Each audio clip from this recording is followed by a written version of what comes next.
now, but I like it nice and easy. I told my doubts to leave me here. Don't wake me now. I'm dreaming. I want to do it nice and easy, easy.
It's been love since we met. Right from the bar to the bed, all night long, roller coaster. A 5-inch scar on my shoulder. You smile, I'm high. I put my heart on the line. I'm addicted to you, I can't lie. It's whenever you kiss me goodbye. I'm high in your love, high in your love, high in your love, high. It's never enough, never enough, never enough. I'm so high in your love, high in your love, high in your love. I'm so high, I can't stop thinking of you. When the world is going down, I won't be there, be there. I'm in heaven with you, I'm in heaven with you. We'll be up and losing ground into the air, the air. I'm in heaven with you, I'm in heaven with you.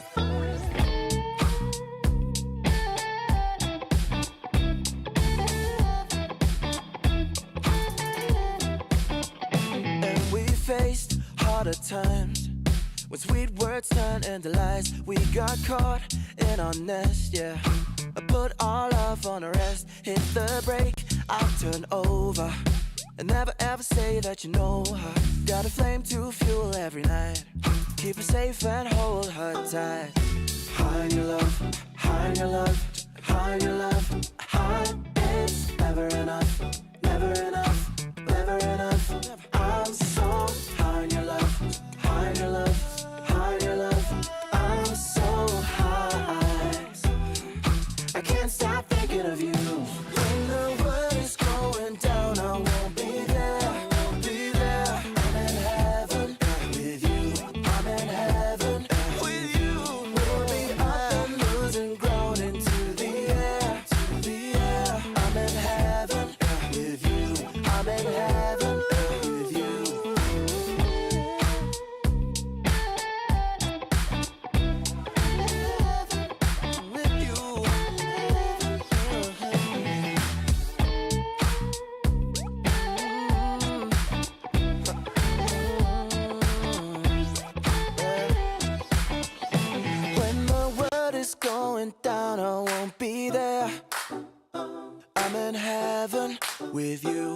I'm in heaven with you. We'll be up and losing ground into the air. I'm in heaven with you. I'm in heaven with you.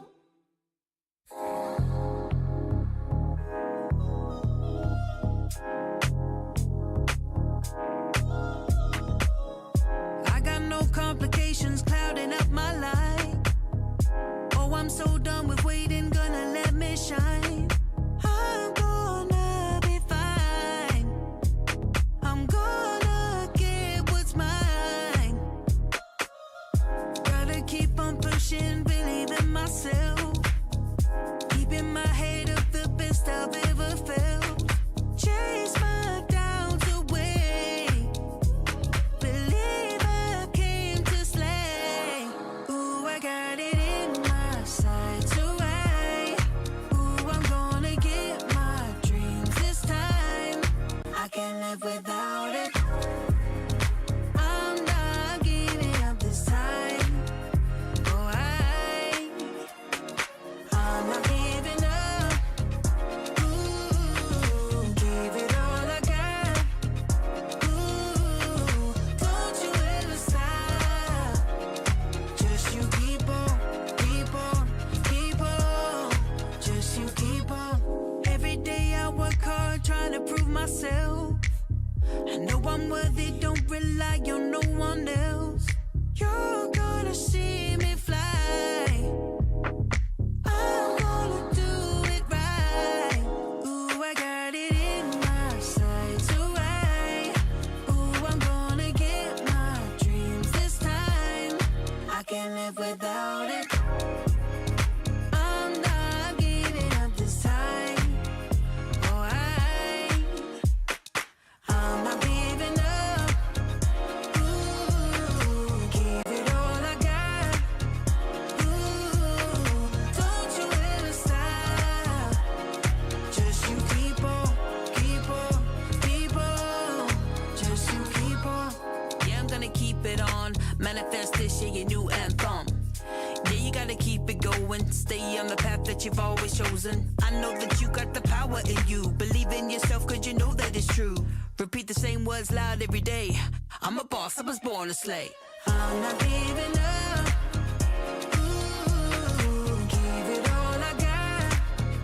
Ooh, don't you ever stop.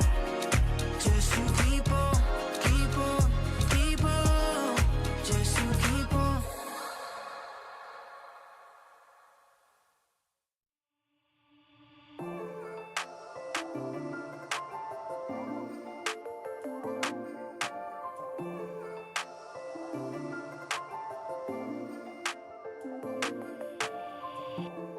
When they told me dreams ain't real, I believed, yes I believed. Cause they see a kid when they look at me, but that ain't so bad now, is it really? They like to remind me of those times when I messed up real good. Said don't let those stars cloud up your eyes. Is that meant to help me?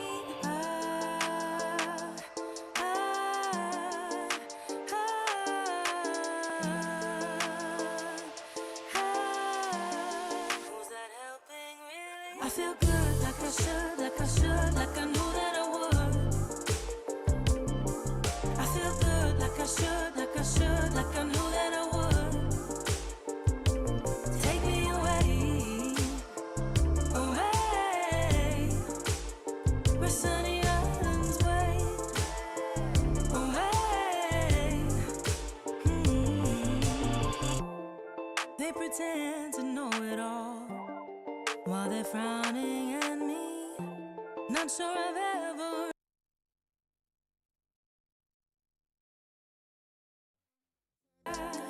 those eyes. Are you helping really? I don't like to be over anxious. I feel good, like I should, like I should, like I knew that I would. I feel good, like I should, like I should, like I knew that I would. Take me away, away, where sunny islands wait,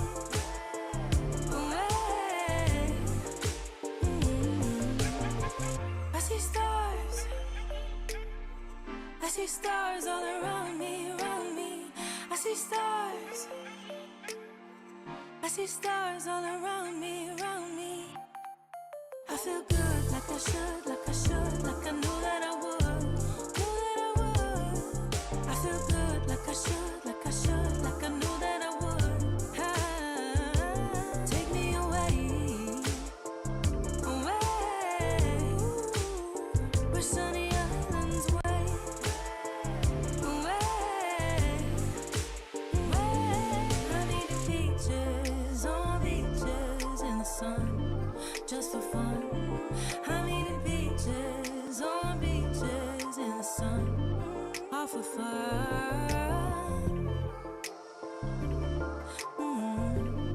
I'm not hiding from anyone. The Snapdragon Pro Series is brought to you by Snapdragon Elite Gaming, Monster Energy, and DHL.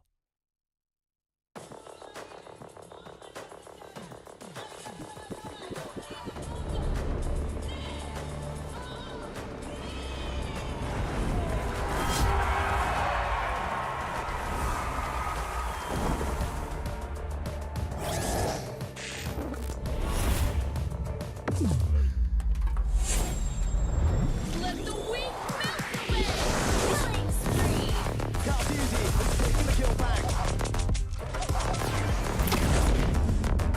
Prime time, baby.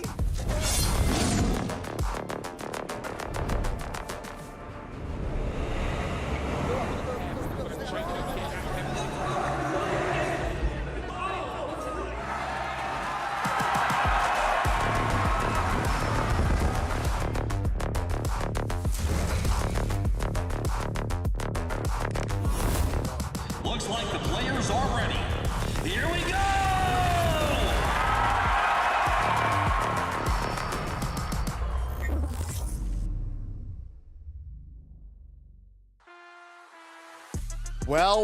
Welcome everybody to the Snapdragon Pro Series by ESL. We are here at day 3, but before we get into the thick of things, I'm your caster Moman, and joined with me is once again Faster Bunny for day 3. Today we will be visiting the 0-1 brackets, the teams that have fallen behind, right? We will have 4 matches streamed for you guys today, and whoever loses today will sadly have to say goodbye at the shot at the challenge season. So how are you feeling today, Faster Bunny?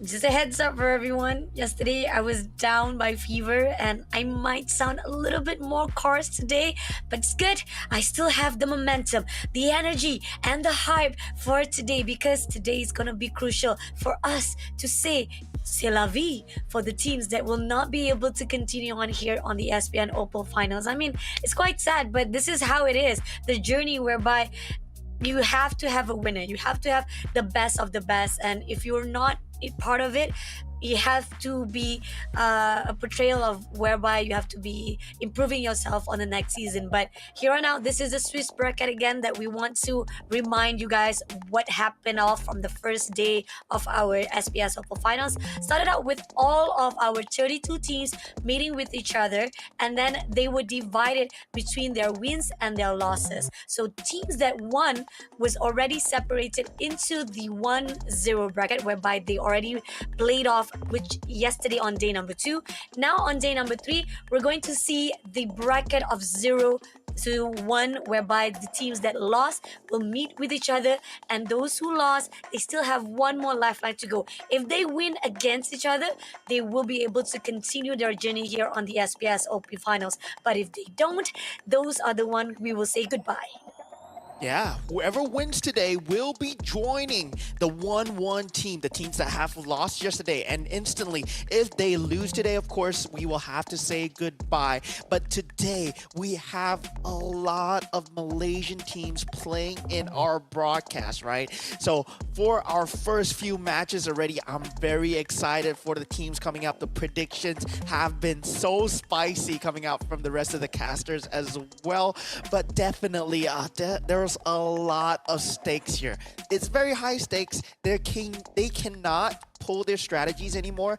They have to show the best of themselves, and whatever pocket strategies they've been hiding, they can't afford to drop a series today. But before we get into the games, of course, we want to tell you guys that, of course, today we have a new patch coming in where Granger has been revamped. And the new Granger, yeah, I know, demonic energy, very strong on the goal lane, very strong on jungle, but it would not be available to be played today all the way for the open finals at all, but you might see it in the challenge season. But the schedule for today, on my right, we already have the teams lined up for you guys. Perta Legends versus OD Esports from Malaysia. Perta Legends Esports from Indonesia, not doing too well, found themselves in that 0-1. OD Esports were felled by AI Esports. The next game we have lined up for you is Monster Vicious going up against Gamer-Packed Ascent from Philippines as well. This is a Malaysia versus Philippines, so it's gonna be very spicy for the Malaysia region today. Following that, we have JP Niners going up against Alter Ego X from Indonesia. This is their secondary team. This is their so-called international debut, right? We have not seen them much in that international scene, so it will be a true test of these newer players. And finally, we have Lazy Esports all the way from Philippines going against Young and Dangerous from Malaysia. Once again, right, all four of the games, we have a Malaysian representative. Agree, definitely. I mean, I feel like this is the best part when it comes to English streams, right? Because the fact is, we had the day of Cambodia. Yesterday, we have the day of Philippines. Now, we're focusing more on the Malaysian teams, whereby we're going to see, does Malaysia meta will be able to be standing out inside the international level itself? Because so far right now, we've already seen Cambodia-wise, yes, they are superb in their own way, but it is difficult to meet off with those well-known teams, big names. But other than that, we do have four other streams that you might be able to catch up on the other social media streams or other platforms on the side, whereby we have Team STV meeting off with the team of, I'm not mistaken, is by Pro Esports, yes sir. And then we also got the team of Vampire X Chaos meeting off with Games MY Ace. We also got CFU Gaming versus the IQ Phoenix. And last but not least, we got the team of Mythic Seal versus the team of Gamers Pack Chief. So do not be like a little bit confused. We have Gamer Pack's Accent here, but for the other streams, we have Gamer Pack Chiefs. Yeah, I mean, Chiefs versus Ascent, right? The people that are on the rise and the people who Yeah. are Kings, but they are all in that 0-1 bracket. So Yeah. this is all 8 teams, all 16 teams, all 8 matches that will be played out today concurrently. If you're interested in watching the other game, feel free to hop to the other stream as well. They will all be streamed concurrently. But for the English stream itself, this first match here, we already have lineup Perla Legends Esports versus OD Esports. But before that, we were talking about the patch. Oh my god, this has been a very spicy patch. The patch will be live today, so it's definitely things that will affect the player's decision somehow. So you might see some slight meta shifts in terms of banning and drafting. The things that I really want to highlight here is Hilda has been buffed. So she's already been so strong on the Yep. EXP lane.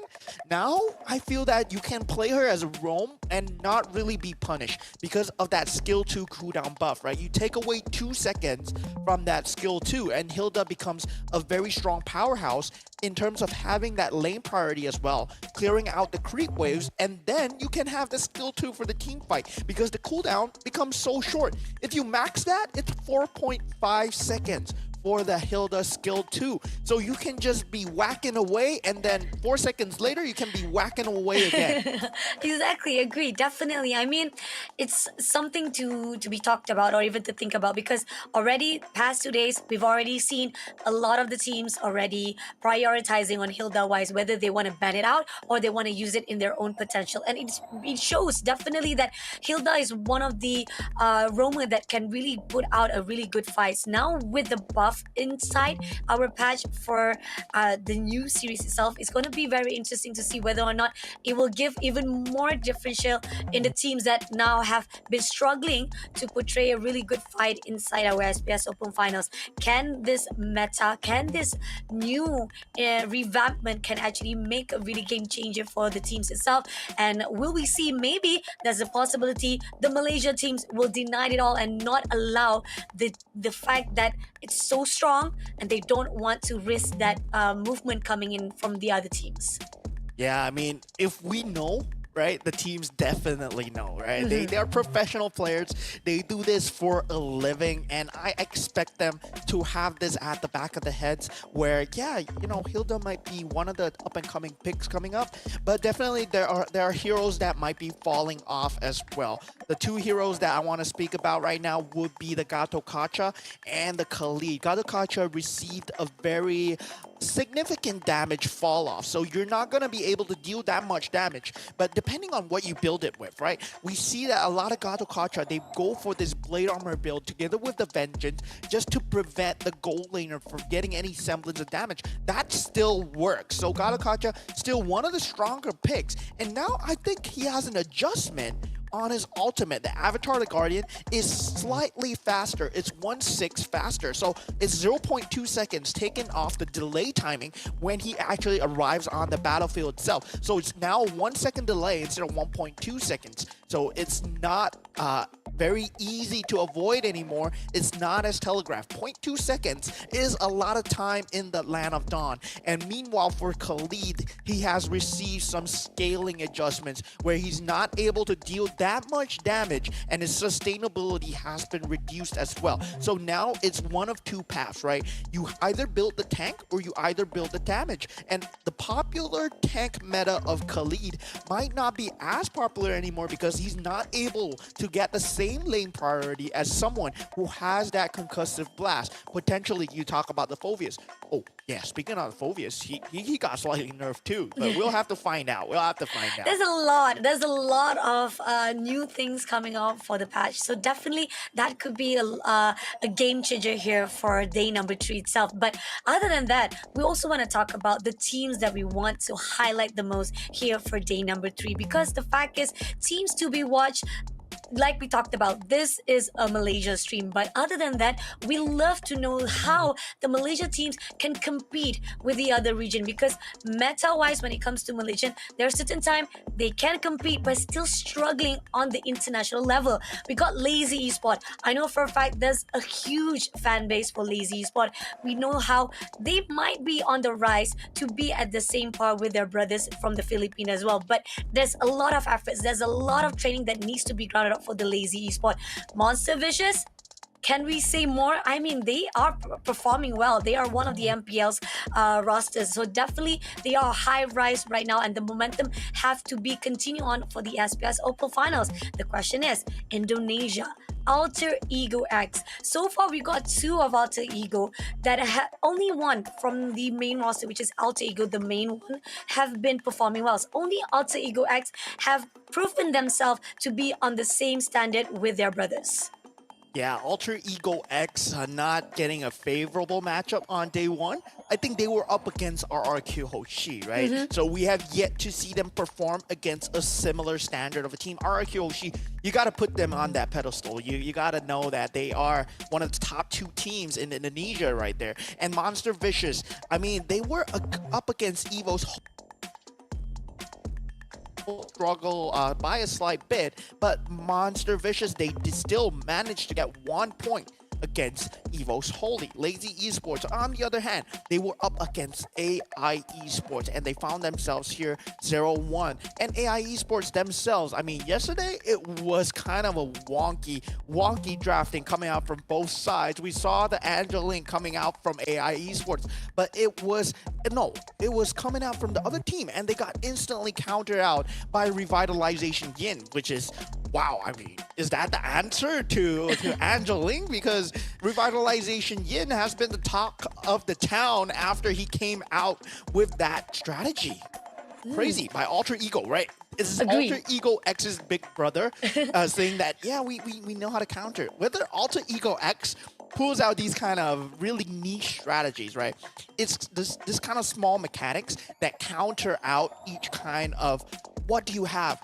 Your Angela, your hard guard, it gets taken away by the My Turn of Yin. This kind of small little mechanic plays that actually affect the overall climate of that game.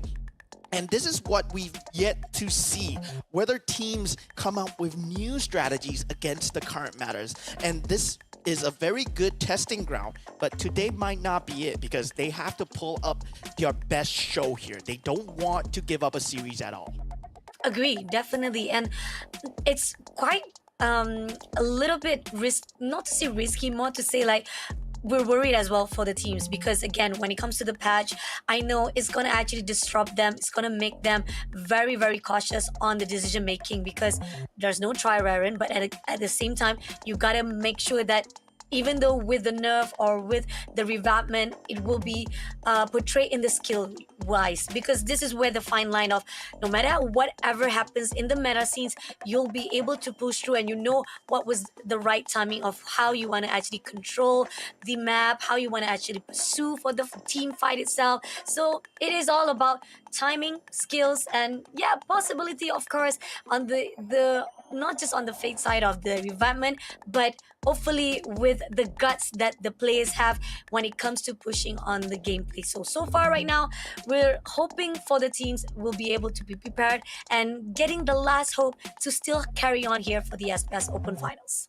Yeah, once again, this is a Swiss bracket series. Only 4 teams is going to survive this grinder of this Swiss system because at the end, the team with the most wins, which is 4-0, 2 teams will make it. After that, the 2 teams with 4-1, they will have to go through a tiebreaker, right? 4 teams with 4-1, they will have to go through a tiebreaker and 2 will make it as well. And after that, for the challenge season themselves, their bigger brothers, right? The people that have placed higher than them in their own respective leagues in their countries are waiting for them and they will have to go through that similar process. Again, this is the path of a professional player here. And really right now, as a newer and upcoming team in the Open Finals, they will have to go through this time and time again. It is their rise or their fall here. And whether or not they have the stamina, the mentality to pull them through, this really creates some new superstars, right? Snapdragon Pro Series, I believe that it is the nurturing ground for these newer teams to actually test their meta and test their mettle. I mean, where other than Snapdragon Pro Series do you get to play against Team Liquid ID? Where else can you see Fnatic, Onyx, PH over here in this Open Finals? It's a very rare chance for you to actually try your strategies against these bigger teams. Agree, definitely. And hopefully that will be a great experience for all of the players. They've already struggled on day number 1. Day number 3, hopefully it will be a better case. Before we start off for the first series of the day, we're going to have a short break. So don't go anywhere. Get your snacks, get all your drinks ready. We're coming back with the first series up next.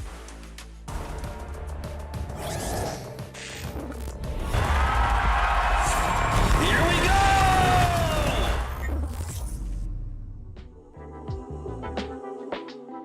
See, it's all in our hands.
already the first match lined up for you guys. Perta Legend Esports going up against OD Esports Indonesia versus Malaysia, and this will be their last lifeline here as they are fighting for series life here, this tournament life here. If they don't win here, they're out of the tournament completely. Agree, definitely. I mean, Proto Legends, we were able to win it off for day number 1. So it was amazing, to be honest, because during the first round, we thought that, I mean, we expected a better team fight from Peta Legends itself, because the fact is, we saw how they were rising up from the open qualifiers. There was a massive success. They're also one of the community's heroes on Indonesia side. But somehow, when they met off with Duck Rice Esports, there's a possibility there could be a slight issue, probably when the drafting wise. But today, hopefully, it will not be the same case for them. We got Zarkov here for the EXP, Jay-Z Man as the jungler, Sun as the mid lane, Glizzy as the roamer, and Casper Winata as the gold lane. And Casper Winata, one of the few, right? The person that is notorious in this league itself. He brought out the Chang'e twice and lost. So I don't want to see him do it again. But GZ Man, he has been doing a great job on the jungle with the Bane as well. I really like the meta shift into the Bane from Perta Legend Esports, and they utilize it really well. Meanwhile, on the other hand, the Malaysian superstars who are on the rise, OD Esports, Keiru on the EXP lane, Katzi on the jungle, Deltad on that mid lane, and Mr. Saitama, aka Saitama, on that roam, and Superway on that gold lane as well. Not really too good of a showing versus Rebellion Esports when they initially played. I mean, Keiru was forced in a situation where he had to pick up that Gato Kacha, and very surprising to me, their Angeling ban did not work out too much against Rebellion Esports. And this is a Malaysian counterpart, right? They're so used to playing with their Malaysian meta, and now it's up against a totally different meta. They might probably not have played against a Chang'e gold lane, especially in that international scene. Agree, definitely. I mean, the fact that there were at least a good drafting wise coming in from OD Sport, but it wasn't going in their favor. That's the question, whether or not, no matter how much the choices that you made here in the decision making, can you actually pull through into the map itself? Now, the question is, I think we have seen a lot of the caster prediction wise has always gone to your favor yesterday. Mine wise, I pretty much was out of touch, but today, let's see if I can be able to do a better job. So it seems that we matched up for the first match, whereby I decided to think that maybe Peta Legends has something up their sleeve, despite the fact that they keep on choosing Chai. Maybe they will learn from their mistakes and not put that as a choice again for the drafting wise. But it doesn't mean that I don't support OD, because definitely I'm a big fan of, I'm very patriotic. Not to say I'm biased, but I want OD Esports to do something. But on the side of realistic or realization, I do feel like Peta Legend might be able to put through a little bit better job compared to OD Esports though. Yeah, I mean, it's really curious to what Perta Legends can do today. I really not a fan of Chang'e pick, but I'm a fan of players who can really embrace their comfort, right? True. Know that that hero is actually good for you, and know the strengths of the heroes as well. But OD Esports, it looks like they have a lot of good drafting sense. They've been drafting very well, but yet they've been losing with these drafts. Yeah, so I feel that for Perta Legend Esports, they might just be able to just disregard the name tag, disregard the tournament, just play a game and just try and win as much as possible. And ready with that first ban phase, we see that Hilda being taken out. And yeah, I mean, they're professional players. They should know this better than us, right? Hilda is gonna be so strong right now because of the fact that he has a 2-second available off that cooldown from his skill 2. Now, Perta Legend Esports, with that opener from the Zhu Sin, usually teams respond back by jumping the back line. Perta Legends Esports, they are offered the Ling if they want to, Hayabusa if they want to as well, and the Nolan as well. These three are still very strong and prevalent in the meta for jumping the back line. Will they do it? High loss. Also another thing that we've talked about also from the production wise, because here's the thing, with Hilda probably been banned out, it will give more of the leeway of them putting high loss as the priority. That's another roam combo that you can definitely use up despite the fact that Hilda will be taken out. But you talked about Hayabusa, they already put it out the priorities to make sure that they can cover up the back line. And usually the lane priority of Khalid versus Hylos, we saw the rise of Khalid is because he had so much lane priority, right? He can clear out the waves so good, and Hylos was struggling in that option because he only had that concussive blast of that battle emblem available. Now that Khalid is kind of weaker, which they picked up on OD Esports, Hylos is on the rise, and Gato Kacha, still a good pick, but OD Esports, it looks like they don't know. They don't know that we're on the live patch, right? You don't know. You don't know the patch. I mean, okay, this is gonna be tough. But let's see.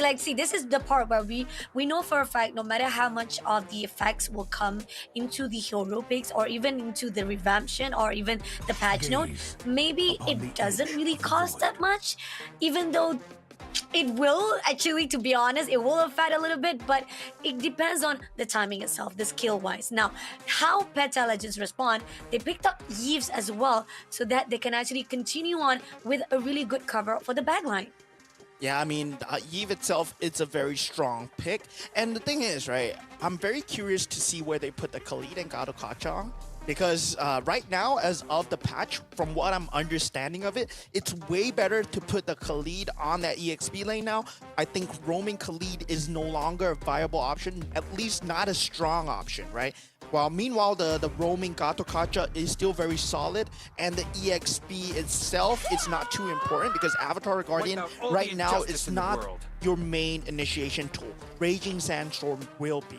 And now with the OD Esports taking out Cho, they don't want someone to try and lock them down. Pearl Legends Esports, I mean, if they're going with a similar pattern here, they have to take out Ling, Nolan already out of the game, as well as more mobile junglers, right? They don't want, possibly, maybe they can take out Joy. Oh, agree, definitely. That could be a possibility as well because again, I think the most wisely wise because the fact is teams of Peta Legends, they're very calculative when they're movement. Even though, maybe kind of really questionable choices to make when they come to the hero picks, but we do see that Ling will be banned off, so it gives more of a struggleness on the OD spot to find a way through of which of the better jungler that can actually pull in to fight off with Peta Legends esport. But then again, you can still be able to pull away possibility Nathan to be put out. You can even get Moskov on the scene, so that could be one thing that OD spot can back things off. Yeah, one thing that I'm very curious to see is how this Zushin will be operating in this chaos, right? There's gonna be a lot of segmented team fights that Pearl Legends might want to pursue. And the thing is, RWM is countered out by Jushin. You can actually get dragged out of your ultimate by the Lantern here. Phoveus being banned out, very good ban, but still, Pearl Legends, they can actually put the Hylos on that EXP, and it will do well against the Khalid now, because that lane priority, you can actually proxy the wave, and he's not able to deal that much damage anymore unless he goes for a damage build. Oh, definitely. And now looking on the side of Peta Legends, they already covered the ground the mid. They've already have the great roamer on the side as well as the jungler. Now they need to think, can they actually pick up at least Harith on their side? Because that could be another prioritization for themselves, because that could also even boost them health. So it's either that they will prioritize on the goal lane, or they would pick up another roamer for them to cover things ground. Yeah, the Harith would be really good, especially with that Glorious Pathway and that box. Nathan, a very strong choice for that late game as well. We see teams leaning towards one or the other. Harith really has a very good mid-game power spike, but if you want to get assured for the late game, you pick up the Nathan. Now, OD Esports, because of that Nathan pick, right, it's either they go pedal to the metal and go for that early to mid-game together with that Gato Kacha with the Avatar Guardian Raging Sandstorm combo, then just double down on their AoE by potentially picking up Harith up for themselves if they want to. or they can go for that late game. They can go for something like a Claude, something like a Granger, but Granger is banned. So yeah. No, they can't. They can't pick Granger. Just a head nose for you guys. Because of the patch, Granger will be banned throughout the SPS Open Finals, which we are also quite sad. We wanted to see what can actually be put out, but they picked out Alpha as well as Irritil. Great smart move. I do agree on the note. I mean, Irritil wise, possibly not to say that pretty much it could be a good mobility wise for them, but the Alpha picked out that could a really good decision making coming in from the ODE spot itself. Yeah, and now Perta Legends left with their last pick. Potentially a roamer or the EXP lane. A good roamer pick here. They are already zoned out from the Matilda, but already they're going to put Hylos on the roam and Terizla on the EXP lane. Actually now, at that Khalid has been kind of put down in the power scale just a bit. Terizla would actually work to counter out the team fight. So you can frontline extremely well on that front line as well. Then for the Hylos, that glorious pathway timing will be very important, right? Whether or not you can use it after the Avatar of the Guardian has been used. So whoever has the discipline for the ulti, it's going to be very important. If that glorious pathway comes out just slightly later than the Avatar of the Guardian, they can use that just to disengage very easily. Agree, definitely. So far right now, when it comes to drafting wise, I think that it's even Stevens for both of the side. I mean, the fact that it's all pretty much on the timing of the teams itself and how they portray it all.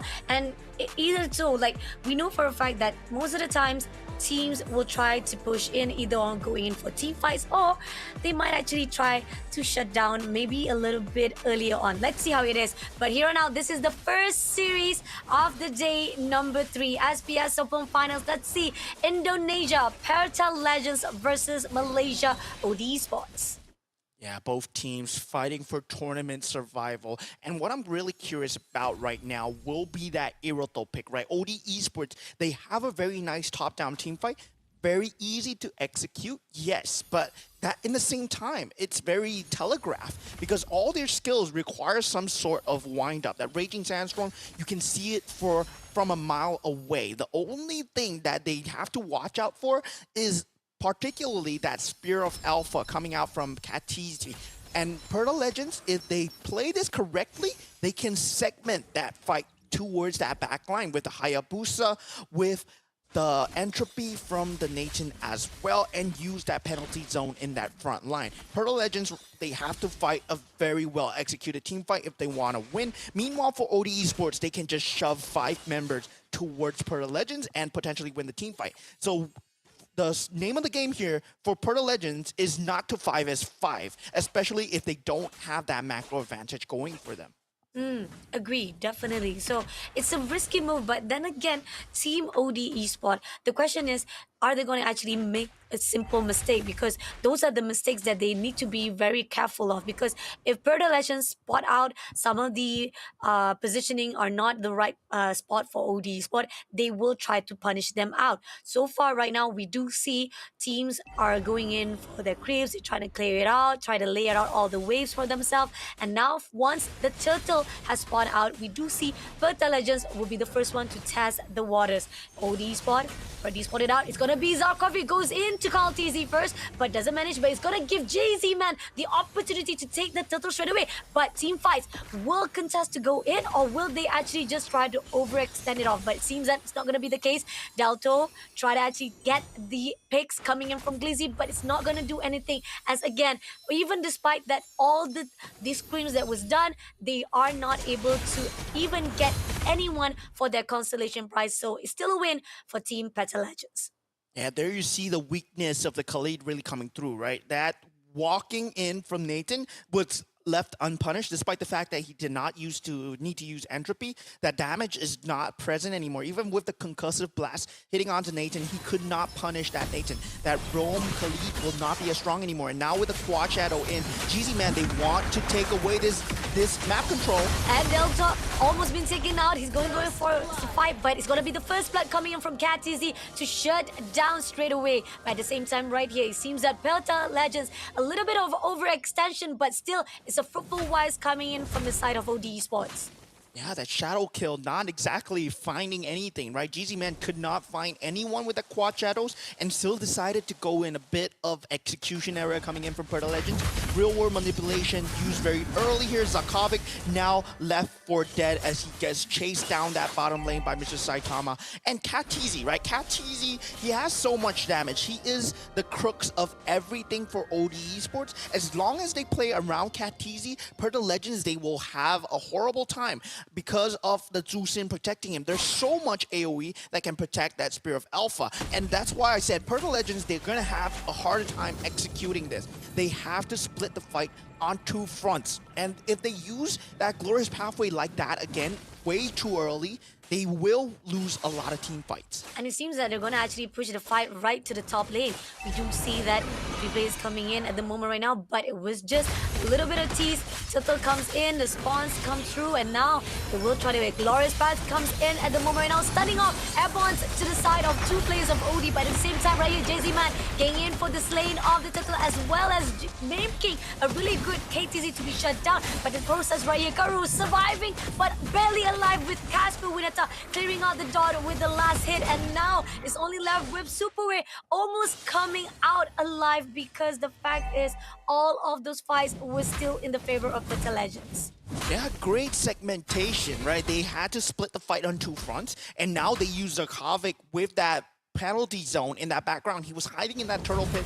He came out with that penalty zone when the Glorious Pathway was popped, and OD Esports were caught with their pants down. All three members got instantly caught, and they cannot allow that to happen because their backline is extremely important. And OD Esports, the name of the game here is to fight S5. Now, with the gold advantage going towards Perta Legends Esports, 15.2k, 13.1k. We have a slight technical pause right here, but doesn't matter. Let's just continue talking about that in the instant replay, and we have that penalty zone in that back line. Then Son in that front line is able to just zone away with that real world manipulation. This is where Casper Winata, he can just play in that back line and have that entropy up and about. Even with the extended team fights, they do not have that sustainability. So Perta Legends, if they can continue to take away zones with that Glorious Pathway, penalty zone, that entropy is going to find so much space from Nathan, right? Nathan, you don't want to leave him in a spot where he's able to deal damage for free. Agree, definitely. I mean, looking on the side of how the team fights is, I like the fact that Perta Legends was able to separate the players because this is what they're looking for, because they know whenever the team of OD Sport coming as one, it's not going to be easy for them. The separation that was done by them throughout, not only be able to actually focus on the OBJ as well, taking the title for themselves, and then to a point that they managed to actually divide and conquer the players of OD Sport. That made it a difficult positioning for teams, to players of OD Sport to come through. And now the question is, will OD Sport be able to actually redeem themselves for those mistakes itself? Because so far right now, they're a little bit hesitant. Most of the time, they want to actually try to counter, they try to actually pull in anyone from coming in from the side of Team Perta Legends, but it's not getting in. They're not getting what they'll want in. The lock-on is not coming through for the side of OD Sports. And yeah, OD Esports, they might have misjudged their timing a bit. They were trying to play around the alpha, but the alpha skill and cooldown has already been used on that turtle. They committed a bit too hard for that turtle, and I feel that, yeah, they might have gotten turtle, yes, but at what cost? They lost that team fight, and they should know that alpha is gonna be the main initiation for everything. It's not as if your Raging Sandstorm can catch someone from a mile away, and even if you do catch it, if you do not have that Spear of Alpha, that true damage, especially in the early 4 or 5 minutes of the game, there's not enough damage where you're coming from, because Irithel, you do not have the items yet. Yes, you do have the spell damage, you do have that first skill and second skill going for you, but it ramps up a lot with your physical damage. So if you do not have that itemization for you at that point, alpha is just that damage. And if you do not have it, that turtle is for nothing. And Perta Legends, they really took advantage of that. Agreed. Glorious Pathway, I mean, penalty zone, real world manipulation, and going into the next few minutes of the game, right? Going into the next 8-minute mark when we go into that Lord. Yes, they will have another power timing. OD Esports, they're not out of the woods yet. They can potentially go for a comeback because they have the easier team fight to go for. That Spirit of Alpha just goes in, everybody behind him, and if you don't get split up, that's fine, that's great. But all you have to do is have that tiny bit of spacing, tiny bit of awareness, because you're playing against a Terizla. That penalty zone will still destroy you. You either have your flickers up or you do not get caught by the penalty zone. Agree, definitely. This is really, really crucial and like very critical thing coming in from the side of OD Esport, because again, right at this instant, we do see not only Para Legends is able to actually get the turtles, they're also up on the currency wise. So OD Esports, pretty much they need to find as much resources they need to coming into after this technical pause, and the fact that some of the fights that we see, somehow they are going in the way of the bait that Team Para Legends want them to be, because they're moving against the way or the flow of Para Legends has put them out.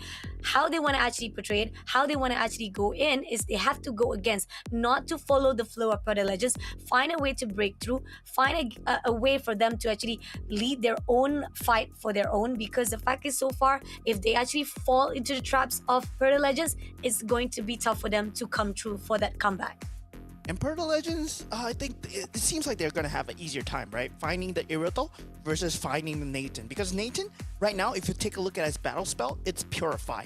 And what do you have against a Purify? Just raw unmitigated damage? That's not going to be enough, especially if you're not all 5 on them. And Casper Winata, he's not going to put himself in a situation where he's going to be so easily caught. Meanwhile, Super Wei, he can die so easily to that Shadow Kill. And Hylos already in, but he's not dying at all. He is not dying at all, and it seems that coming in, Sun will be able to pull Trey and takes down Karo immediately. As they pull in, they will be able to go out, flickers away, moving all the way into the turret, but it seems that Zarkofit will not allow it, and Super Wei also been shut down immediately, taking off a lot of the bloods already by the hands of Team Perta Legends Esports. And GZ man just diving that back with that Shadow Kill, finds an easy kill onto Katizi. I mean, at this point, right, you can't really do anything against that Shadow Kill. All you have is Mr. Saitama possibly with that revitalization to keep you up. And there's one of the weaknesses of the battle spells of Irithel. You want that sprint, yes, but now against that Nathan with that Purify, you lack that survivability, especially if you're behind. And this is where Irithel really shows its weakness, because you cannot really play very well from behind, but you are a machine when you're ahead. And OD Esports, they are gonna have to force these team fights again and again, because the purple buff here is being threatened. And they're coming in, invasion comes through. Kaoru will try to go in for a fight with Zarkofit Airport, but unfortunately JC Man comes in with a Shadow Kill, takes down Saitama, Sun takes down Super Wei, and as they push in, unfortunately OD Esport, despite they try to defend that buff, is still going in for the favor of Perta Legends. And here, she's not done yet. JZ Man comes in with another Shadow Kill, takes down another player of OD Esports. Very nicely done by Perta Legends, right? They identified the alpha. The key damage before 8 minutes, that Spear of Alpha is all the way at the bottom lane. That pure damage is not there. There's nothing to kill your Hylos. And even if he's there, can he even kill the Hylos right now? Because it felt to me like with the Glorious Pathway, with the revitalization up, this Hylos is unkillable. And OD Esports right now, they either fight as 5 or they don't fight at all. And OD Esports going for that purple buff right there, there was no rhyme or reason to go for that purple buff. And now Perta Legends, they want to push the issue here. They're coming in, try to pick up Zarkofit first, but at the same time here, Katizi a little bit too open. Saitama, glorious path comes through. Delt managed to take down Zarkofit first, but at what cost, with Sun shutting down Saitama as well. It's a trade to trade, but still, Team OD Sport looking even more struggle in this scene. Yeah, I mean, OD Esports, they don't have anything to segment the fights. They don't have anything that actually threatens Casper Winata as of this moment. And even going into the later stages of the game, how are you going to go deal with this Nathan, right? I mean, their initial plan is to get the farm, get the Raging Sandstorm going, that Avatar Guardian jump down from Mr. Saitama. He has the farm to do it. But now it's a nerf Gatokacha. You don't have that much of damage. And he went for revitalization. And it's not as if you buy Blade Armor, you buy you get the Vengeance, it's gonna deal damage back to Nathan because Nathan, he does magic damage, and this is where Perta Legends draft is just way too insane right now. Penalty zone onto Mr. Saitama and instantly gets taken out. Quad Shadow, Shadow Kill going in onto Deltot as the rest of the team gets decimated. Katizi just finding one, but 3 members of OD Esports are already down with a Lord marching down that top lane. Oh, that's crazy. I mean, talking about how at least KDZ managed to trade off only one, but with 3 players already down, this is even tougher for Team OD Sport. Karu will be tagged off, trying to push into Casper with a top, but the overextension will be done. Unfortunately, Superway also been caused off by the side of Sun, and it's leaving off only Mr. Saitama as well as Delt to survive it out. Deltoid looking for a way to actually pick off is only the last layer of the turret right this instant, and it seems that as the Lord coming in, we do see they're going to actually clear out all the waves in so that they can push in straight away to the last layer. We got Sun. Oh, Zarkovic comes in for the penalty zone. KatZ will be taken off by Sun immediately, and they're pushing in right now. OD, Jay-Z man looking for a way to come through to the rest of the OD. OD is gonna try to split them up, but it's not gonna be easy. Zarkovic comes in, took away off his old looking, but it's gonna be Saitama who managed to actually try to do some damage, but Jay-Z comes in, shuts down Mr. Saitama, and leaving off the path for the team of Perta Legends into the crystal. Perta Legends, they look different from day one, right? That was Jeezy man just dangling his life, his HP, using his HP as a resource. He had that Shadow Kill available. Quad Shadow was not up, but now we have Super Wave trying to answer back Glizzy with that secondary kill, but Jeezy kill in that back line, already find a kill and out of harm's way. Perta Legends, they might try to end things here, and they might take one game away from OD Esports because 2 members are down from OD Esports right now. Oh, let's see, right? It's going to be RWM coming in through Jay-Z man, able to take down, but KatZ also takes him down, but it's going to be the tough part. As the moment right here, we do see Glizzy going in for the overextension, but they are trying to push in. Right this instant, they have that 1 minion layer coming through, and Superway still surviving that OD Esport coming in. The overextension that was done by Perta Legends was denied and punished by OD Esports instantly. And now with that Purify, Casper Winata, can he get away though? Entropy is available. They are trying to chase him down, but both members all low.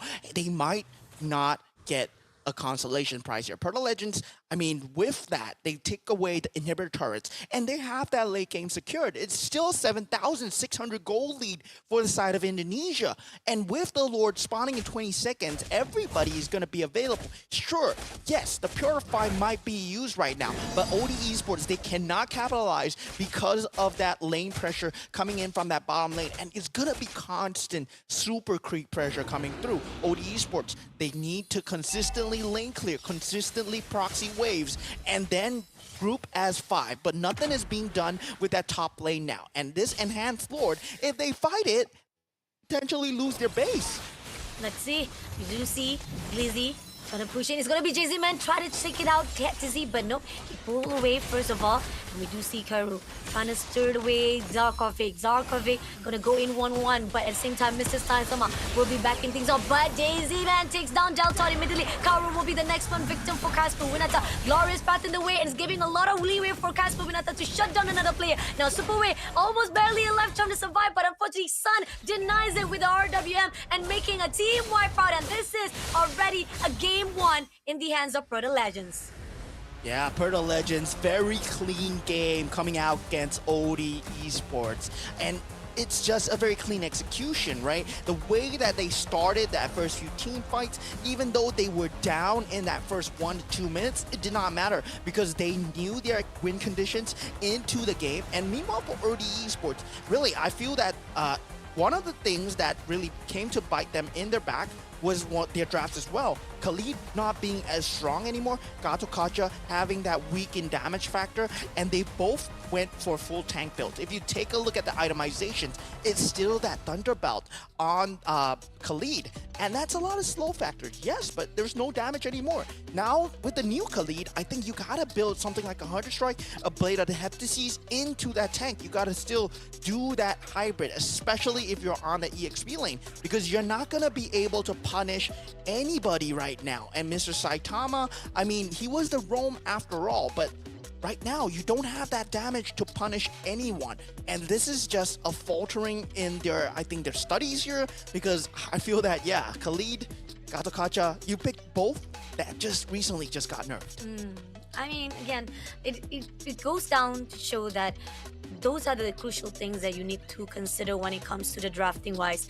Once a heroes has been nerfed, can they actually be as good as it was before? And because the fact that most of the fights that they expected wanted to actually go in, and even with the team fights they wanted to pull in as a 5 players itself, it was still not enough to portray here when it comes to fighting with Delta Legends. And not only that, most of the time we do see Jay-Z Man still manage to go into the backline all by himself. He takes on one, and with a really good condition coming in, and the part where the fact that they're too much focusing on trying to divide and conquer team from Peta Legends, it was still not in the scene of team OD Esports itself, because there was not enough grounds that they could cover off, because Peta Legends was already having enough structure to pull through into the fight. And looking on the gold capacity they've already built up for their currency, even in the mid game itself, we've already seen a huge gap between Peta Legends as well as OD, to a point that they have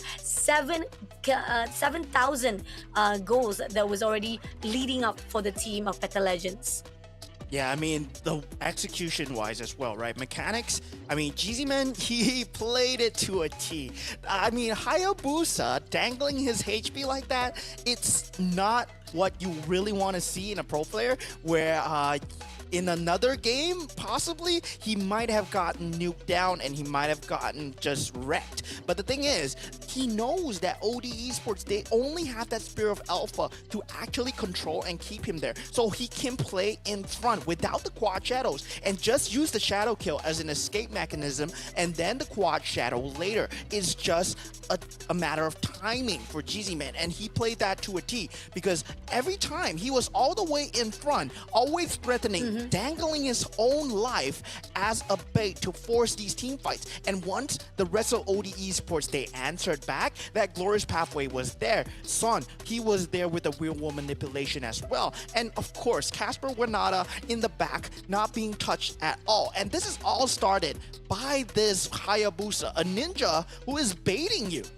Agree, definitely. And again, this is the fine line where OD Esports, they try to respond, and they were outmaneuvered from how Peta Legends expected. They were bringing them the flow into their own hands, and OD Esports, they shouldn't have to go through that. It not just because of the drafting wise, it's because the positioning wise of how they want to actually go in for those team fights. Started out right here with the fact that they try to pull in Glazy first of all, but it was denied immediately, and Zarkovic pushing straight away all to super way, and there was nothing that could be done because they keep on trying to drag one. They try to actually pull in, even with the buff, try to be contest and try to be defend. It was still not enough to bear for OD Esports. Yeah, and at this point, like this purple buff, like why are you fighting for this purple buff, right? Even your jungler doesn't want this purple buff, so why are you here?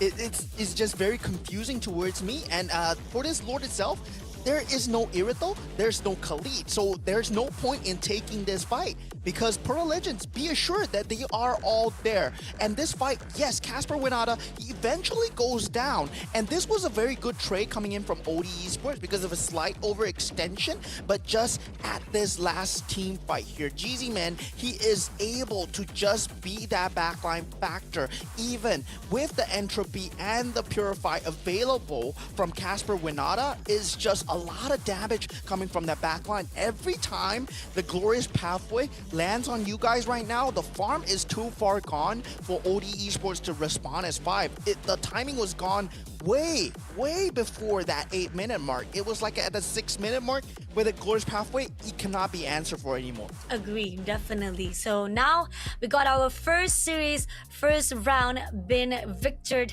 by the team of Peta Legends. They still have one more round to go if they want to continue on their 1-1 streak, because again, they are at the bottom bracket 0-1. So they want to continue, they need one more round to accomplish.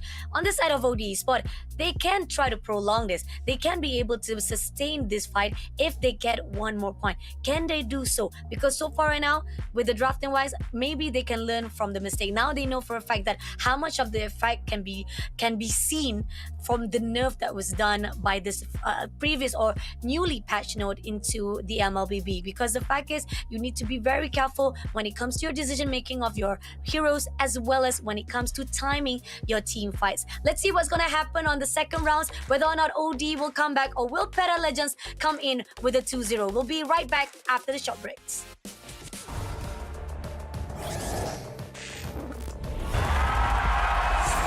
Here we go!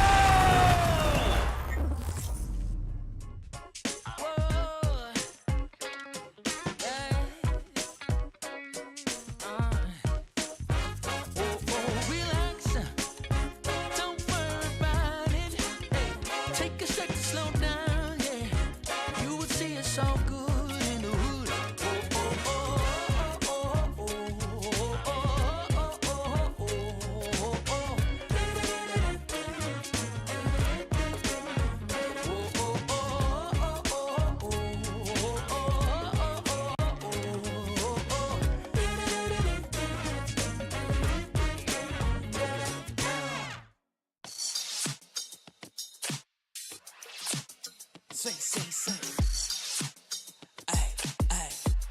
내 눈에 비친 너는 stylish Baby look me in my eye 너도 날 원한 것 같아 하나씩 맞아가는 말네 눈 속에서 수영할래 깊은 눈에 빠진 채 너의 매력에 빠졌어 헤어날 수가 없는 걸 My heart 떠올려 시작이 겁나 너와 난 다르가워 근데 참을 수가 없어 네 웃음에 난 친걸 하나씩 맞춰볼까 뻔한 자기 속에 씌우고 내 이름은 Tell me baby whatever you like 다른 부자가 아니지만 너 웃게 좀 hero 스케줄이 또 미뤄 내 빗속에 너와 가고 싶은 걸 휘둘러 이런 감성 카페는 넌 어떨까 혹은 너가 싫어할까봐 난 조금 You're mine 생각을 해 에이. 어김없이 나쁜 생각이 오기 전에 call me 나쁜 짓 안 해 이제 고개를 내 눈에 끄덕여줘 비친 baby 너는 stylish Baby look me in my eye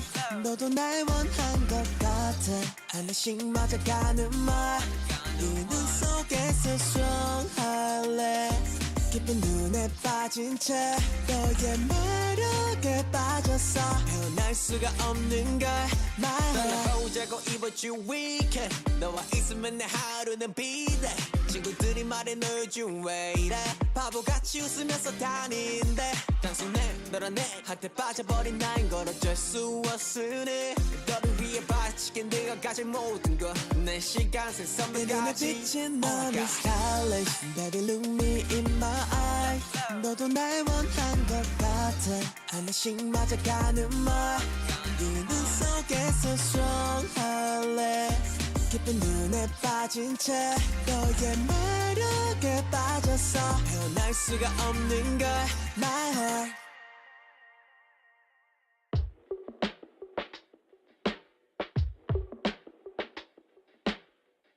Are you ready to step out your skin?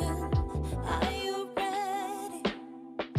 Ooh, listen to the voice within. Now your battles, they're all in your head.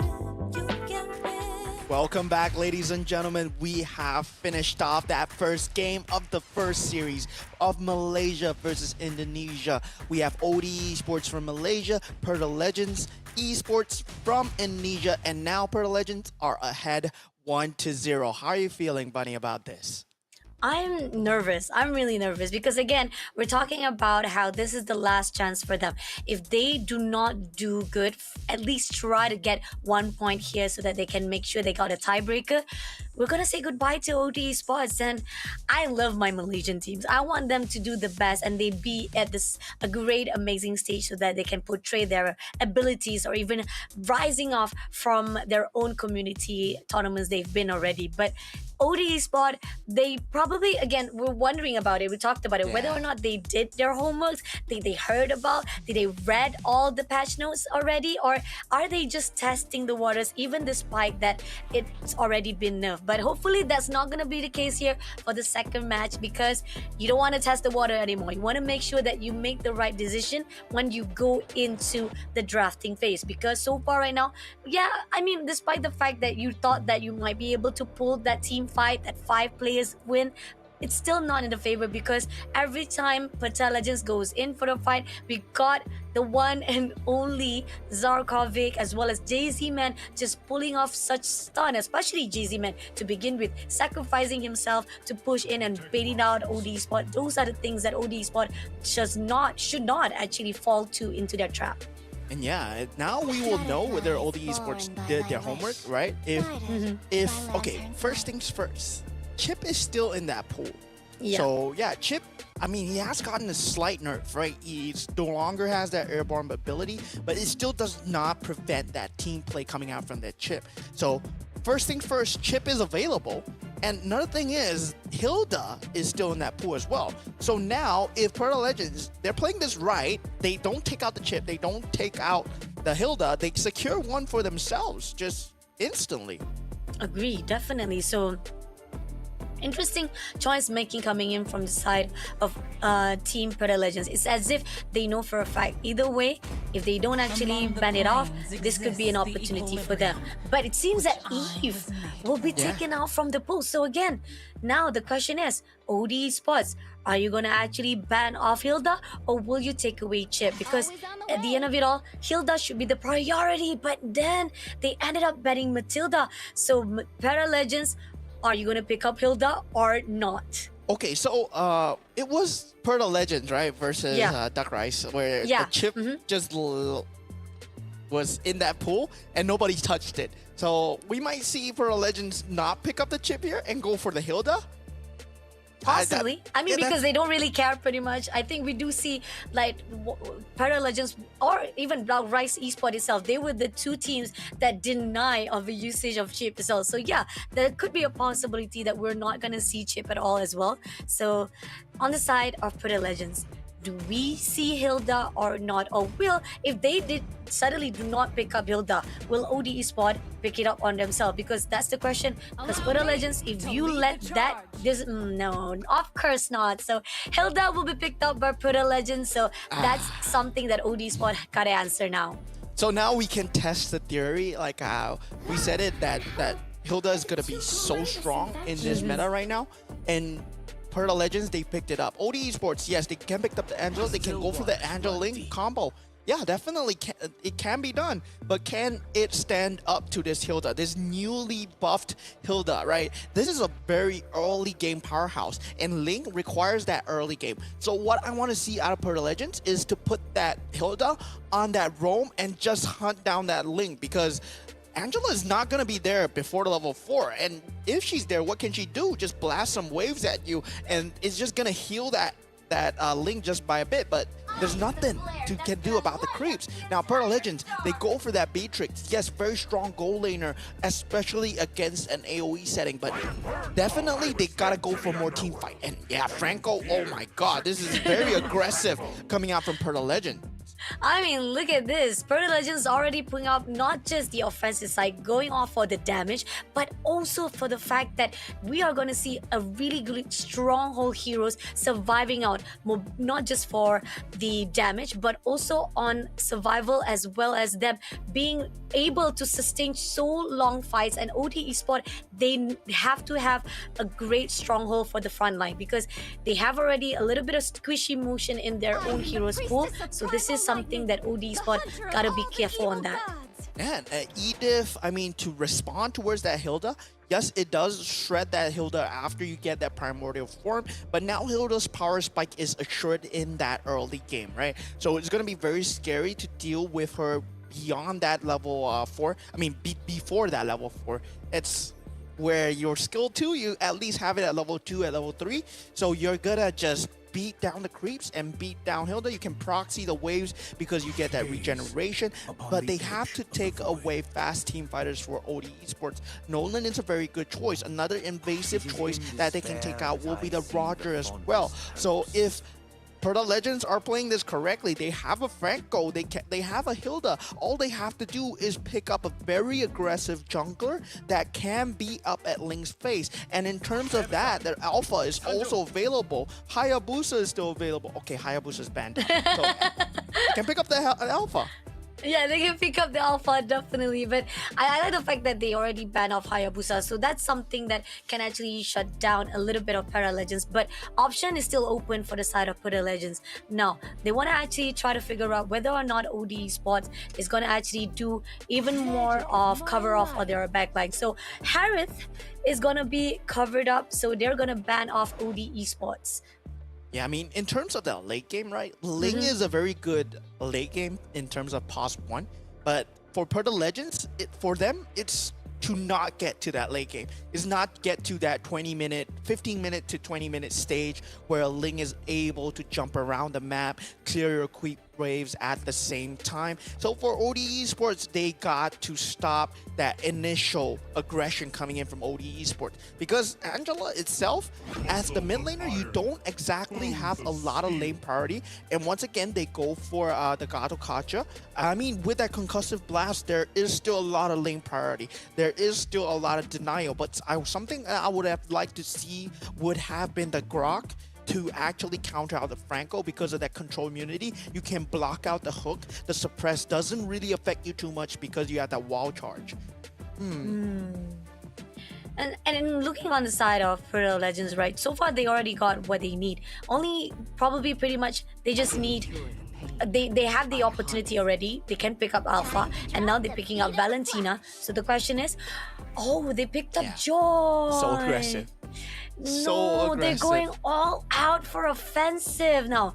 ODA Sports, again, this is where the front line are saying Perta Legends, their drafting wise is good, but they picked up Bruno instead for their own EXP.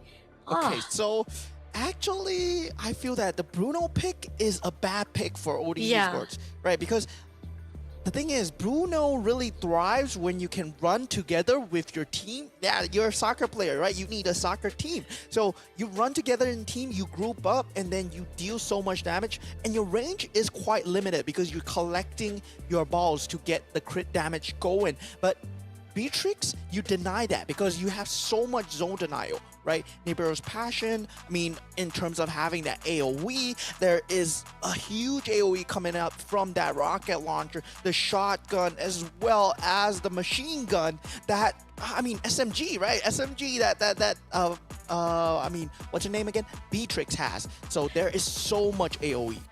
Agree, definitely. So pretty much drafting wise, it's going to be in the favor of Perta Legends. Can OD Esports make a miracle game changer here for the second round? Let's see. This is it. This is the first series of the day again, guys. But it's going to be round number 2. Perta Legends Indonesia versus OD Esports Malaysia. Yeah, both fighting for tournament life here already. Perta Legends, 1 round up, right? If they do take this 2-0, we say goodbye to OD Esports today.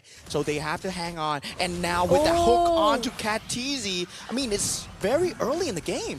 It's so early, but this is what Perta Legends want. But a little bit overextension, but Zargovid did manage to take down Katazi for the trade-off. But here, Zargovid will still be surviving it out. Now, Odie try to do as much damage as possible. Kaoru takes down immediately for the overextension. Despite the fact they want to bring the aggression to the side of OD Sport, it's still 2-1 right here for OD Sports. And I mean, Perta Legends, they can do this all the time because you are denying that Ling's farm. And once again, that Franco is permanently on that Ling. He's only level 3 at 1 minute 30 seconds. And this is huge, right? Joy has to hit level 4. Then this is a huge power spike. Glizzy can die here. It does not matter. But he has done his job in that first 2 minutes where you already hamper that farm. He's gonna get the Tempest of Blades eventually, but it's gonna be so late, and Joy is gonna run rampant for the next 30 seconds. GZ-Man, if he plays this correctly and shows his face, he can potentially take out any member of the side of OD Esports.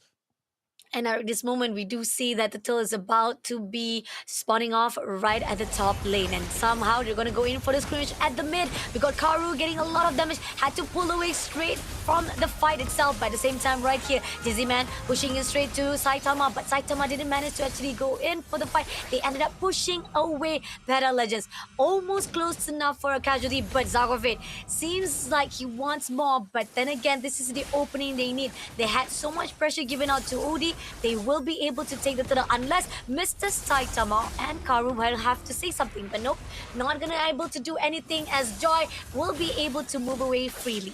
And now the hard guard of Tempest of Blades available, landing on nobody yet. Still, there is that leash coming out. GZ-Man in a lot of trouble here, but not gonna be able to dive the tower is Katizi, and that's huge for Perta Legends, right? They were able to get away scot-free despite the fact that they committed so much utilities, and now Zerkovic able to catch the retreating Katizi away. This is the power of the Hilda now, right? We saw him falling so low, and he's able to deal out so much damage with that revitalization, just topping it up at the same time. He's survivable as well, and this is gonna be a huge problem going in, especially to that mid game where that Tempest of Blades is not gonna be enough. And Hardguard, do you want to commit it onto Ling right now? And look at that, at the orange buff. Still going at it. They're going at it. They're still causing disturbance to Ling. Ling could not do anything, not enough resources for the side of him.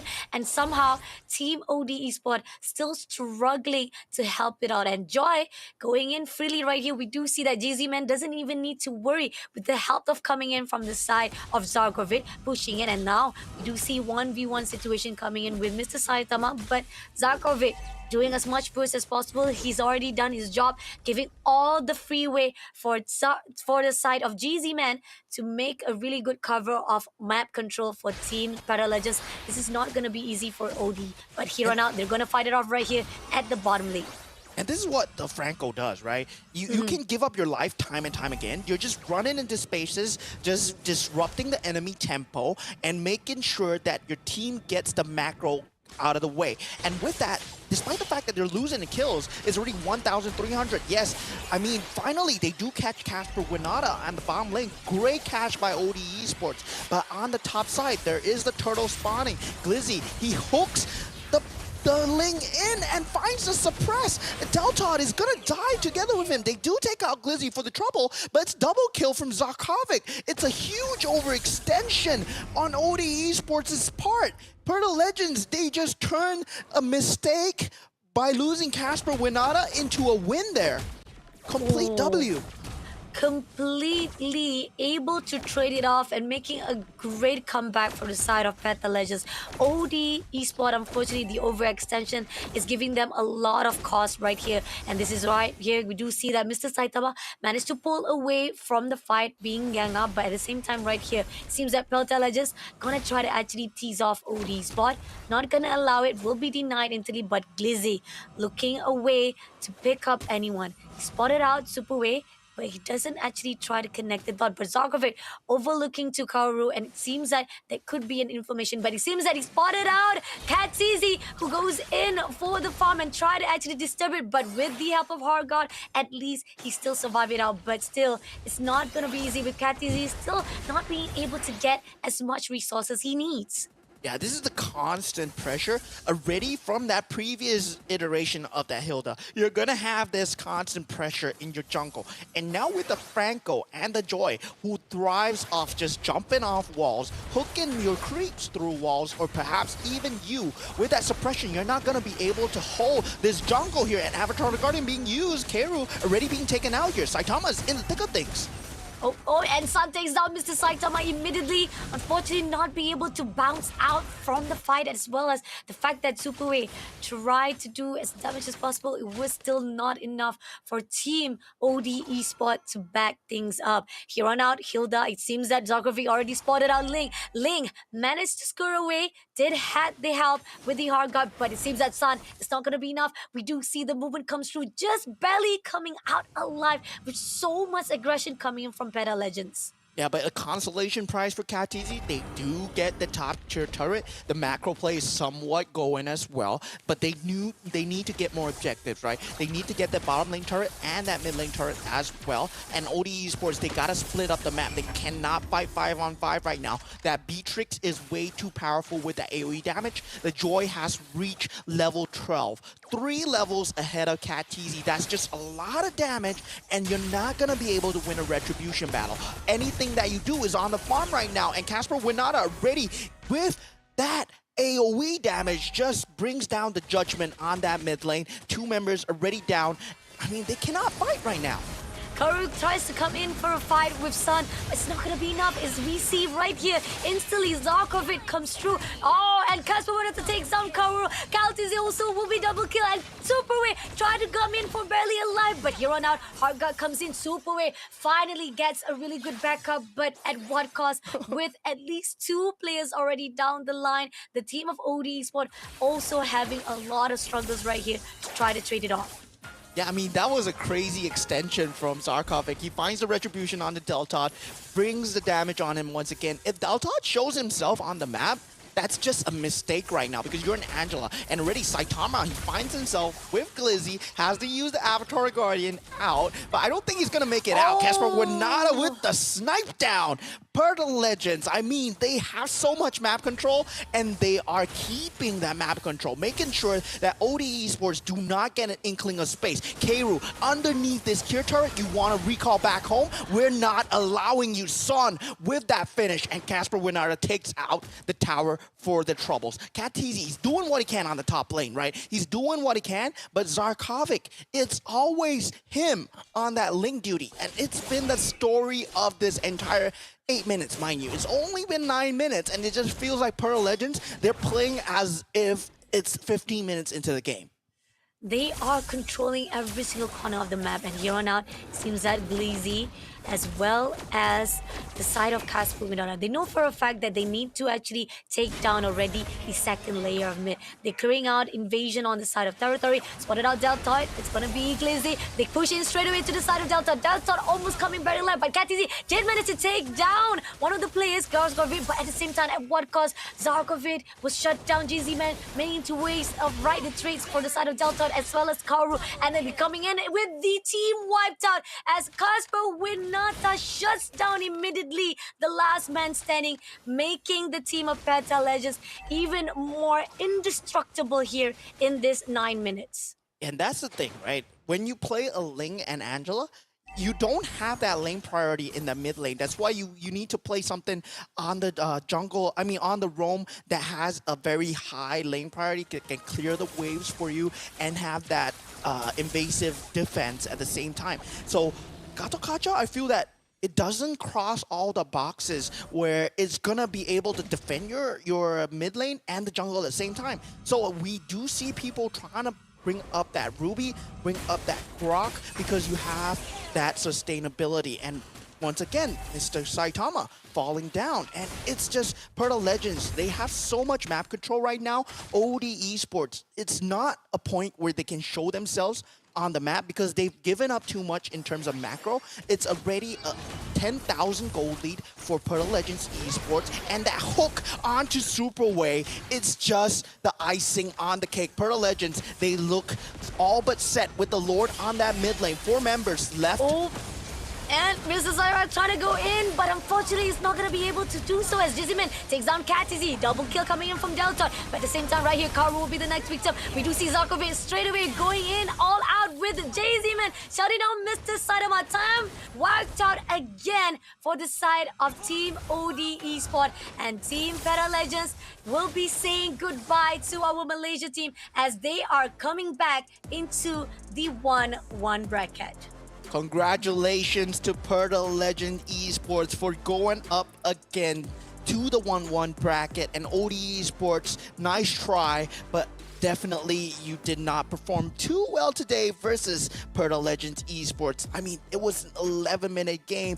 Their game plan was set, and Perta Legends Esports, they knew completely what they were doing, right? It looked like a completely different team from when they were picking up Chang'e, right? It looked like, yeah, we know how to play other styles. Finally, when our backs are against the wall, then we pick up these strategies. And yeah, this is what I expected out of them since day one. Agree, definitely. I mean, like, when you actually take out Changi, there's definitely a possibility for you to win. I mean, I'm so sorry. We keep on questioning about it, right? Why did you actually pick out Changi twice? And it was one of the ultimate reason why Perta Legends was not in their was not favoring on their fight with Doug Reich's Esports. But now, as they able to actually find another way to put out a really good drafting here, and not only just on the drafting wise, how they actually control the map, denying every single movement of OD Esports. That initial push or even aggression on the start is the reason why CatTZ could not do anything. And even with the help of Superway, or even with the fact that Deltot tried to come and save with the Hard Guard, it was still not enough, because every single time the team of Perta Legends try to catch OD off guard, they will be able to do so and come back with a strong game. Yeah, the game plan was pretty solid coming in from Perta Legend Esports. It's always to disrupt CatTZ. It's always to disrupt that lane in that early game. And once the farmer said, yeah, Glizzy can die. Early game, Glizzy can die. No problem. He gave up the first blood. It's no big issue, because CatTZ was taken down in that process, right? As long as CatTZ is down, I can be down as much as I want, because you take away one part of the pivotal Angela Ling combo, the main damage is coming from Ling. If you take a look at OD Esports lineup, right, there is no other form of damage before level 4. There's nothing. Before level 4, where's the damage coming from? Tempest of Blades? It's only level 4. Hard Guard? It's only level 4. Edith, Primordial Form, once you got level 4. So before that 2-minute mark, they start playing their game. It's a very well thought out plan where you make full use of that Hilda, who has that power spike at level 2, because you can regenerate in that bush. That revitalization battle spell, it's gonna come in handy. And our OD Esports gonna commit that flicker. Once they commit that flicker, they lose the lane instantly, because they don't have that safety mechanism to actually keep them safe. And meanwhile, Casper Winata in that back line, he can just farm up, and then he can have a great game. Agree, definitely. And now we also definitely see how much of the power coming in from Hilda after the nerf itself, so much of the potential.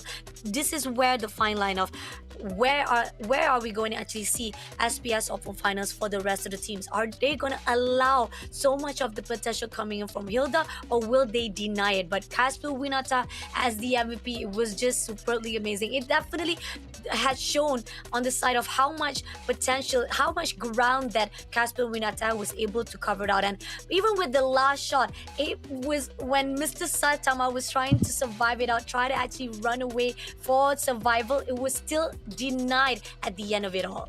Yeah, and it's really very surprising to see that that Hilda has not been picked up as that top tier ban yet, because for both teams, I mean, they left out the chip, and they did not pick up the chip. They picked up the Angeling instead, and Hilda Joy was the combo coming in from Perta Legend Esports. And we gotta see how the rest of the teams today, they actually just implement this Hilda, or whether there is an answer towards this Hilda, right? We see the old school where they bring out the Basia, they bring out the Barat on that EXP link just to deny away this Hilda's space. And whether or not these teams, they respond to that, they go for that old meta answer, it's gonna be a very big question. But Casper Winata, we gotta talk about him, because 10-1-6, 953 GPM, he was having a great time. Despite the fact that, yeah, most of the team was doing that job in that early game, he carried that mid game because of the fact that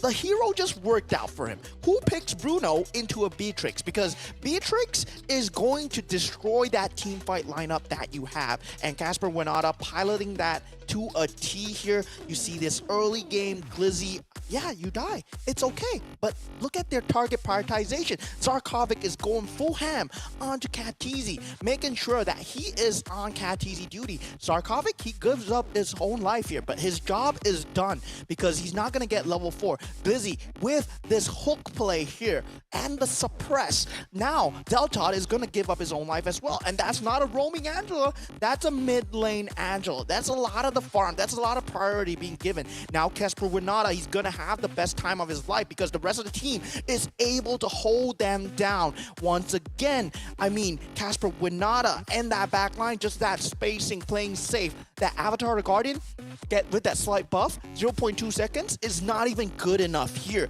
As Casper Winata has so much damage, he flickers aggressively. Zarkovic, of course, he gives up his own life here. That Heart Guard, I mean, it's still scary. It's still scary. It is. It's still scary. It put out a pressure, so much pressure to a point that OD Sport, they keep on trying to actually survive it out on only the teen layers of the ice, because this is where the fine line where Team OD, they were doing what they have, like they are pressured to do, and even so when they try to survive it out, it's still not enough because Perta Legends was denying it from time to time and time again. But here on out, congratulations to Perta Legends. You make it through another day. They are going to continue on their journey here for the SPS Open Finals, but with a slight reminder, they only have one lifeline away. So they have to continue the win streak again on day number 4, also with day number 5, because those are the contingency plans, that those are the critical situation right here coming in from the Perta Legends. Now, take a look, giving more highlights again to Casper Winata. We're going to see how much of the control map that was given to Casper Winata throughout this round number 2. Yeah, and if you take a look at that heat map, right, this is especially in that 4 minutes where he is able to get these kills time and time again, and after he reaches the mid game, you can see that he's already at the 5-minute mark. And a Beatrix to be playing in the enemy jungle, you look at his movement, it's no longer in his own territory at all. He's just on the enemy side after the mid game was done, and this just shows how dominant he is. And despite the fact that he only died once, despite playing in that enemy jungle like 90% of the time after the laning phase was over. Oh, that's crazy. If you give so much leeway on the side of Casper Winata, you will give that so much space, and you give so much of power to him to make sure that he will be able to shut you down, not allowing any movement. And not only that, with the help of Glizzy as well as Zarkove, I mean, it's a team that you don't want to mess around, definitely. And it's a great it's a great version of Perta Legends that we are able to witness here for day number 3, because it's a different type of Perta Legend we saw on day number 1 itself. But at the same time, it is a great job deal for Perta Legends to continue on here for the SPS Open Finals.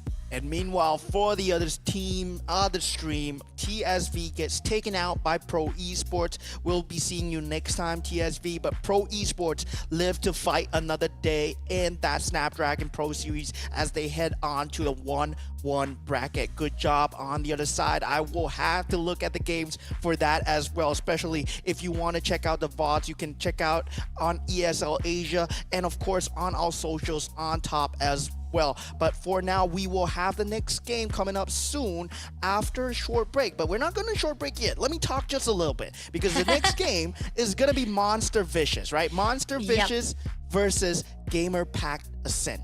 And that's going to be Malaysia versus Philippines. And this is one of the regions that I'm really hyped about, because Monster Vicious is a very strong MPL team in Malaysia.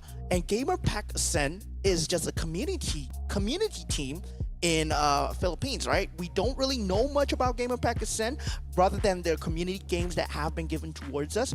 But if Monster Vicious lose towards Gamer Pact Ascent today, I mean, it shows how strong the Philippines region is, even in the community scene.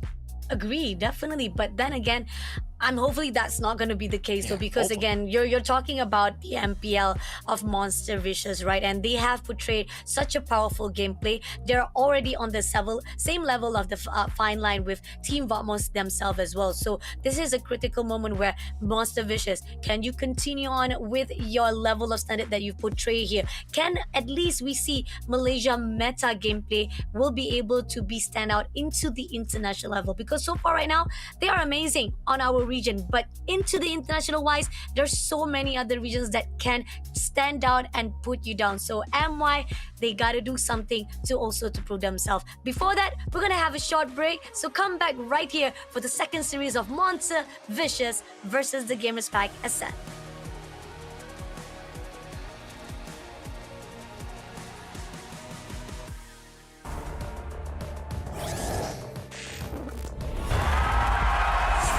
Here we go!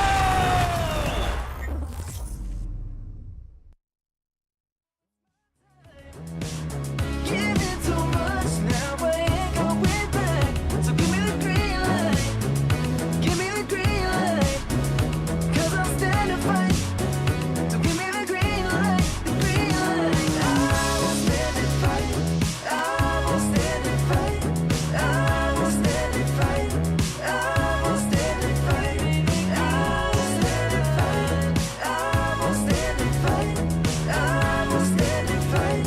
I will stand and fight. Everybody said I was crazy for believing. Told me to give up, there ain't no shame in me losing, but they're wrong. Oh, but they're wrong. Oh, but they're wrong.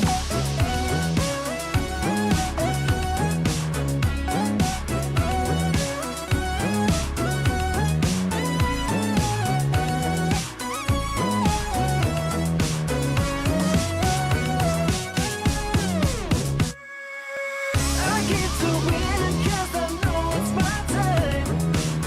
Give it too much now, but I ain't going back. So give me the green light. Give me the green light. 'Cause I'll stand and fight.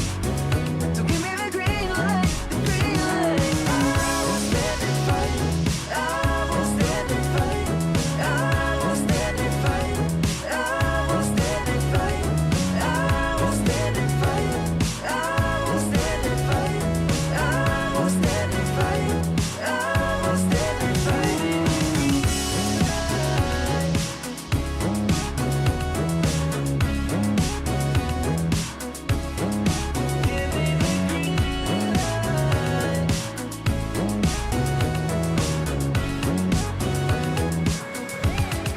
Give me the green light.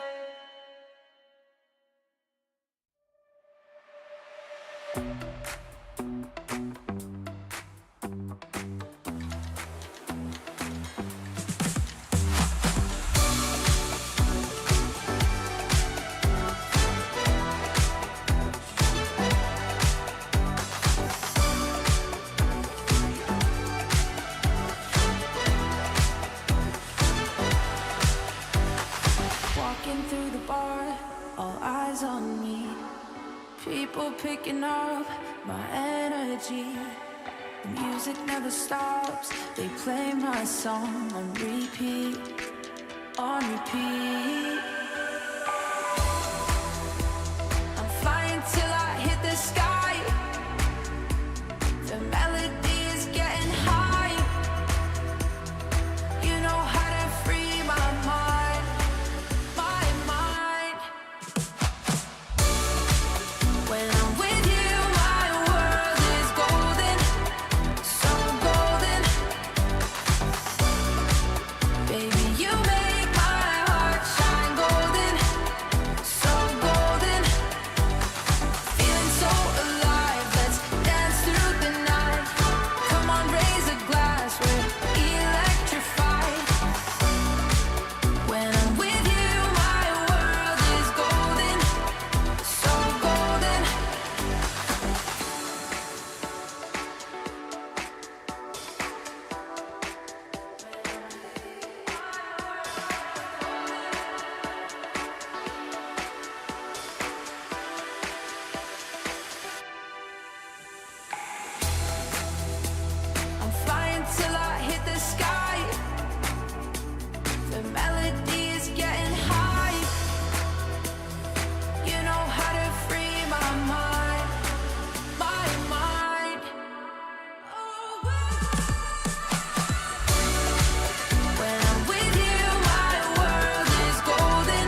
Welcome back, ladies and gentlemen, to the SPS Open Finals Day 3. And we have the second series already lined up for you guys. It will be Monster Vicious from Malaysia going up against Gamerpack Ascent from the region of Philippines. A very strong region against a very strong team. So whether or not the community can go against the MPL top dogs of Monster Vicious, we will find out later. But before that, I'm your caster, Moman, and join with me will be Faster Bunny. How are you feeling today?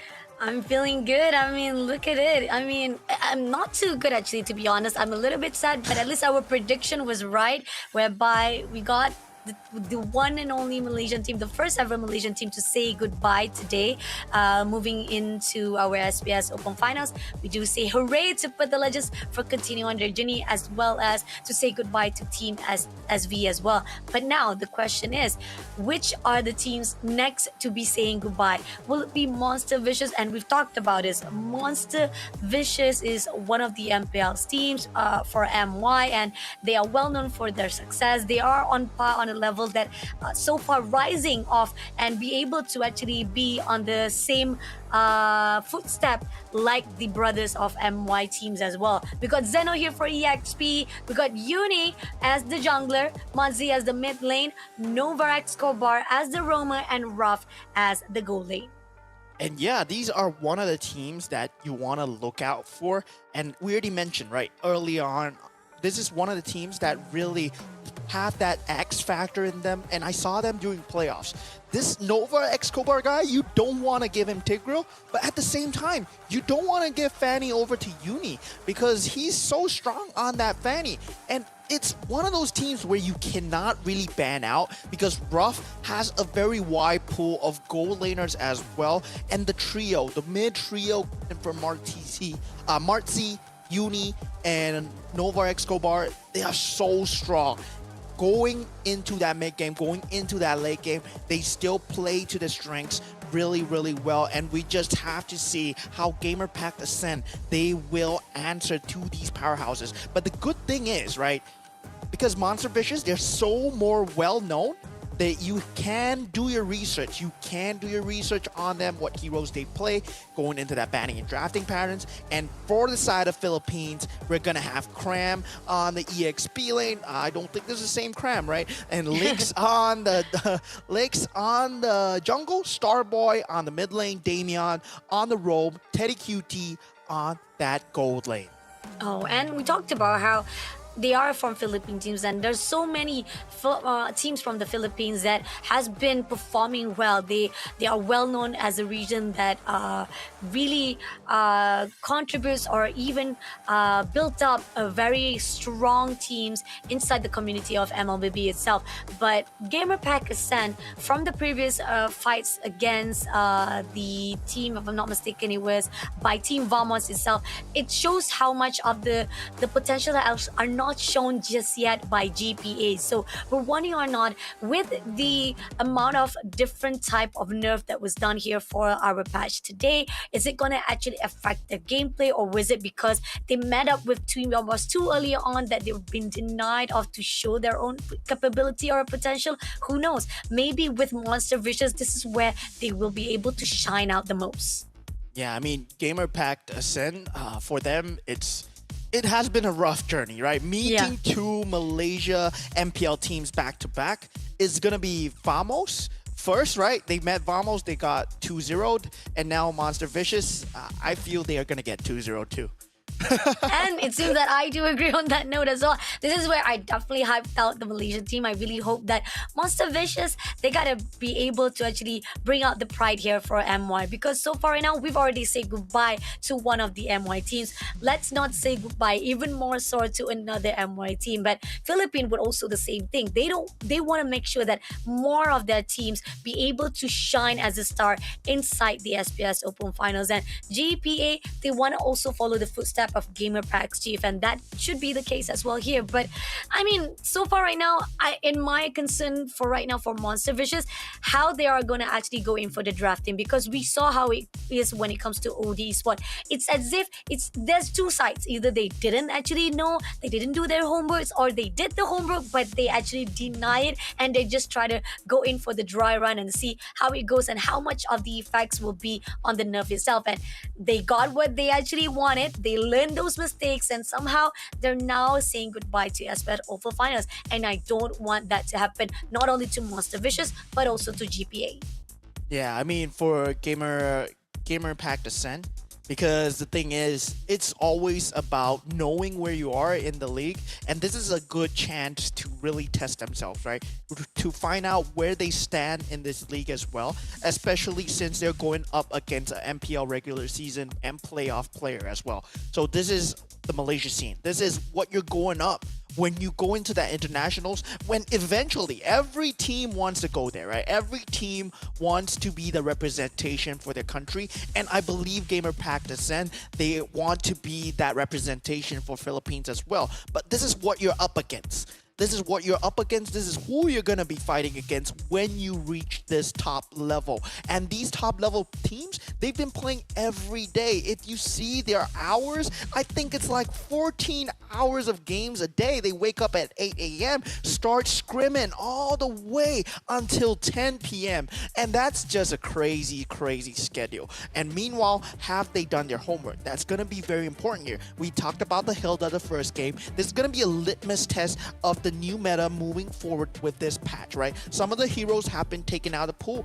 I feel that Khalid is not as strong anymore. I feel that Gadokacha might not have enough damage, but can they still work? And now we will see how Gamer Pack Ascent and Monster Vicious, they execute this new patch as we move on forward with this meta.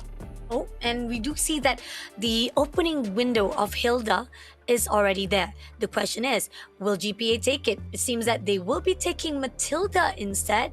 Okay, not to worry. We know for a fact that Matilda is still high rising, still very, very beneficial when it comes to moving into the game. So probably they're going in with their own safe zone, and we know definitely GPA has one of the finals that they can actually pull out with the Matilda.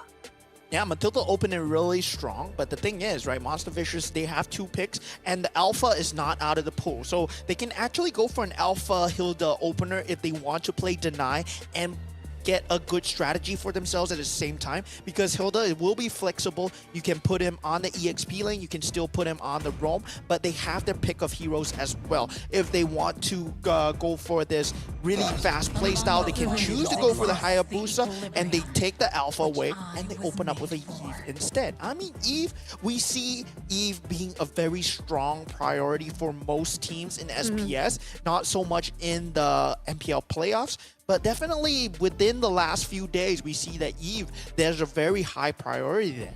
Agree, definitely. I think they know for a fact that when you have that RWM, it definitely gives a lot of leeway for the game fights itself, the gang fights that they needed to. So I think Monster Vicious are prioritizing on that. They saw a lot of the after effects when it comes to having Eve on their side. Now, Gamer Packs and Hilda is still open for them.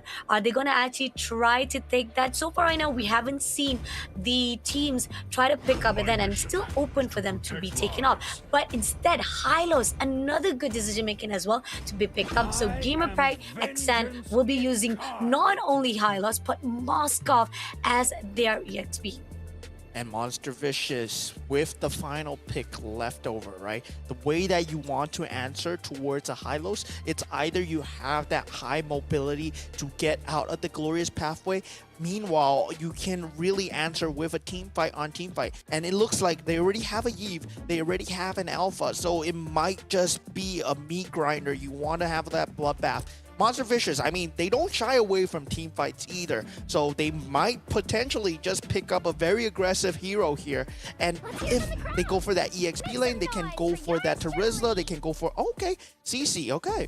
I mean, usually that's the main answer. Usually you pick up like a CC to destroy the Hylos in the lane.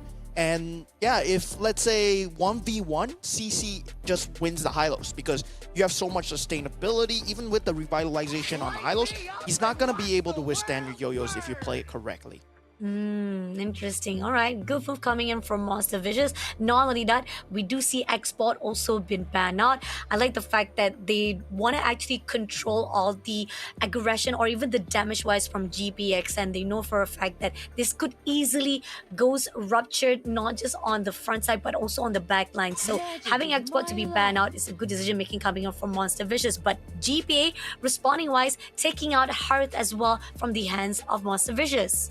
Yeah, I mean, that's not too big of a deal. I mean, Gamerpack Ascent, I feel that they should be banning out that mid trio, right? That Yeeth, the Alpha, and potentially the Roam that can help out the Alpha, right? The one that will really enable the Alpha would be something like a Ruby, would be something like a Gato Kacha as well. So Monster Vicious, I mean, as much as I say Gato Kacha, he has been nerfed, but it's still a very strong hero, especially if you put him on the Roam role to enable a damage dealer, because Alpha, he's going to be able to pump out a lot of damage. And it looks like the priority here for Monster Vicious is to take out that Aurora. Despite the slight nerf, it's still a very strong hero on that mid lane. Interesting. So far right now, Monster Vicious definitely denying a lot of the offensive side, all the damage. They want to actually counter it off and try to cover it up all the grounds of Monster Vicious. But on the side of GPA, they ended up taking out the Nathan. Possibly they don't want to give so much of the mobility wise of Monster Vicious. So this is where Nathan comes along. I know for a fact it is a little bit of lane game, but it could be a little bit of insurance on the side of GPA as well.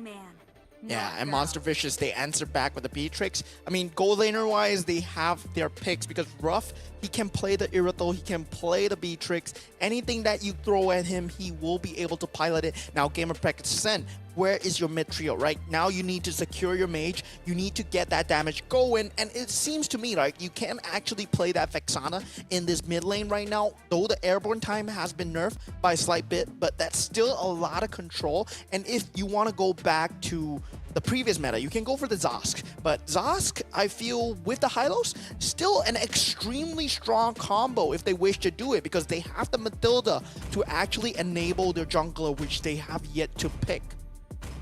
Interesting. Okay, so far we do see there's a potential of also Hayabusa to be picked up. They need that and more mobility wise of them, but no, they end up picking up Boxer. You talked about this. Oh no. Now suddenly this Gamerpack Ascent lineup looks extremely strong, but the thing is, it's always on that CC. That solo play from that CC can potentially disrupt that first 3 minutes of the game where you have so much power spike because your level 1, your level 2 as a CC is so strong with so much mobility. Even if you go for the sprint or the vengeance, there is so much damage going your way. Now Monster Vicious left with the roam. I want them to have something that enables that alpha, something that's really aggressive, and they can go for the Tigreal here because Nova, he is very strong on that Tigreal, but now the Carmelia is coming out. Oh yeah, I'm confused. I'm definitely confused on this fact that they picked up Carmelia instead. But I mean, most possibility they do know for a fact they want to actually cover out already the front side as well as the back side as well. But the fact is, it is giving a lot of the leeway on the side of GPA right now because GPA looks much more sturdy and much more strength on their choose pick at the moment right now compared to what Monster Vicious are putting out.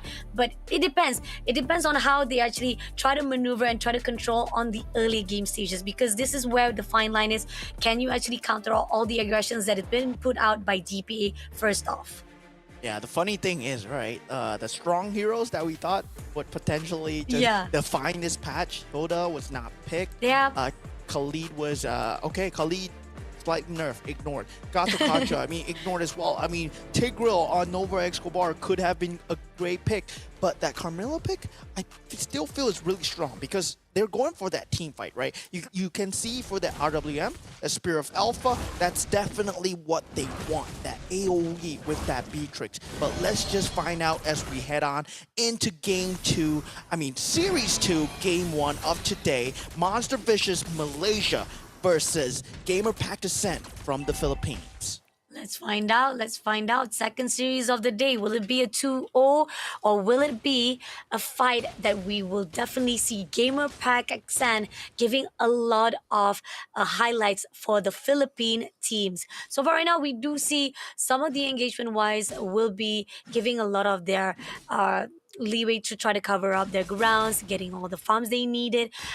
The question is back to Viver again, whereby can they actually be able to help the maneuver of all their junglers? So far, we do see that Invasion comes in from the side of GPA.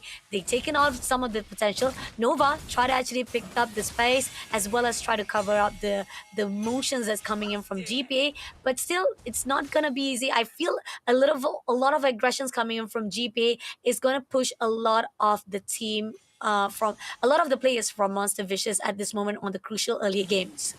Yeah, and it's always about that jungler in that first 2 minutes, right? But despite that fact, they had to just rotate players from GPA towards that top lane because you don't want that CC to get that snowball going. That Hylos is not going to have a good time, even with a glorious pathway.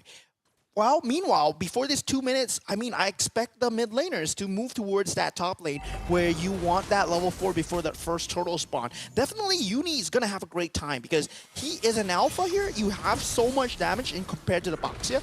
I like the Boxia pick, but it's not really that good in this game because there's not a lot of revitalizations that you're dealing with. And you can be on that CC duty, and you can put Cramp with that Glorious Pathway somewhere else. But now we have it. Real manipulation being used. Yep, RWM coming out. It's gonna be Uni taking out the turtle, but at the same time, Mortis takes down Leaks as their progress comes through. It's gonna be GPA try to pull away before becoming a casualty, but there was already a trade comes through between the two teams. It's still a win and at least a close range gap between Monster Vicious as well as GPA. Yeah, 1-2-1 trade. Turtle going the way of Monster Vicious. Monster Vicious, they have this early game with this alpha. They can fight for days. And Carmelia, he is so strong, right? There's so much sustainability coming out. But that Basia, with that degeneration, is going to shy them away. And really, this is the power of the Basia, right? I love this pick. And it's really surprising why they went for it. But I can see where it's going because that Curse of Blood, that AoE, they will be very strong in a head-on team fight. Monster Vicious, they have that 5-on-5 even without the CC, but I need to see out more moves from Xeno right now because Xeno right now, with this equal net worth towards that Hylos, it's not exactly where you want to be as a CC. You want to be destroying, winning that lanes because as a CC in that mid-game, you don't really have that much of a team fight presence. But Monster Vicious, they gotta keep avoiding team fights here. Let's see if they will so, because the fact is right now, it seems that they are stacking themselves already at the bottom lane, and somehow Monster Vicious is already waiting for the spawn of the turtles. And this is where the fine line. Are they going to actually push in, or will they actually try to get the team fight started out? We got Nova, will be stunning straight away. It's going to go in all out to Taman. Marzi shuts down immediately, and now giving a good leeway for the side of Team Monster Vicious to get this next turtle. And the side of right at the top right now, they know for a fact that GPA is at the moment as a crucial state that they will be having a little bit of difficulty. And slight positioning error coming in from Gamerpacked Ascent, right? You have no way of initiating. You have to always be wary of that Spear of Alpha, and it's going to be a very scary look, but now they don't have the Matilda, yet they're fighting Uni. He can potentially destroy everyone here. Glorious pass booked out, but doesn't hit anyone. It doesn't even pick out or lock to anyone. And it's just a little bit of giving all the space for the side of Monster Vicious to just run away with the gameplay. RWM been put out. It's going to be one to be mobilized. It's going to be Marzi to shut down Starboy. And now they're trying to push in. Unfortunately, Tito will already be slain. Now Cramps will be the next victim of Uni with the Spear of Alpha. But at the same time, right at the mid, Teddy Cutie almost been tagged out by Xeno, but it's already enough wins inside the hands of Monster Vicious. And very good timing call coming out from Monster Vicious, right? You saw that when the Glorious Pathway came out, they did not want to fight at all. And they knew that Gamer Ascent, they're using that Glorious Pathway. Meanwhile, Xeno, I mean, he has really throttled himself. I was saying I need to see more from him. And now that he cannot die, he's secured so much farm for himself, it's definitely going to be very hard for the team of Gamer Ascent to just collapse down on him. But they do find him. You do find him, but Nova coming in for a side of Daddy Cutie is just a small whiz comes in. But at the same time here, that's just a small trades off trying to be in for the side of GPA. But Raph, a little bit too rough in the center, and he's gonna be pushed out. Stun comes in from Leaks, and Starboard finish it off with shutting down Raph immediately. But Legs on the other side will be denied as well as straight off by Uni. But Uni is not done. He gets a shot to the side of Damien as well, getting 2 trades right here for the side of Monsters Vicious. It's a really good consolation prize for them. Yeah, and we see the power of the Camilla really coming through, right? Having that Curse of Blood and Gamer Ascent, you are so grouped up. You want to just fight it all together. You might potentially be running into a trap.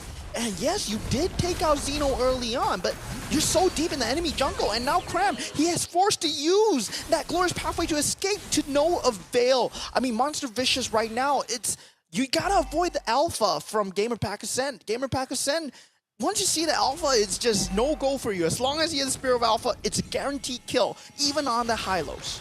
And now Invasion comes in, taking out the buff, and GPA cannot be able to cover the grounds. They cannot defend their territories because of so much map control coming in from the side of Team Monster Vicious. Next turtle is about to be spawned. We do see that Xeno will be covered out. Not to worry at all. They got the turtle on their hands. Much of resources already been put out in the hands of Monster Vicious. So much of potential already been put out. GPA still haven't found the answer they want. Yeah, I mean, they were trying to highlight that mobility. First pick Matilda, right? Really strong first pick, but they have not been making the correct decisions, especially with that Glorious Pathway. It's so huge for them for Gamer Ascent because that's their only entryway into Monster Vicious because there's no other way of initiation. And that Hylos, I mean, Cram, I don't think he can be in a position where he can show himself. That Basia should be the one that's giving them vision right now. Let's see.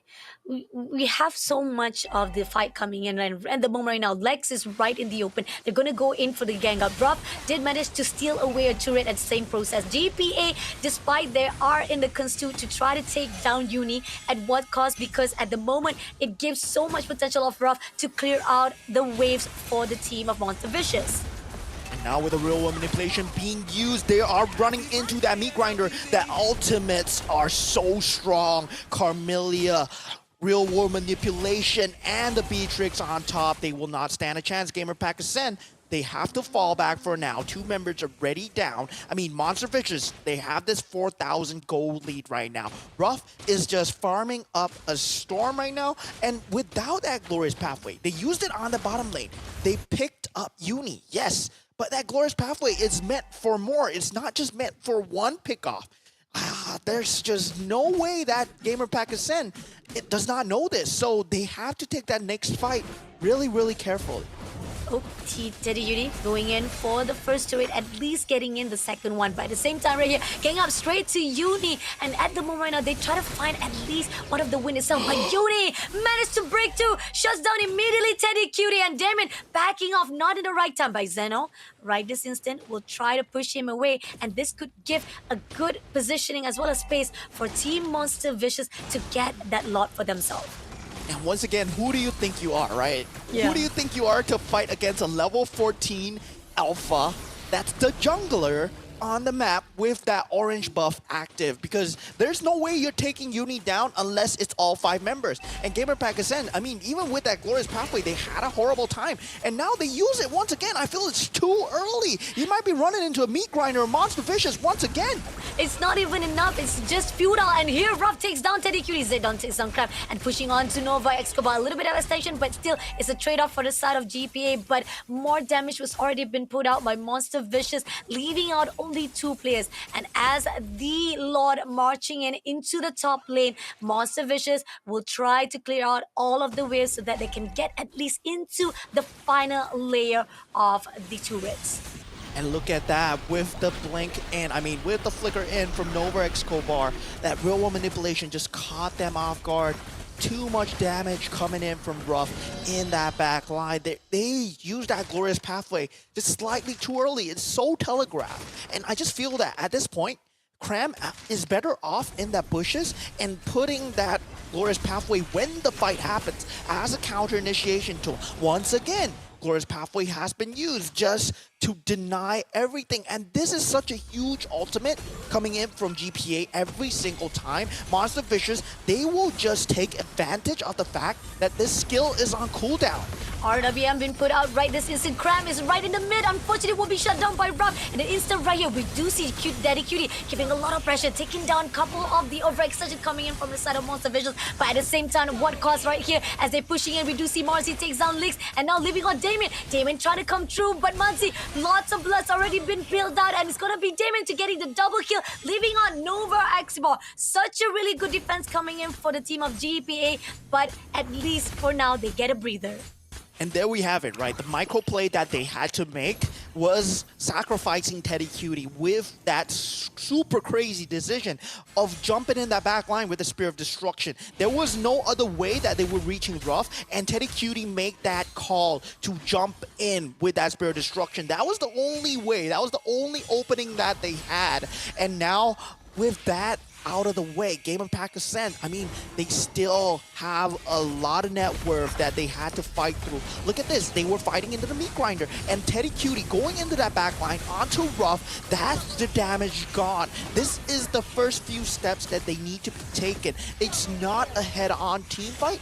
They have to pick off Ruff somehow. That circling eagle has to be used on Ruff, and definitely I don't think MV, they will allow it again. This is not going to be easy for GPA. It is a small win for now, but the fact that they already spot out that backline is something that needs to be sacrificed and things that they need to overextend to a point so that they can deny the movement of Monster Vicious. It's a risky move. A lot already been spawned, and right this instant, we see the waves already been cleared out, and we know for a fact Teddy Yuri is also doing his job trying to actually put out that bottom lane as well. As time goes in, right this instant, we know Uni is coming in as well for the lot as well, but now they're going to go in for the glorious path, taking out, but the RWM comes through, but it doesn't tag off anyone, and GP managed to pull away from the hands of side of Monster Vicious, but at least the Lord will be in the hands of Team Monster Vicious. Yeah, and Gamer Pack Ascent, they have a lot of creeps to deal with. They didn't have that timing to go for it, despite the fact that they tried. Spear of Destruction, could be used, but Ruff is not showing himself anymore. Once bitten, twice shy is not going to happen again. And what I want to see out of Ruff right now is to build towards that Wit of Nature. Once it's up, it's really the nail in the coffin for Gamer Pack Ascent. They will have to force a crazy team fight, but Starboy will be that shining light for Gamer Pack Ascent. They will have that magic damage coming out from that scaling Sicilian, and that's going to be a very scary tool for Monster Vicious to deal with. Now, the light falls onto Starboy. He has to make some crazy moves where he's in the fight and not dying at the same time. Let's see. We see that CC will be pushing off straight for the Lord of the top lane. Now, Team Monster Vicious try to make sure that at least GPA will be caught off right at the bottom now. Turret already been picked up right at the top, and at this moment, Glorious going in for the path. But at the same time, Monster Vicious has already been tagged out. They had to pull away from the fight just instantly. But Unit comes in for the overextension, pulling in straight to Karam, and now trying to go in for another extension, but the overextension will be denying him, punishing by the side of Teddy Cutie. And it was so much damage to a point that Team Monster Vicious had to pull away. But a really good defense success coming in from Team GPA. And yeah, they hold on for now. But Gamer Pack Ascent, they can keep holding on, and they have a very good high ground defense. This is where the penny drops for Monster Vicious because of that CC pick, because you don't have that much of a team fight advantage. It's just the hero alone. It's just that hero kit alone where you cannot exactly jump in. And who is forced to jump in there? The Alpha. But now with so much damage being available on Starboy, as long as he's alive, as long as they don't catch him, Monster Vicious, they're running into a crazy amount of damage that's coming out from the Sicilian here. Let's see. Now, as 40 seconds on the clock, we do see the lot will be spawned out, and so much of the damage has already been put out. And despite as they try to actually go in for the team fight, it was still not enough as GPA still managed to defend themselves. Now they're trying to actually go in as one, and we do see GPA also going in at the bottom lane. We have at least Teddy Cutie try to clear out the wave so that at least they can break off the bottom lane of the turret for themselves to come in to sneak into the baseline of Monster Vicious. But will Monster Vicious allow it? We do see somehow. We're gonna actually have Mortizy to clear out the lane, and it seems that they're gonna actually contest it out. They're trying to go in for 1v1 right here at the top lane with Ruff himself, but no! Teddy Cutie will be denied. We couldn't actually get it on scene because with Nova sticking as claws inside with the side of Ruff, unfortunately Teddy Cutie will be denied, and now it's giving the opportunity for Monster Vicious to just get the lot for themselves. They make the bet, they make that gamble to put themselves in that bush and know that Teddy Cutie has to be the one to take out the creep waves. If they sent anyone else, if they sent Cram, if they sent Boxia, they would have been fine. But they know that at this point, they want the farm on the Moskov. And MV, they play that game, they make that gamble, and it paid off for them. With the Enhanced Lord in their favor, they have all the damage needed. But now, Moskov is back up, yes, but they will lose an inhibitor turret because of that singular move alone. And that's a lot of map pressure, right? MV, they don't want to take that 5-on-5 team fight. They know they will lose if they're running towards the Sicilian. So they took that gamble, and it paid off. It paid off very, very well. Now, as the lot marching in, they're looking for a way whether or not they want to actually split up again. Marzi sticking a little bit of his nose right to Cram, try to tease it off. Just one more turret to go for them to break it off. It's done deal. This is where the game fight starts in. Going in for the stun straight away. Uni looking for opportunity. Glorious Path has already put out, but they're not going to be tagged off right away. Ruff already been spotted up by Team Teddy Cutie with the backline. He pushing in straight, but now this is going to be a chance for them to push into Marzi as Uni takes down Teddy Cutie. But the RWN comes through. Jamil still trying to survive it up. Marzi moving away, but it's going to be Yuri to come through for the side, shutting down with the Spirit Flare Alpha, but at the same time, it's not going to be enough. It's not much of a damage. They spot out from Monster Vicious as GPA comes through, but they did manage to take down Jamil, and now they're pushing it, but Starboy shutting down Uni immediately, but will Zeno be able to pull through? Glorious Path been put out for them to just defend and pushing away the Monster Vicious. Again, another lineup of defense, so much stronger right here in the hands of Gamerpack Ascent.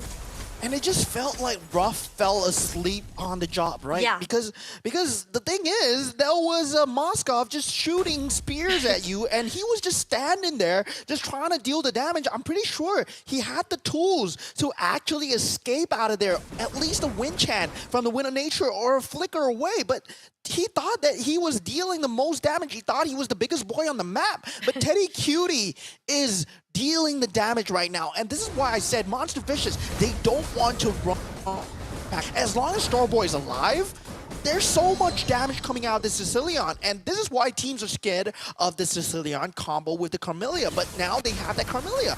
And look at this. Ruff, he had the flicker available. And yet, Teddy Cutie is just dealing so much damage. That backline was just a really good cover up from Teddy Cutie. I mean, like, he covered the grounds, he did what is necessary to shut down any movement of Monster Vicious, which questionable. Why was Monster Vicious was not covering the ground? Definitely cutting Ruff off guard, and he was not taking what it was necessary to give more pressure for Team Gamerpack Ascent. Again, he is learning a lot of the mistakes, but coming through right here, they're gonna try to contest, and we do see Nova X Govar. They're hiding off the bush, and they might actually try to actually sneak into the back line of GPA. They do not know this. They know for a fact Starboy is right there. So there you go. Nova coming in right this instant. It's gonna be rough to take him down. This is Glorious pushing into the side of Krem, but this is only for them to run away for dear life. But Krem's already getting a lot of damage. Still survive it out for the mortality. But as we see it, right, this is a Uni. Try to do as much damage as possible. It's not enough. Teddy Cutie takes down Ruff immediately. That's the opening, but Uni finally comes through with the trade. And as they're pushing in, GPA looking a little bit more sturdy. They try to survive it out, but Trey pulled away from the fight. And Monster Vicious, this is still an even win for both sides of the team. But it's still enough. At least they managed to pull through, at least getting all the backlines they needed to get into the fine line of GPA. Yeah, Monster Vicious, that gamble again, right? That bush has been a success factor for Monster Vicious. Now they want to cut things to the end as they try to Spear of Alpha onto Cram. Can they find the damage? They go for the Crystal here. 5 seconds on Starboy. They are rushing the Crystal down, and they do get the game for themselves. They pull off the bush play. Monster Vicious, 1-0. They will pull ahead in this series. Lot of decision makings that was done here by Monster Vicious. Quite tricky, definitely was a little bit shaky, also rough at the end of the game itself, because a lot of mistake was done and they were punished by it because of it. And hopefully at the process of it moving into the second round, they will not do the same mistake. But it was a great move. The point of it all, probably the deserving of the MVP definitely coming in from the Bush side, because the fact is that was the strategy that was really good on the side of how Gamer Packs Ascent did not expect. They thought they were actually trying to hold off any of the team fights right on front side. They did not spot either one on the side of Monster Vicious, and it gives a lot of space for Novar as well as Raf to come through, and that was the redemption that he needed after being so stuck up trying to fight with Teddy Cutie on the front line where they try to push into the base of GPA. Yeah, I mean, those bushes. You gotta check those bushes, man. You have a Baxia, you have a Hylos. And the thing is, you have a Sicilian as well with a Mathilda. There's so much utility to check those bushes. Even a Spear of Destruction to check those bushes could have won you the game at that point, right?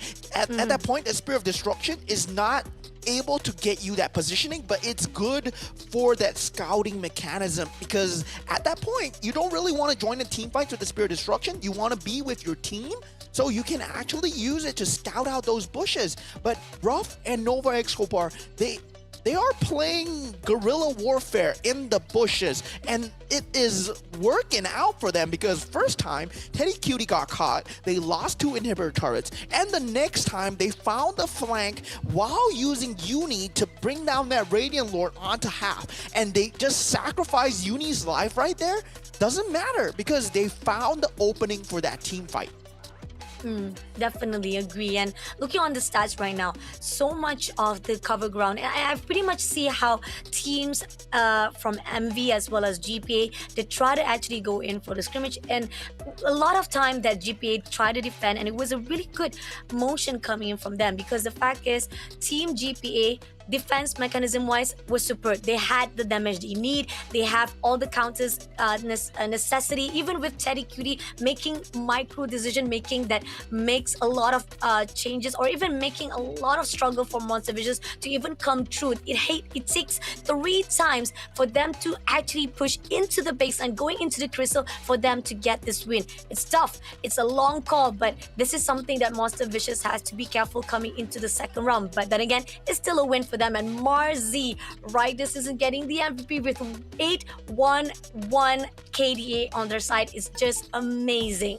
And I'm already in this early game, right? This is not that game that we are seeing. Yeah, this is the Hilda Turtle Legends, OD Esports. I'm like, yeah, Hilda, very strong, very strong. Not in this game. That's why we're using this highlights here.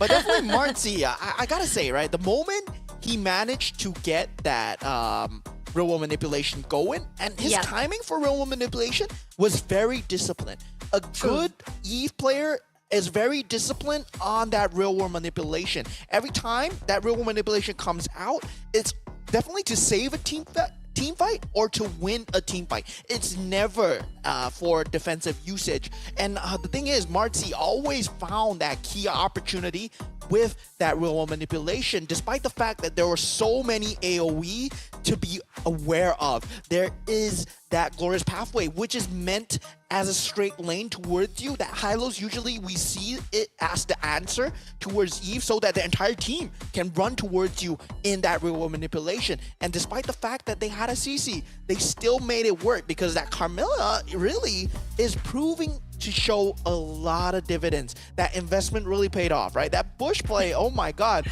From now on, Gamer Pack Ascent is gonna have PTSD from those two bushes alone. Agree, definitely. But this is a crucial thinking that they have to pull out in the first place, because awareness of the map is really critical, is really important when it comes to try to cover the grounds out, because somehow those are the things that they didn't actually expect. And maybe they were pretty much focused on, okay, they saw Uni going all out for the Lord, and this is where the time they're actually a little bit too distracted on their own focus. Attention was not given out properly, and Monster Vicious punishes for them. But at the same time, we do not deny the power of GPA.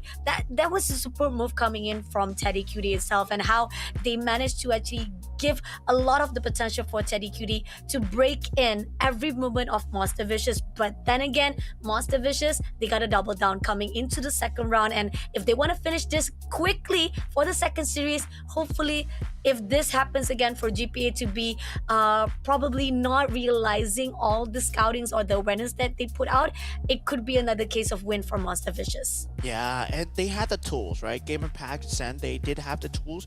There was a lot of vision game that they could have played because they first picked a Matilda. The moment you first pick a Matilda, you expect your vision game to be way stronger than your opponent, because you can be up in their face and you have that escape mechanism, you have that guiding wind, and you have so much shields available. But despite the fact that they had so much vision, they weren't able to do much with that information. And meanwhile, Monster Vicious, they just capitalized on that lack of information, because it's so easy for them to apparently get ambushes. And with that Beatrix factor, that AoE factor, they eventually clean up that game. But we will be heading into game 2 really soon, but not before we take a short break. So stay tuned, ladies and gentlemen. Go get your water, go get your snacks, and we'll see you guys shortly after the break.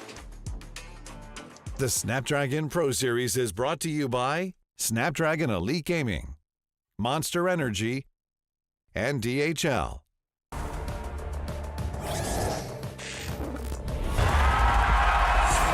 Here we go!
Welcome back, ladies and gentlemen, to Snapdragon Pro Series Day 3. We had the Series 2 of today already going so phenomenal, right? It was a back and forth swing. It was decided by a bush.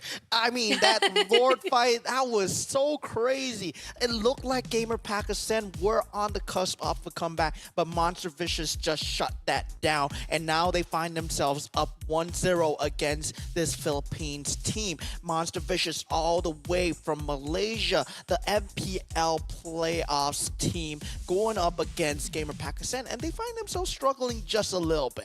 So we might see that in game 2. So Gamer Pack Ascent, they might have something up for us in their sleeves, yeah? I hope so, because again, you talked about how they had to have a PTSD already on the Bush side, because the fact is, when you do not watch your surroundings, your awareness, this is also a crucial point, because again, they could have actually change the rhythm, the movement of the game itself, and it could have gone to their favor, because Teddy Cutie was doing all he could to shut down any movement coming in for Ruff. Even when the moment where we're talking about how Ruff was just standing there not doing what he was supposed to do to give the support that is needed, and it gives so much space to GPA to shut them down. But now going into the drafting phase, what are they going to do? Are they going to actually deny Monster Vicious on how they actually maneuver with the Bitrix, or will we see finally the Hilda been put out? Because so far right now, they actually let go of Hilda, they let go of Chip. But going into the ban right now, we see that Angela has already been picked off. Matilda also been banned out. It seems that Monster Vicious are denying a Groot movement coming in from Gamer Packs, and despite the fact that for me, Matilda-wise, it doesn't have much of the leeway when they move in on the match number 1. But moving into the ban side of GPA, they're banning out Chip as well as Jushin.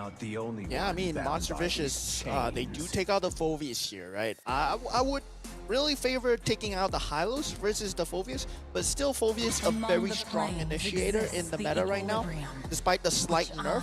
And now we see how much of a priority this Eve is, right? Because they're giving up the Suyo to Monster Vicious onto the likes of Uni, because it's gonna be a snap pick of Suyo, and it feels like Gamer Pack Ascent, I mean, they're more scared of this Eve than a potential Suyo coming out from Uni. But Uni, he can play the Fanny as well and give the Suyo over to Gamer Pack Ascent, and that's exactly what he does. Not bad. Ooh, and Fanny will be in the hands of Monster Vision. You talked about it, how they're very well versatile when it comes to Fanny, and Uni are scary. And this is something that Gamer Packs, they gotta be careful how they want to actually lock on, because Fanny is very tricky. Will be going all over the place, and it's not going to be easy to pull through unless you found someone to actually just shut down any movement that comes along from Uni. Yeah, the thing is, does Gamer Pack Ascent have a Min Sitar player, right? Do they have that lockdown? I mean, Min Sitar, very good at locking down the area with the King's Calling. Might not be meta, but it does shut down the Fanny. They do go for that meta pick of having Teddy Cutie on that Moskov once again. That Suyo, of course, definitely a great pick. But once again, they're lacking that lockdown. Is there anyone to hinder the movement of that Fanny, because they don't have that right now? And Monster Vicious, I mean, they can just go for that team fight, leave the Fanny as a singular unit. They will pick up that Vexana, they will pick up the Gato Kacha. You can see the other heroes, they are going to be meant for the team fight. They can go for the Beatrix once again, but Gamer Pack Ascent, I feel that they should ban it out, because Ruff, he plays a very scary Beatrix. Yeah, sure, he did give away 1 kill, but doesn't matter, right? He still plays a very scary Beatrix in the lane. I mean, if he's cautious enough, he's very well around on the scouting area, definitely Beatrix is not something to be messed around. But they picked out Hylos for themselves for GPXN, and maybe there's a possibility they want to actually redeem themselves for the mistake they've done on the first map. But we do see CC will be banned out by GPXN. And yeah, CC is not the only counter towards Hylos, right? Gamer Pack Ascent, if they want to fully enable that Hylos, you gotta ban out the Glue as well, right? Glue, CC, really strong against dealing with this tanky meta. And now, with the Ruby being taken out for Monster Vicious, not too sure about the rule. Oh yeah, it's good against Fanny. Yeah. So they have to Can take that pick out. up Fanny easily. So I like it. I like the respawn wells coming out from Monster Vicious. They know who they want to actually control and make sure that will not be picked up. Because again, they still haven't found the answer to Fanny just yet. Because so far, Fanny is still easily to roam around and it's not easy to lock on. And this is something, even with Hylos getting all the glorious path, Fanny can easily go away and move in back into the game fight to shut down Gamer Path ASAP. Yeah, and I'm very curious to see if Monster Vicious, right now, that Gato Kacha, you can put him on the EXP lane, you can pick up the Tigreal with the Vexana. It's gonna be a very scary team fight combo to deal with, and then Fanny can do anything he wants in that background. And they do pick up the Kaja, very good answer towards that Fanny, but is it enough? Is it enough? Because you can Divine Judgment all you want, but you might be facing a Flicker Implosion into that Heavenly Hammer, into that Sacred Hammer, right? They do pick up the Nathan, and do they pick up the Tigreal here? Let's see. I mean, pretty much right now, it's a good motion coming on from Monster Vicious. The lineup is already perfect. They just need another more tankier or even more sturdiest to actually hold the CC for themselves. Making sure that at least Gamer Pakistan, if they want to move away or they even want to separate either one of the players, they will deny it completely. And this is what Monster Vicious is trying to do. But they do pick up the Teresa. They are not just only trying to hold off every one area of the game fight itself. They want to make sure that they control Gamer Pack in one area and denies any movement at all. Yeah, Gamer Pakistan, they will have to find very aggressive pickoffs in this early game, especially the Kaja and the Suyo, and now with the last mid laner, they pick up a Veil. Wow.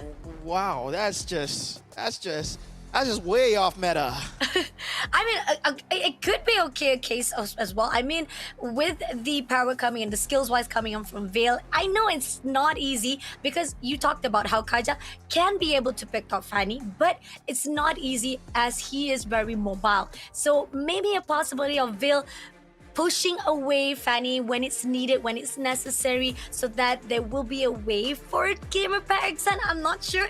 It's not enough space. To be honest, it's really not enough space. But let's see. Who knows? Maybe there's a possibility with enough damage put out from GPXN. And don't cry. Why are you crying? You know how easy I'm it is? trying to be positive. I'm trying to be positive for GPA right now, you know? You know how easy it is for Fanny to pick off Veil? Oh no! He's gonna dance around that ultimate, and now we head on into game 2 with very surprising pick coming out from Gamer Pakistan. The Veil making its debut, and now we find out who goes home here, right? Who goes home? Yeah.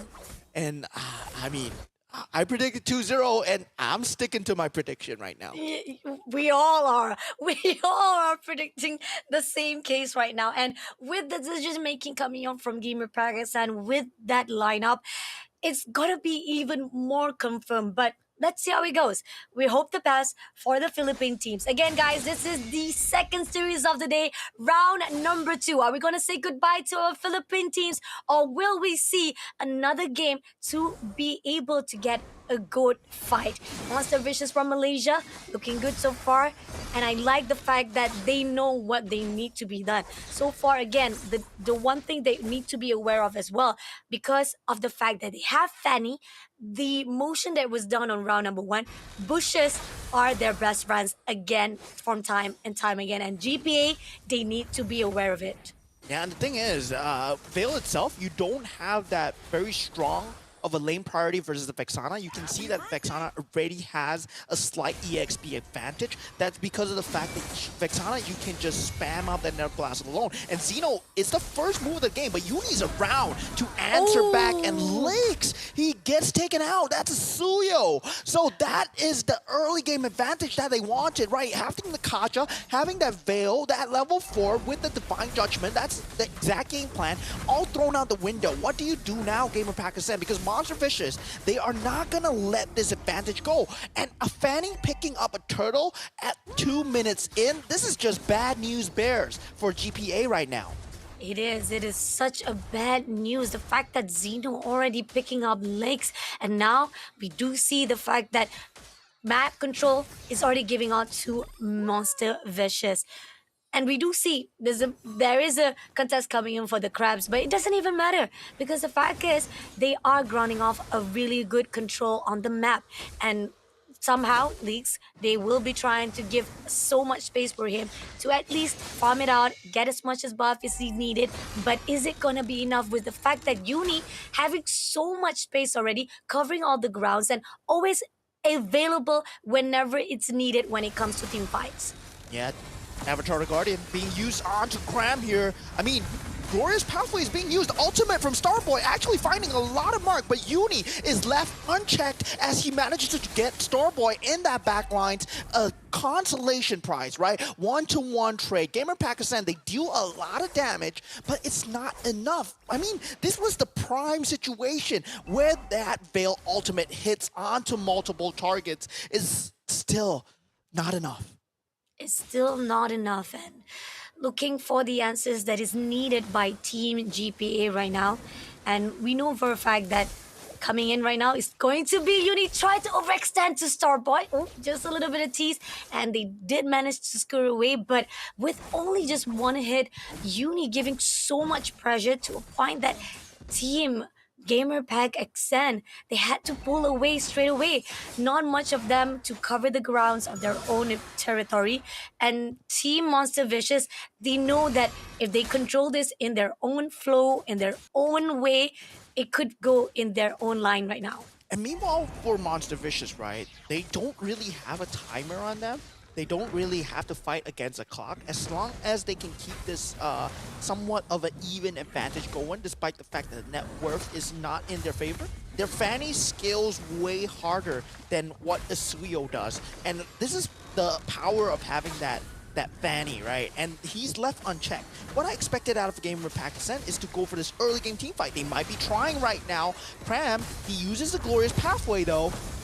He used the Glorious Pass, tried to move away, but here on out, it's gonna be the penalty zone. Is it gonna come out? But no, it seems that Uni comes in, but unfortunately doesn't manage to actually connect the thought enough to shut down any movement coming in from Gamer Pack. But they did manage to take down Starboy, and it is going to be another title in the hands of Monster Vicious. And yeah, that's the power of that revitalization Gato Kacha, right? Ruff, he's in a bit of trouble, but he has that flicker to get out. And you see, Ruff, he changes the Nathan changed the emblem spells based on the enemy lineup, and we saw the Purify in the previous series and now the Flicker now, because he knows that he has to avoid that Divine Judgment. That Purify is not good enough for that Suppress, and that's why you see that emblem change, I mean the battle spell change. Now Monster Vicious, they have all the momentum in the world right now, because currently Gamer Pakistan, where's the damage coming from, right? Only that late game damage from Teddy Cutie, because Starboy right now, even with that Veil ultimate, he's not finding the finish because of the revitalization coming out from Nova Escobar. Now, with the Glorious Pathway being used on a bomb lane, once again in vain, right? We see Cramp always trying to pop this Glorious Pathway really very early, and it's just given MV a lot of space because they know that this utility is not available. Now they can take as many team fights, they can dive the towers as they wish because they're not going to be getting slowed down. Agree, definitely. Using it at the wrong time, giving so much space for Team Monster Vicious to do as much punishment as possible. The fact that Cram has always been pushed to use that ulti to a point for him to just survive or even to pull away from the game fights, it's not gonna be easy for Team Gamer Packs Ascent. Now, coming in right now, we do see within a few more seconds to go, Turtle will be spawned out, and they're not gonna actually allow it. They're gonna make sure that Uni will be able to push Teddy to just be at the top lane, trying to actually clear out the waves. And we do see 2 or 3 of the players from Monster Vicious already waiting for the Turtles. Now GPA, they want to contest this. Yeah, third turtle of the game, they want to contest this. I mean, Conceal being used, it's great target onto Vexana, gets taken out. That's huge from Gamer Pakistan. They should have done this way earlier, but now it's not too late, right? You can still scale up on Teddy Cutie on the top lane, but then again, Uni is there to answer. 1-for-1 trade taken out. Avatar Guardian being used. Nova Escobar is in. Leaks, he does manage to get the turtle, but at what cost? Monster Vicious, they want to chase this down. They need to get another consolation kill. If they let Gamer Pakistan get away with this, I mean, Teddy Cutie is out, but Uni, he's still there, and he wants more. Nova Escobar goes down, does not really matter too much. They want that mid lane turret, and he gets the finish onto Starboy. They get that mid lane turret, and even more potentially going their way. They focus on the macro objectives here. The macro objective been completed, being able to be focused right straight for Team Monster Vicious. It's a good constellation prize. It's a good trade-off for Monster Vicious, despite the turtle being picked up by the team of Gamer Pakistan.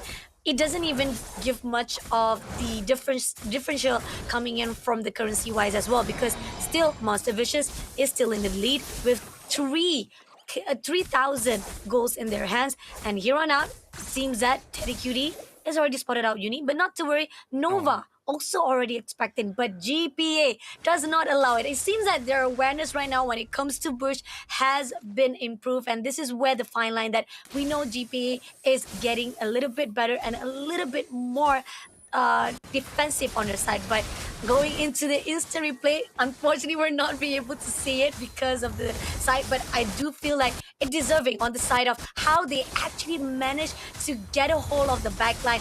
First off, Uni tried to pick up Crab, didn't manage to do so, but he ended up going to Starboy.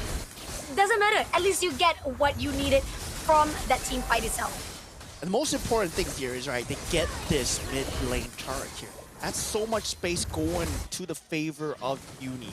And with that, right, they can consistently put the pressure into that jungle. And Suyo, he does not thrive off pressure. I know he wants to fight, but he cannot show his face most of the time. And now, with Uni not having that control factor, not being able to worry about that divine judgment, you can see him pull stuns like this. And this is why you don't pick Vale against a Fanny, because this is what's gonna happen. You're just gonna get styled on, and you're not gonna find the control of him, because there's no set control once that Divine Judgment is down. Oh, and another lot will be picked up. Team GPA still haven't found the answer they needed at the moment right now. As the lot is going to be marching in within few seconds away, this is where the fine line. Can they actually do the same defense that they put out on the first round? They did it really amazing, but with Vale just on their side, it's still not going to be enough. And we do see here, Kram has already been spotted out. Matt Z just finding a way to break through. Another turret been picked up. This is going to be the last few layers of the turrets for the baseline of Team GPA. And we know for a fact they're looking for a way out.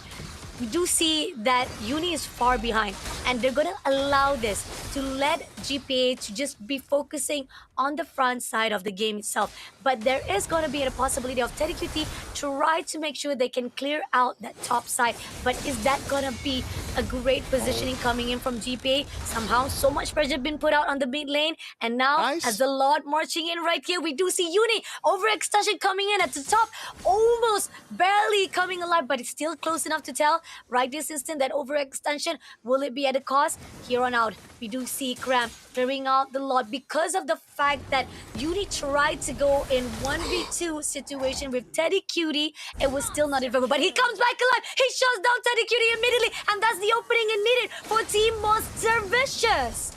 Yeah, they are going straight in with that penalty zone off that kill. Zeno, he might give up his life here, but this inhibitor is all that they want. The Nathan in the back line, he's still alive though. Can they get more here? Uni will be joining the battlefield really shortly, right? They do not have the super creeps anymore. Teddy Cutie did a great job of just easing that lane pressure that Monster Vicious was putting out. Because if they had to worry about that top lane, there's so much to worry about. This conceal play coming in from Damien right now, he might be in danger here. And yeah, definitely just disengages. Okay, try to actually pick up the players of Monster Vicious, which not the right choice, not the right decision making, but it's okay. Goes away immediately, knowing that that was not the right move, and now they will try to actually pull it out. And look how much of the difference coming in. 2,319 gold difference. Not much of a difference, but yet it puts so much toll to the side of Team Gamer Pack Accent. Yeah, I mean, this is a lineup that Gamer Pack Sen essentially does not have an answer towards. Like, Yeah. even with the Divine Judgment on that top lane, Damien was there together with Teddy Cutie. That was the prime damage time for Uni to die, for Fanny to get taken out. That was their answer. That Divine Judgment was their answer. And now they realize they don't have the farm to actually answer for that. Now Zeno can play in that front line, give Ruff the purple buff. And with the purple buff on Ruff right now, he can take this Lord with that enhanced cooldown. So Monster Vicious, they are taking objectives one at a time. And this is a calculated move coming out from Monster Vicious, right? If Gamer Pack Ascent, they go for this Lord here, it might be the worst mistake that they can make. And Escobar already finding the members of GPA hiding in that bush. I mean, MV, they're doing a great job of checking these bushes right now. Agree, definitely. Clearing out everyone. Zeno also trying to push away the GPA. It gives so much space for the team of Monster Vicious to get the Lord already. This is how you want to control the movement. This is how you want to give so much space to your jungler, to your players, so that they can actually have so much of the potential to shut down and get a hold of the Lord itself. Now, the Lord is going to march in. Can the team of Gamer Pack Ascent defend their baseline as they did before? I mean, 6 items already out from that Fanny, right? At that point, he's spoiled for gold. He's the most highest damage dealer on the map right now, and the most mobile character. We see the penalty zone. I mean, Zeno. Yeah. Oh, Quite a bit of failure blunder. coming in from that penalty zone. But Uni try to back things up. He will be able to take down Daddy Cutie. But with the trade-off right now, we do see Marzi gonna go in for the push. Does he manage to go through? He's gonna go in for a fight with Kaja. Doesn't get the kill that he needs. Doesn't manage to pull through. But Lix ended up taking down immediately Uni. And as we go in, Lix takes down Marzi as well. Base. This overextension was just The pushing base. in to give that push for the side of Monster Vicious to just deny it. They gave that confusion to the side of the players of Gamer Pack Accent, making another victory in the hands of Team Monster Vicious. I mean, with all that happening, it was just, yeah, you can kill Uni. Doesn't matter, right? Because where is Nathan? I mean, focus on the Nathan, guys. Gamer Patterson, the Nathan was in your base, and he had the help of Nova Escobar. These two were just enough to secure the game, and this is objective gaming at its finest here, right? Yeah. Just we lose Uni, never mind most farm character on the map, it's fine. But Teddy Cutie is dead. That's the main source of damage dealer. That's the ability to deal with Ruff. Now that he's gone, Ruff is able to roam free and get that crystal. It's just crazy coming out from MV right now. And Gamer Pack Ascent, of course, well done on you guys. You guys did well. Game 1 and Game 2, you guys tried, but definitely we won't be seeing you for the rest of the tournament. And MV, congratulations on moving to that 1-1 bracket. Oh, it was crazy. I mean, okay, we talked about Uni, right? We talked about how Uni was already distracting themselves right at the top lane while the rest of the players was already pushing into the crystal side. But at the same time as well, we see how so much potential coming in from Monster Vicious, whereby they know how to divide and conquer. And GPA has been lacking that visualization or even to actually scout properly what was necessary into the gameplay. Going into the goal game definitely is on the favor side of Monster Vicious. They had so much ground covered. They had so much of the map control. Even from the start itself, Uni was just all over the place. There was no one could lock on to him. Even at the end of it all, it was only because the fact that he was already overextending himself.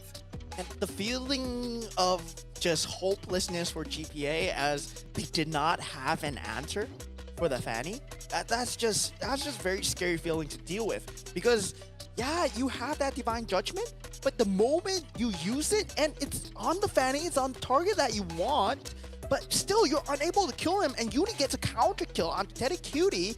It's just very hard for GPA to just scramble their resources and find the correct target, because the target here is Uni, right? You want to take out Uni as much as possible, but then when you finally do take him out, Ruff becomes the issue where he takes out the crystal.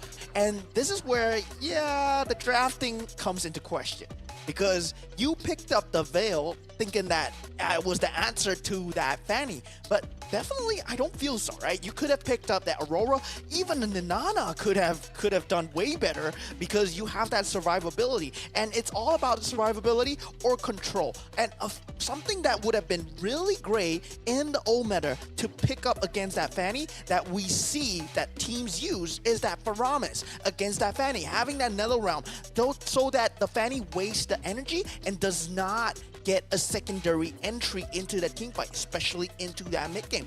But Uni just had a hell of a game. All the conditions were set for him. It's like setting up the runway for the airplane to take off, and it's like choo choo, yeah, with the cable. He's coming, and I'm Uni, I'm Fanny, nothing can stop me.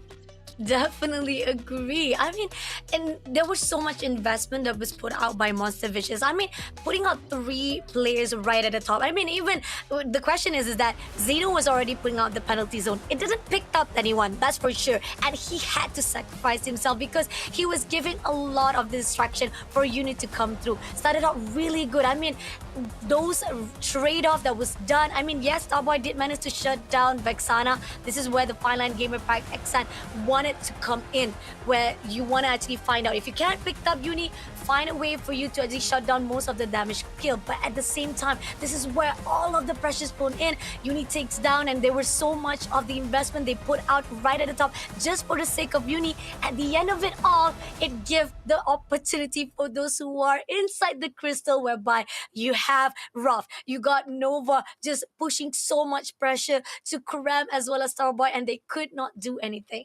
Yeah, I mean, even at that point, right?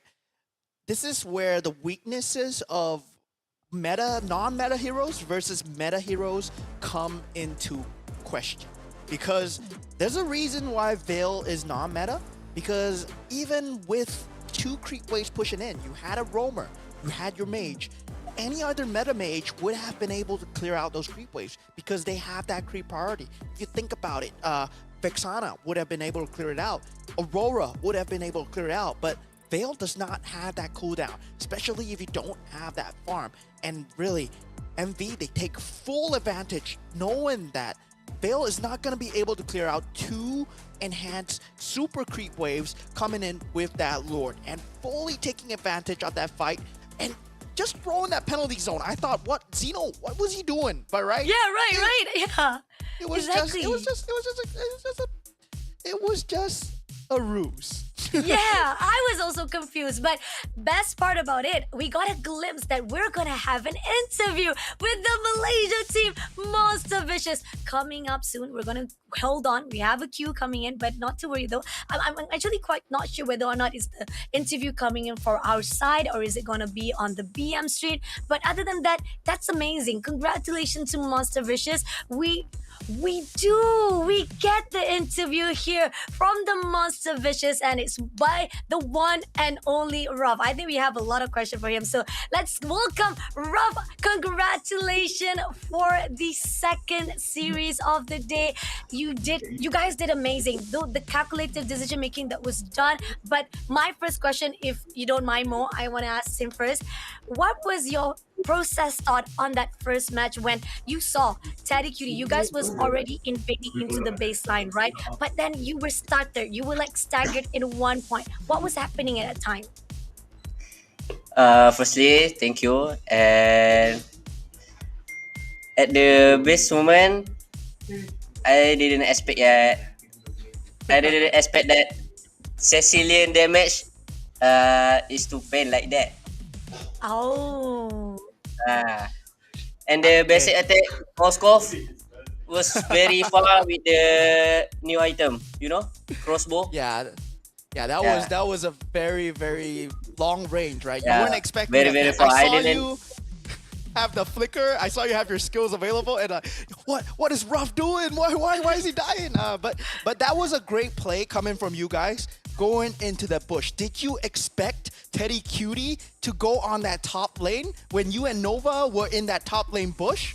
Because that looks so calculated from you guys. Yeah, we already expect that move, so we just take advantage what they will do. And I have another question for you. You're now going into the 1-1 bracket, right? Where you are going to fight against the teams that lost yesterday and potentially the first team that won today. Is there any team that you want to go against? Like, which team do you want to fight against in the SPS the most? I don't think yet, but we just be prepared whoever we want to fight, and we just do the best for the upcoming match. Nice. All right. Last word for the day. Do you have anything to say to your fans and to shout out as well as to give a glimpse of idea what is going to come up for the next series?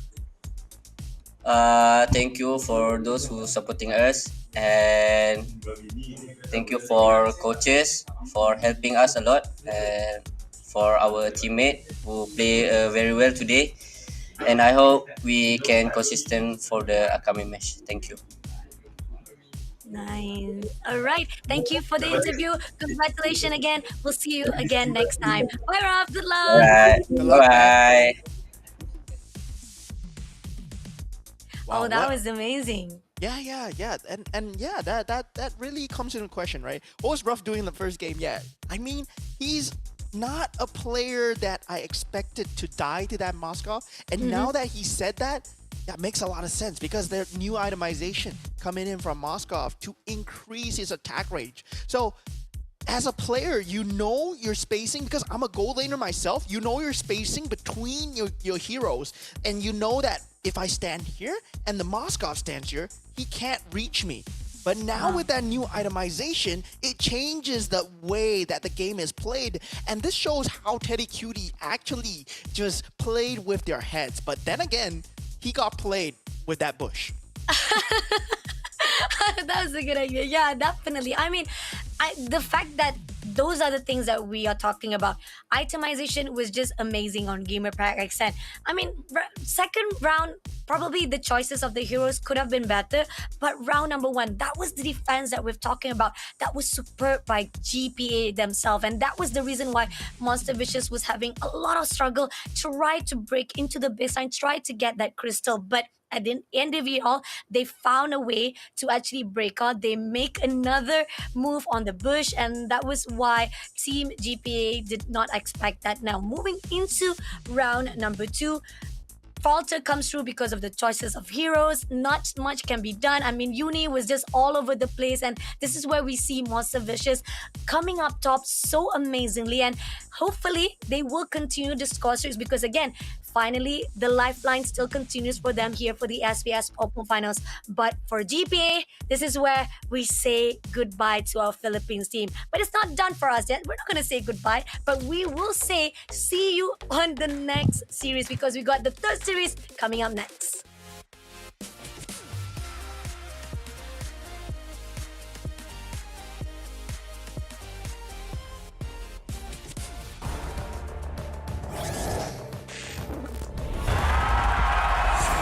Here we go!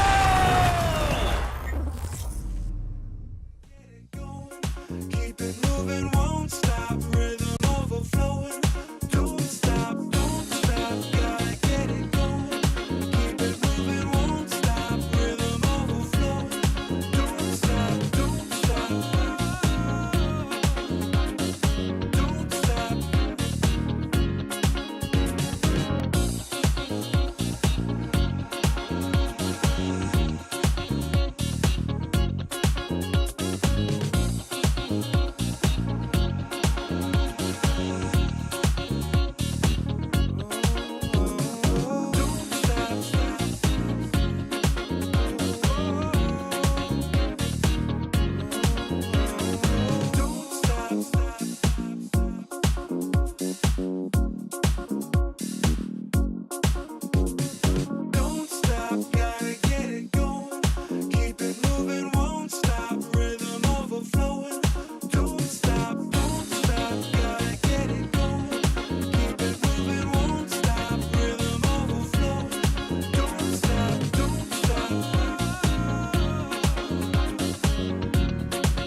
Don't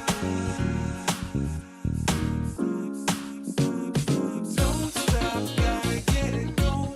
Keep it moving, won't stop. Rhythm overflowing. Don't stop, gotta get it going.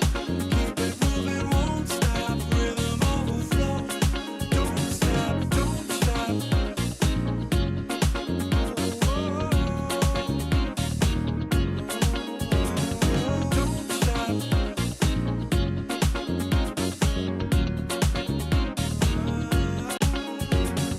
Don't stop. Don't stop.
Give it more, give it more, give it more right now, right now. Give it more, give it more, give it way more, way more. Yeah, we give it all that we got. Measuring what's in our pockets, then we give it a lot. Cause we've been hustling for years, now we up at the top. And no, it's still not enough, so we ain't gonna stop. Cause that's full throttle, zoom, zoom, hop, skip, jump. Gotta eat it up, but the goal is lunch. I'm the big goose, so I never duck, duck. Just keep my head up and yeah, we going up, up, but don't call it good luck, luck. Earning what we got, cause all we do is give it more. Yeah, we going up, up, but don't call it good luck, luck. Earning what we got, cause all we do is give it more. Give it more, give it more, give it more right now, right now. Give it more. Give it more, give it more, give it way more, way more. Give it more. Give it all we got, we give it all we got. Give it more. Oh yeah, give it more. Give it all you got. Now they know about our dedication. Not just hard work, it's also patience. Chipped away at it and ignored the hate. And now we big time status and it's us for the taking. We eat, dream about it every time we sleep. Making moves, just look at my feet. Yeah, we bring the heat. We make every situation sweet. Now all we need is yeah, we going up, up, but don't call it good luck, luck. Earning what we got, cause all we do is give it more. Yeah, we going up, up, but don't call it good luck, luck. Earning what we got, cause all we do is give it more. Give it more, give it more, give it more right now, right now. Give it more. Give it more, give it more, give it way more, way more. Give it more. Give it all we got, we give it all we got. Give it more. Oh yeah, give it more. Give it all you got. Give it more, give it more, give it more right now, right now. Give it more, give it more, give it way more, way more. Give it all we got, we give it all we got. Oh yeah.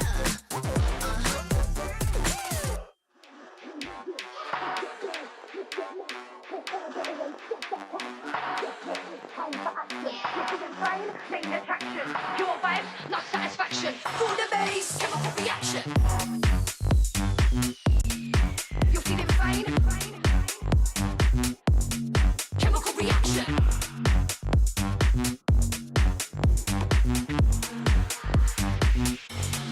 Chemical reaction.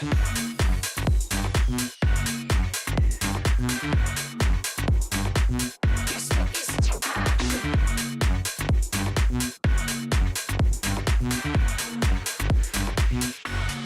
chemical reaction.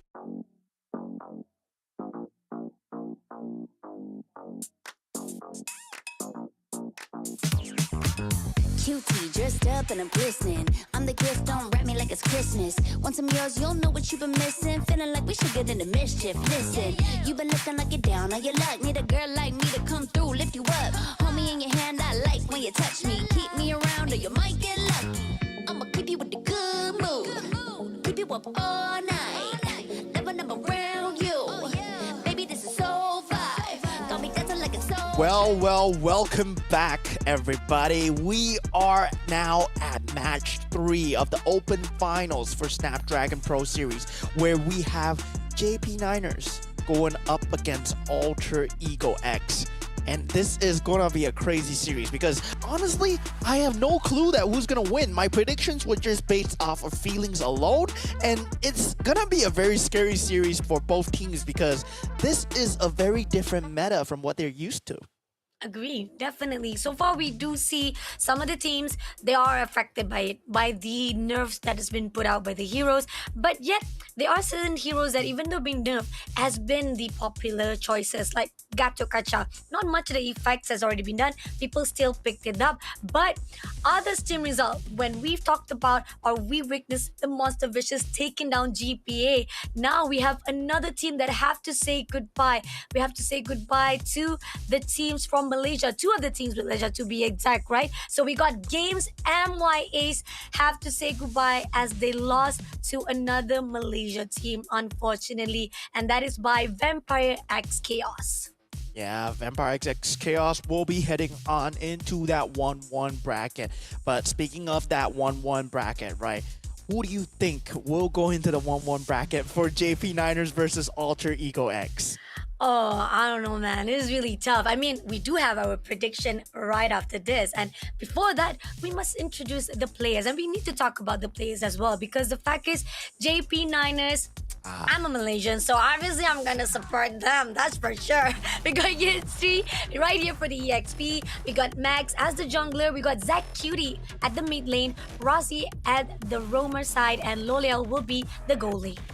Yeah, and JP9ers, one of the teams that I really feel that they kind of struggled a bit in that MPL MY playoffs, True. right? It felt like they were very disjointed as a team, but hopefully they have found their stride once again because they did put up a great fight against Team Liquid Academy ID. And yeah, sure, they lost 2-1, but they were all 17-minute games. It was all a very late game scenario.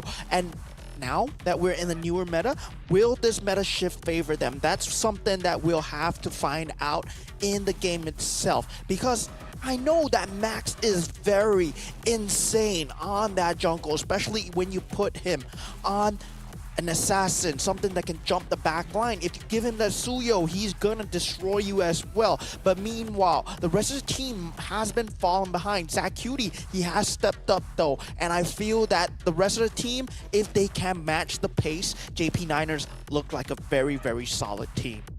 Agree, definitely. Hopefully that will be the case for them because JP9ers, they put up a really good fight, and this could be a precedent for them to uphold. If they can actually do a really good job, redeem themselves from the side of MPL, that could be another stage for them to uncover and unveil here on the SPS Open Finals. But they are fighting with another team that also fought a big giant name, and we're talking about the team of Indonesia, Alter Ego X. They are brothers of Alter Ego. They could show a potential just the same as their brothers as well. We got Fondier here at the EXP, Taz as the jungler. We do have mid lane for the side of Silly Boy. We got Magma here for the roamer and Arfi for gold lane. And yeah, I mean, these are just household names, right? If you think about who Fondier is, he used to be from Aura Esports, and now that he's in Alter Ego X, he's bringing that experience for Alter Ego X as well. And the rest of the team members, they are not too shabby themselves. If I'm not wrong, Taz, he was from the main roster of Alter Ego and in the sub roster for EVO's Legends as well. So now that they are up against JP Niners, a regular season MPL MY playoff team, they were in the playoffs as well. Alter Ego X, they might be fighting the newer experience versus the older experience. Interesting thought. That's definitely a good idea. But going into the drafting wise, right? We talked about how the meta definitely have already been checked out because of the nerf. We see Hilda already been banned out. Suya also been banned out. So the Holy Trinity still been banned out. Jushin as well as Chip. We got Matilda as well as Forvius also been banned out. But giving into the side of the first pick coming in from Alter Ego X, we have Fanny in the hands of AEX. JP9 has responded with Valentina as well as Chill. Yeah, I mean, the Cho itself is a very good response, especially if you want to invade and you want to pick the Fanny off later, right? It scales very well with the full response. And now they pick up Hayabusa, one of Max Signature's heroes, right? So whether or not Max can get the snowball going together with the Cho, together with the Valentina. And meanwhile, for Valentina, I feel that Zach Cutie, he has really come to terms with that Valentina. He's performing really very well. And whether or not he can continue that stellar performance, Alter Ego X, they've yet to pick up that mid laner. So this Valentina really denies away the possibility of them having that Faramis, the possibility of them having that Vexana as well, because you just give a free Eternal Guard to steal, but they ban out the Faramis. And yeah, this is a complete opposite of what I'm used to seeing, where you pick the Faramis, you ban out the Valentina. But now they pick the Valentina, they ban out the Faramis. So JP Niners, they're cooking something new here. Cooking something new. Even Lunox has already been banned out by Alter Ego X. They want to make sure that there will be no one to have so much control to the fight with Harith. So they want to make sure that at least Harith has his only will. Zaman Force will not be denied, and so much of the mobility from the side of Farsa will also give so much boost for the side of JP9s. Good move coming in from Alter Ego X, but Vexana on the other side has also been banned by JP9ers.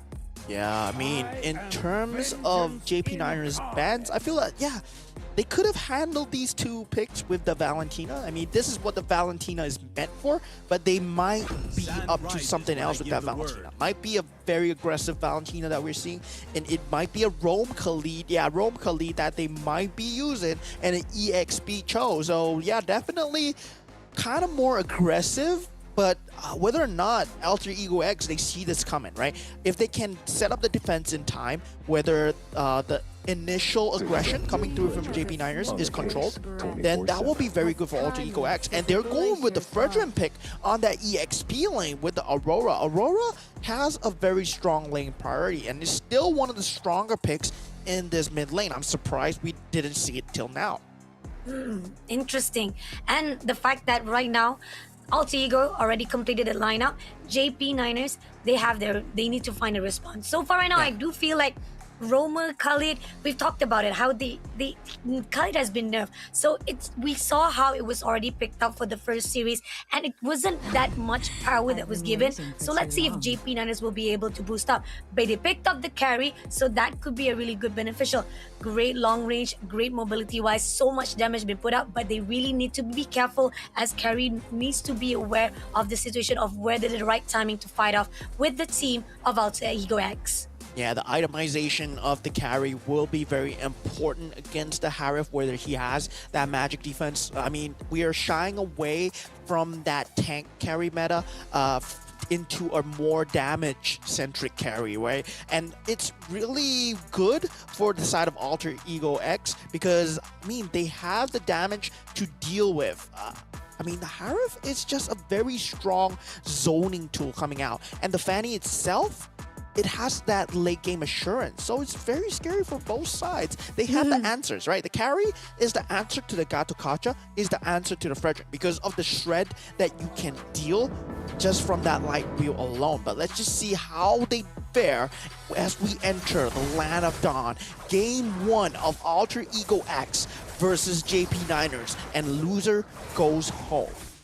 Loser goes home. We already got 3 or even actually 4 teams from different region, 2 from Malaysia, 1 from Cambodia, and 1 from Philippines that already said goodbye.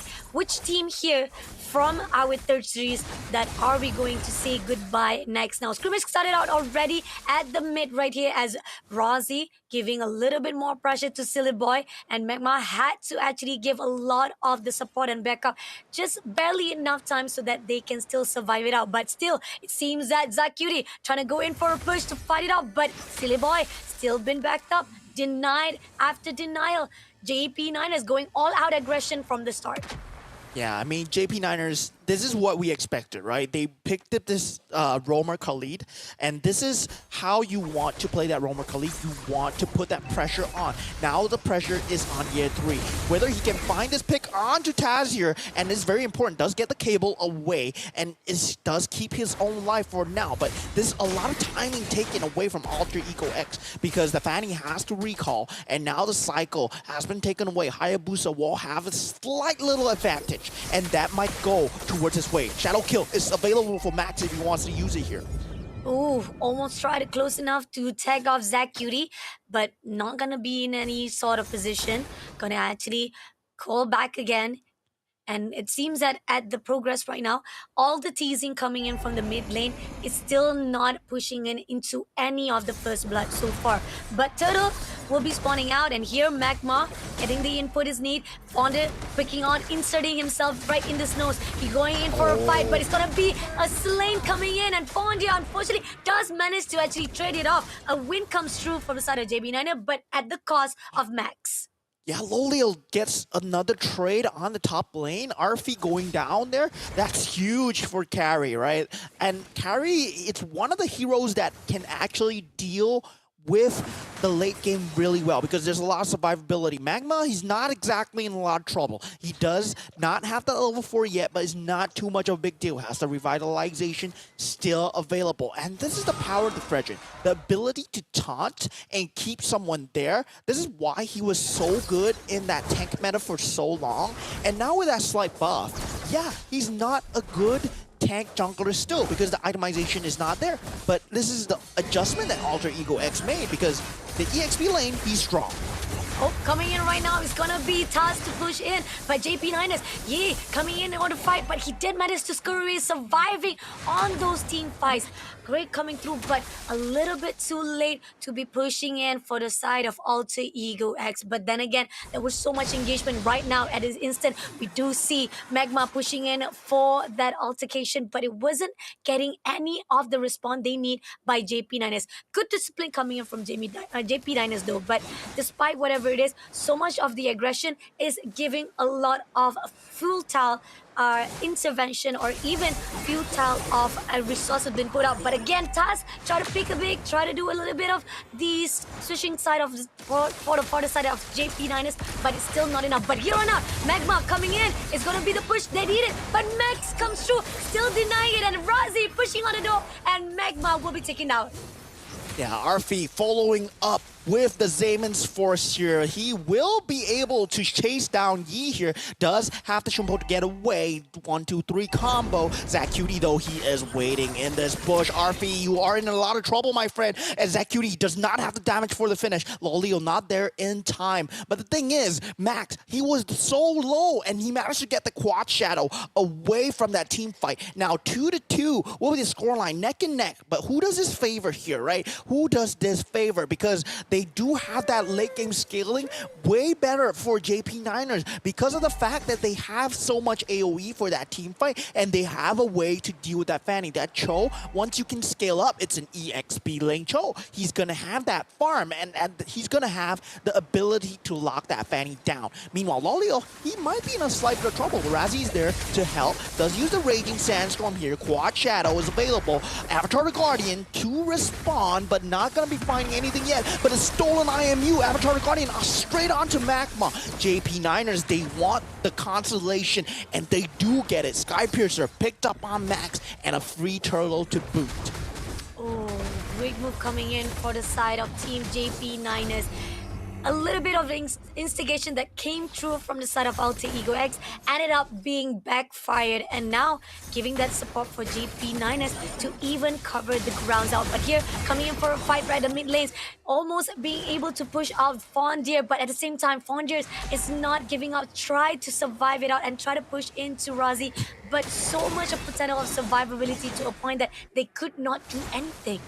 And that's the map advantage going towards JP9's way, right? With that fight, they secure so much of the map for themselves. Alter Ego X, they cannot feel safe around this purple buff. JP9ers, this is the step that they have taken. Fondir is there for the chase, right? He has the Appraisal's Wrath. He's going to be tanky, but JP9ers, they're trying to avoid the fight with Fondir. As long as they fight around him, they are doing well. And Max is in the back line, able to deal damage down. Damon's Force on the ball. Zacuity gets taken out, but Taz, he has to recall out, and Max finds a Sky Piercer kill onto Fondir right now. 1-for-1 trade. This is great for JP9ers. Taz, he might have gotten the purple buff, but it's still a lot of map pressure as JP9ers, they continue to choke this space out. Arfi, he forced that Zamon's Force down, and still, that was only a 1-for-1 trade.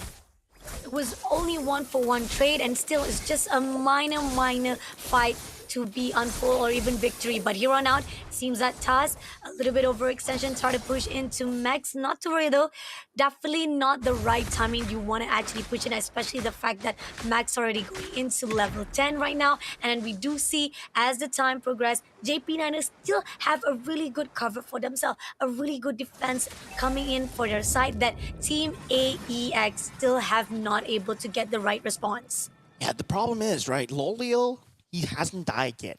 And that's always a great news for JP9ers because he's going to scale up so much harder than any of the heroes on Alter Ego X. And Frederick, eventually he's going to have a problem where that carry is going to shred through him. Now, JP9ers, they want to fight this. They do have the Raging Sandstorm available in Rossi, but they have to worry about the taunt coming from Fondir. And once they take that out, they can potentially go for this fight. Rossi, he might give up his own life here, but it might be for the greater good. Still has the Raging Sandstorm available. Both teams still posturing around. Taz joins the fight. Yeah, 3, he might be going in here, but with the Raging Sandstorm at the back and the Avatar card and finding its mark, Sully Boy, he will be using his immortality to get a second life as Razi falls, but they get the turtle, and now Lolio, he finds the shred onto Fondio. This is what I was worried about. Arfi, he has not able to respond here as Lolio and Max, they find the damage. 2-for-1. So great for JP9ers right now. So great for JP9ers, even with the fact that Taz tried to stick the nose, tried to actually take down Razi, it's still a win for the side of JP9ers because the fact that they managed to actually disrupt, or even to a point that right this instant, try to take down Taz immediately by the hands of Lolel as well. No one was able to shut down. Movement coming in from Taz was definitely been hold off, and now is getting more scarier for the team of AEX. Somehow, they can't find any single situation that it can pull through to shut down Lolio. Yeah, and the thing is, right, Year 3 just has to be around somebody who might die and try and get the Whale Dragon onto Fanny. And he has been doing a great job of that, where the Fanny is not able to jump in, and the control is there. Even if Year 3 does not get the Whale of Dragon, there's enough damage coming out from the rest of the team members where Fanny's not able to get this clean damage through. They have that late game scalability, but Arfi's not doing too well for himself. That Zamon's Force has always been used as a defensive mechanism, and you don't want to see that. You want to see him put it down, control, and deal the damage. But this is not where Harif wants to be. 6,000 gold behind, and Ultra Ego X, they're going to have to struggle a lot, but definitely they have that high ground defense. The Aurora is there, the Synchro Fissures coming out from Arfi is there, and Year 3, I mean, at this point, he's unkillable. But look at this. I mean, Hayabusa is trying to go for Taz here, but yeah, not able to find him. As long as Year 3 is not there, I think the Fanny doesn't have to worry too much.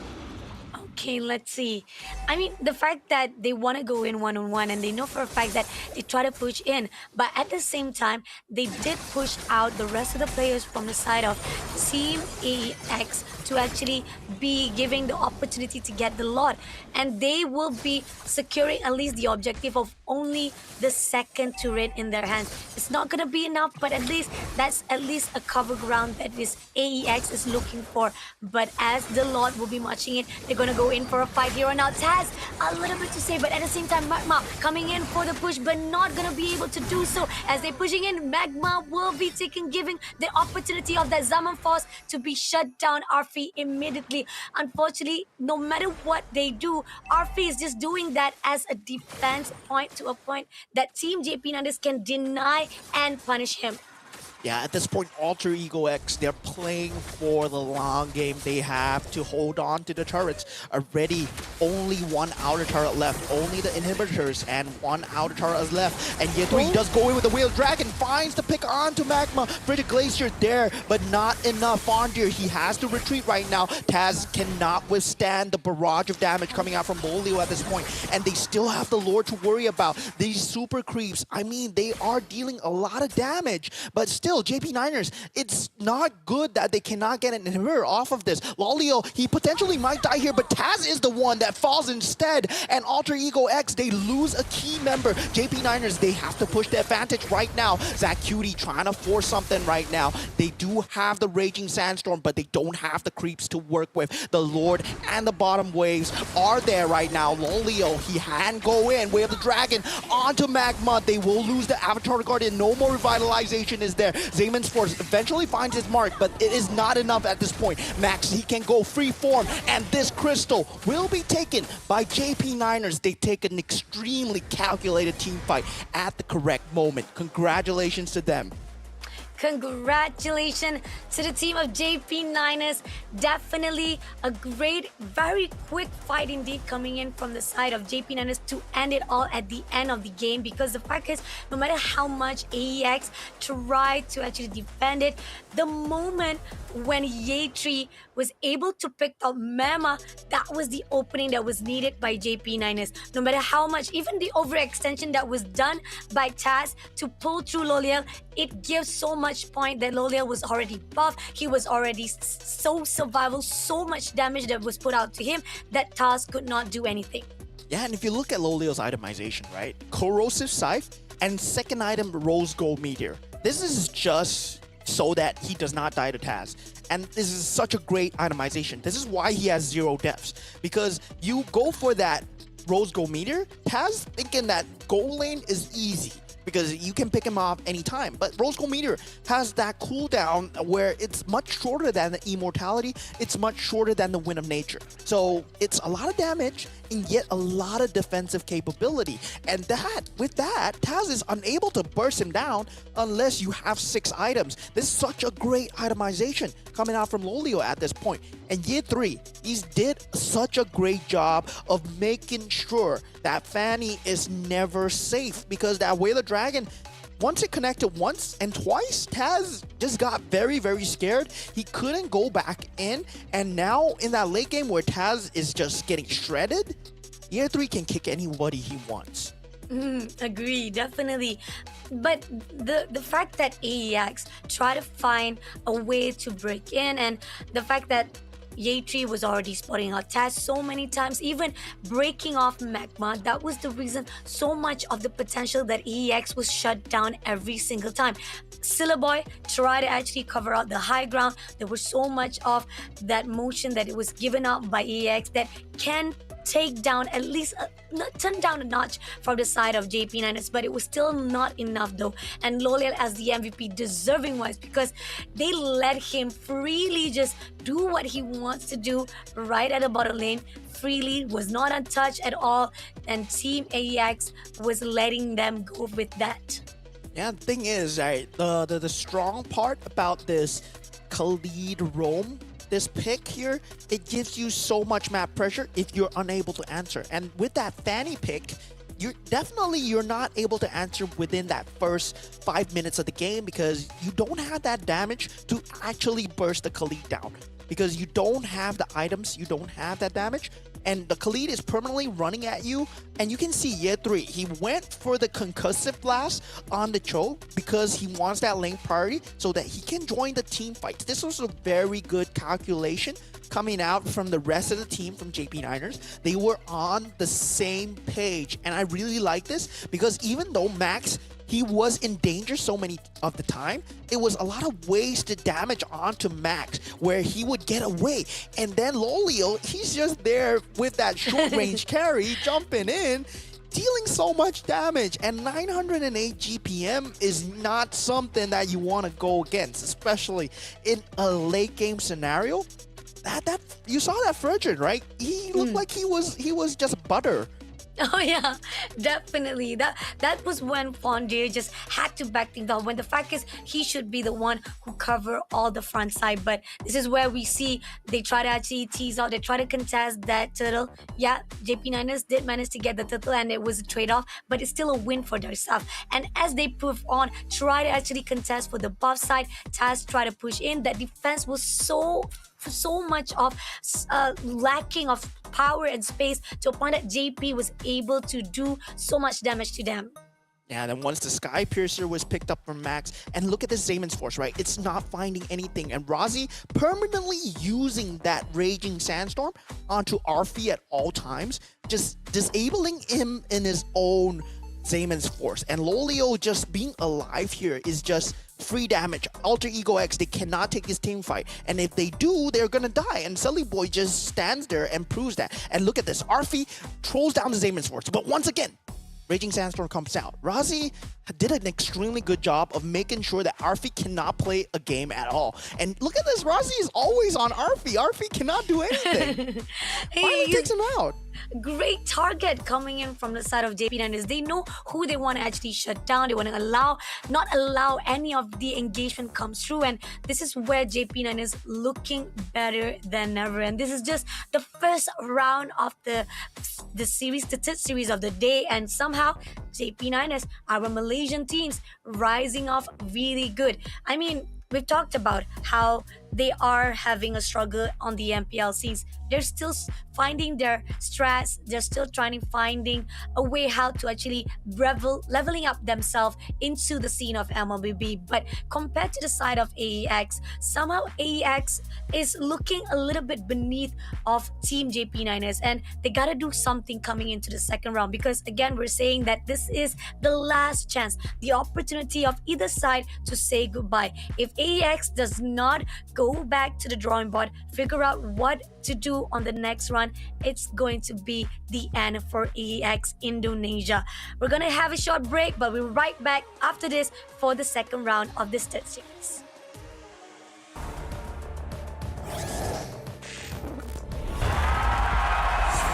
Here we go!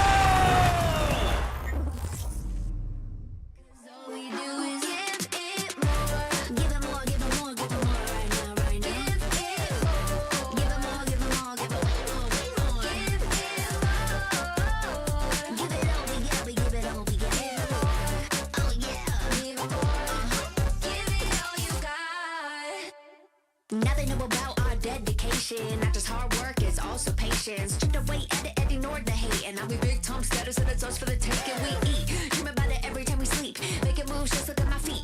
Yeah, we bring the heat. We make every situation sweet. Now all we need is, yeah, we going up, up, but don't call it good luck, luck.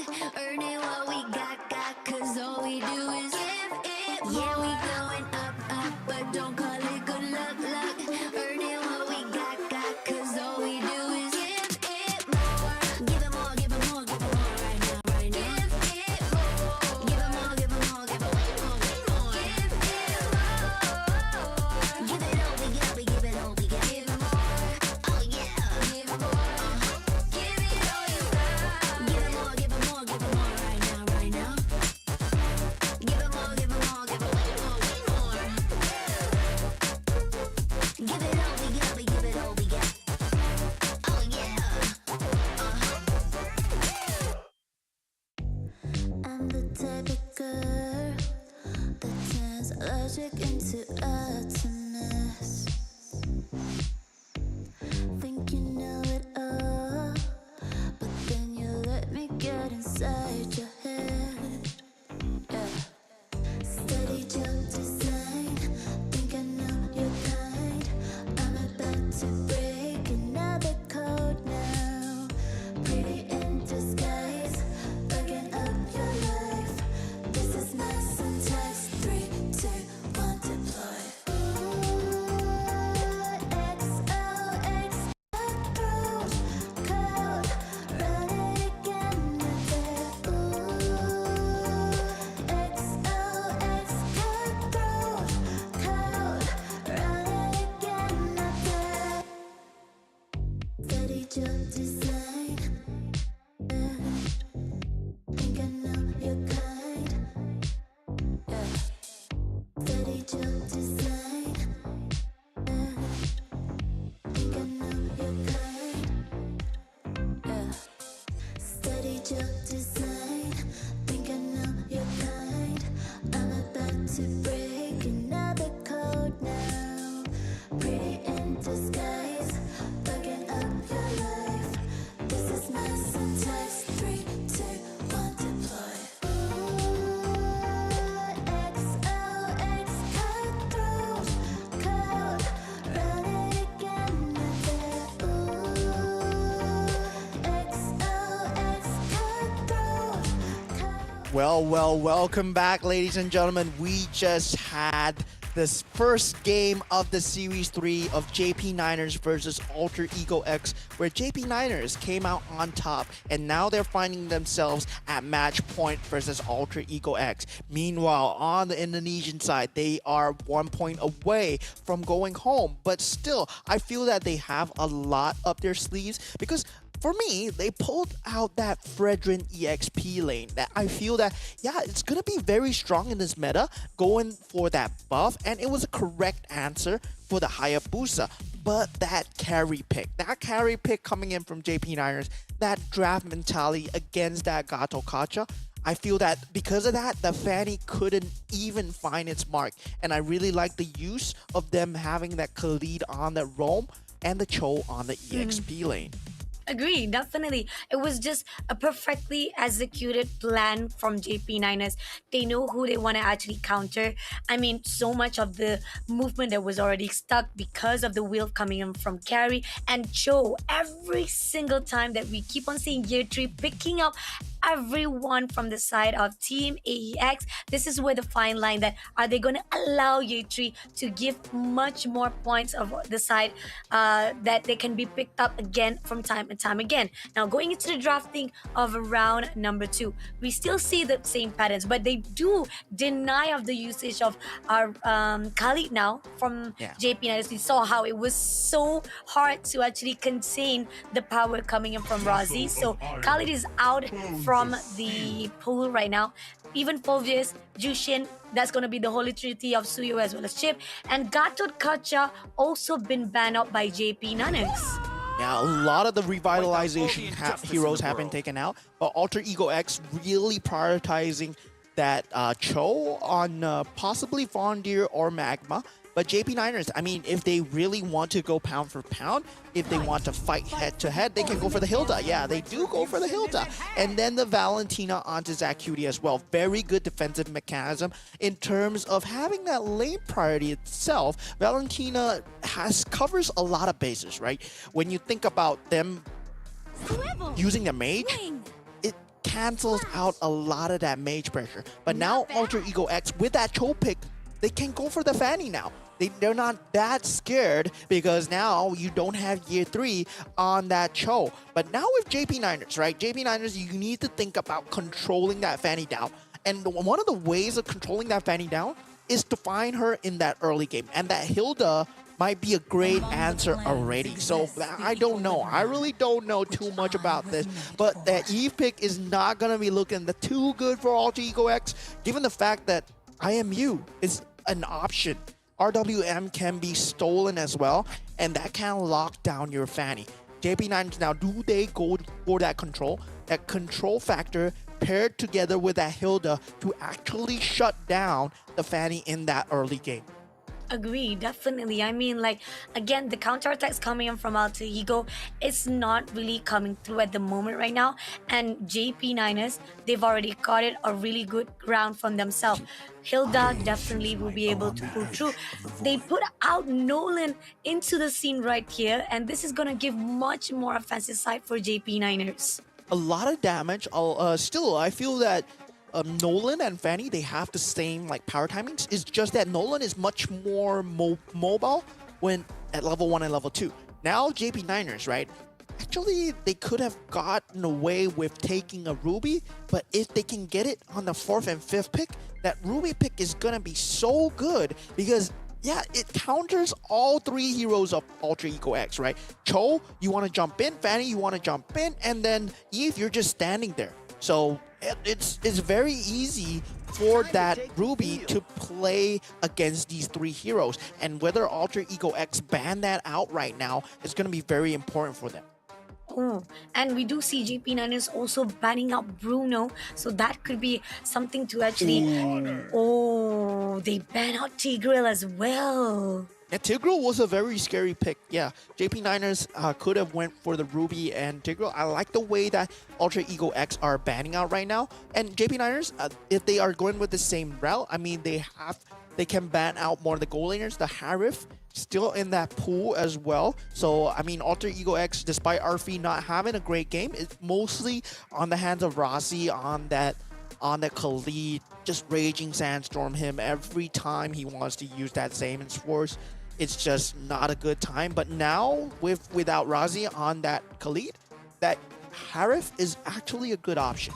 Time and tide wait for Definitely, no man. but they ended up picking up big tricks. So, question begs to differ: will Alter Ego X ban out Ruby because it's still open for JP9ers to pick up? That's an opportunity for JP9ers to at least counter back the rest of the picks that have already been done by AEX. So, either or not, they give that leeway to the side of JP9ers, or they probably prioritizing on other side of JP9ers because there was so much potential that JP9ers can do as well, even without Ruby on their side.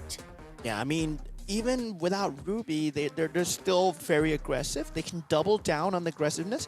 They can still pick up something like a jaw hit who will run at you, and definitely that put that Cho out of position, put the Eve out of position, and yeah, they go for a ban of Grok, which is also a good ban because it is as aggressive and it's control immune, right? You can't get kicked by that Cho, especially when you're near that wall, when you have that skill active. It's not gonna be a good time. And I really like this from Alter Ego X, dealing with the Hilda, right? One of the factors that Hilda is so good is that sustainability. But Glue, you have much more sustainability, and then you can drag the members out of position as well. Now they are left with their jungle pick, right? You know, their jungle pick has been picked up. So their goal laner, will they pick up the Harif here to secure that slight little mid-game spike? Because if they go for the gold lane, I mean, they won't have enough damage to kill any members, even with the Way of the Dragon. I feel that they have to go for either mid-game, so Lunox, Nathan, or Harif, and yeah, they pick up the Lunox. So JP9ers now left with that roam. With the roam, yeah. You have a lot of choices, right? They can go for Jawhead, they can go for Kaja. Like we saw in the previous game, Kaja would have was really good, but yeah, they had Veil, so didn't really work out for them. Meanwhile, JP9ers, yeah, do they go for that Kaja? Do they go for the Ruby? Ruby. They picked up Ruby, and that's the perfect choice because again, we talked about either for 1v1, Ruby will be the best option and it will be able to actually get a really good positioning when it comes to any points of picking off or separating AEX from those team fights. And JP9 so far right now, for the drafting wise, great response coming in, which counterability on the side of Lunox. I like the fact that they bring up Lunox here into the position, even though they could have actually picked up Harix, but Lunox could be a better choice here and it could boost up AEX here for the second round. Yeah, the good thing about that Lunox pick is because they were lacking. There was a severe lack of damage coming out from Ultra Eco X, and that Lunox really supplements that damage, right? You can go in extremely aggressive, especially if you have a Flicker, if you have that Power of Order Brilliance as well, and the Chaos brings the damage. But let's just find out as we head on into the Land of Dawn, Ultra Ego X against JP Niners in the game 2 as Ultra Ego X. I mean, they're one game away from getting knocked out of the Snapdragon Pro Series. Again, guys, this is it. The last chance game for both of the team. Malaysia versus Indonesia. What's it gonna be? Will the team of JP Niners be able to pull it out, or will AEX finally find their way? They are trying to push away Rozzy. They're trying to give so much pressure to Rozzy to not allow them to cause any disturbance so that Taz can roam around freely and get the buff or even the farm that is required. So great move coming in from the side of Team AEX. You want to make sure that you allow Taz to roam and move as freely as possible, denying any movement coming in from Rozzy.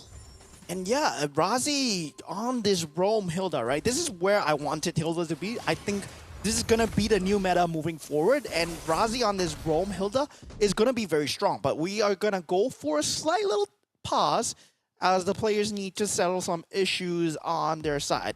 So yeah, speaking of the Roam Hilda, right? It's way better than the Roam Ruby, I believe. Because Roam Ruby feels that, yeah, you can deal with one-on-one Cho, definitely okay. But without I'm Offended, without the levels, you don't really have the cooldowns to work with, right? Because Ruby, you require quite a lot of levels before you can get the cooldown change going. Skill 1, skill 2, then skill 1, then skill 2, and the jump, jump, jump. But for Hilda, you don't really require that much levels. Her key power spike is at level 1, level 2, where you have that bush available. And yeah, so far, it just feels like, yeah, the production is against us because, yeah, we said it. Yeah, JP Niners are going to win 2-0. I believe so. I do believe so. And I'm going to stick to that decision making. You're not going to make me feel like I regret putting that prediction, because so far it still feels good on the decision making of drafting wise from the JP Niners. Even so, yes, there was an attempt coming in from the side of AEX, making sure that at least there was no invasion, no disruption or intrusion coming in from the side of JP Niners. But that's still earlier to tell, because on the early games, I see how aggressive, how very confident Rozzy to come through and try to get into the baseline of the enemy. But then again, we're not sure how long is going to be like that. Will it actually, it will take at least 1 second moment where Team AEX did not see what Rozzy is doing, where is the location of Rozzy, to actually make that mistakes, and Rozzy will punish that. And now as we go into the game itself, we continue on right now as pushing in Lolia, getting a lot of pressure. He stuns out Arfi, but it's just a back and forth fight right now between the two of them. They are trying to push in. So far, no first blood just between them, but here Arfi trying to overextend. Lolia will push him away, denying any of the entrance. Yeah, first turtle already up on the map, right? Magma finding out where Rozzy is. Already the revitalization not available. They have popped it out earlier. Year 3, he's in the thick of things, but he does not have I'm Offended. But still, there's a lot of control coming out. Taz dangerously low, does not have the energy. Zacuti with a flicker finishes him off. That's huge coming out from JP Niners as they get the turtle. They take out the Fanny and potentially take out this purple buff. That's so important. And Selly Boy with the real world manipulation, he takes out Max. That's huge too. And Ultra Ego X, they answer back pound for pound. Now with this purple buff coming in, this Spear of Destruction finds Selly Boy. What a play from JP Niners. Now 2 for 2, but still the bloodbath on this purple buff is insane here as Year 3 is fighting out Magma at this point. Does he have the sustainability to get out here as he finally goes down? We have a conclusion to the fight. Ultra Ego X coming out slightly ahead, and JP Niners, wow, that was a great save with that Spear of Destruction. True. Definitely, that was just superb. Seriously, the fact that we do see a lot of this stunt fight coming in from the side of AEX, they know how to actually get it, and they did manage to pressure out. But the moment when Lolel knew that was going in for the team fight, and they got at least what they needed from the turtle, and goes for the ultimate spear of destruction, they had what they necessary. When fights comes through to the side of EX, at least those are the constellation prize they can actually be proud of for now. Yeah, and now with Taz on the ball, Razi does not even stand a chance to survive a split second, right? Razi, I mean, it was that level 1 to 3 power spike where it was so well defended by Alter Ego X, and now it looks like the momentum is in their favor. They now have the damage on the Fanny to take out this Hilda, and now they have the damage on Lunox as well. Genius 1 has been picked up. That magic pierce, that magic amplification is there. So Alter Ego X, the ball is in their court right now, and this next turtle fight is very important for Zach Cutie to actually get that real world manipulation down in a key zone if he's gonna steal that ultimate. That Way of the Dragon, though, you have to worry about that. You have to keep it in your mind at all times, because Magma, he is going to find anybody that he can right now, and anybody is a good target from the side of JP Niners. True, definitely. We do see teasing coming in for the turtle, as we know for a fact at least Soliel right at the top will be trying to clear the wave, making sure that he'll get as much, but at the same time, there's gonna be Taz right there to cover things ground. But as this process comes through, we do see the ticks comes in, Zach Cutie trying to find a way, and they ended up like having first, but here on out, Mibulize comes through, and they're going in for a fight. Magma trying to pick off one of the players, but at the same time, doesn't manage to go through. Zach Cutie had to go in for the flickers, but they did manage to take down Razi and steal away the turtle in their hands. That's huge coming out from Alter Ego X, the real world manipulation on that zoning wise, right? Now we see the priority, why people prioritize that Eve so much, and the Valentina not able to IMU away that real world manipulation, but Arfi in a bit of trouble. I mean, might have overextended for the tower here. And year 3, I mean, you're not going to be able to kill Fondir, right?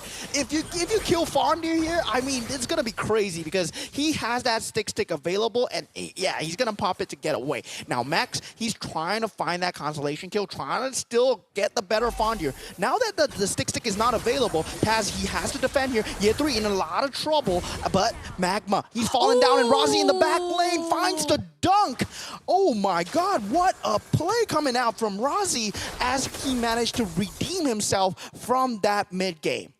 Amazing catch coming in from Razi just in a nick of time. And that's what we want to see from JP Niners. They finally fall through a great backline cover up for Razi. And now we do see JP Max coming in for the push. But overextension come through. RWM comes in and Saliboy will be overextending as well as punishing him for that momentarily mistake. And JP Niners, I mean, they want to fight this purple buff, right? That was their original plan, but with Max out of the equation, they can't even just hold a candle in the enemy jungle. And very good call to disengage over there. And very nice from Lolio to get that bottom lane pressure going. That macro play will still go towards their favor, but this is a Moskov, right? Moskov, you need that Holy Trinity. You don't have that survivability that Carry has. So it's a very, very late game hero. You need a lot of farm, but Arfi, he might be in trouble if he puts himself near a wall here. Lolio looking for a chance, and it might come through really soon. Still waiting in the bushes. He's waiting for the right time. And it seems that he doesn't go in for the extension somehow. He's not gonna go in because it's quite risky, because we do see that at least Magma is already on the scene as well. RWM is put out. It's not gonna capture anyone. It's just pushing it. But Magma now gonna push in for the Way of the Dragon. Takes down with the help of Arfi, shutting down immediately Year 3. And that's the opening he needs coming in from the Alter Ego X.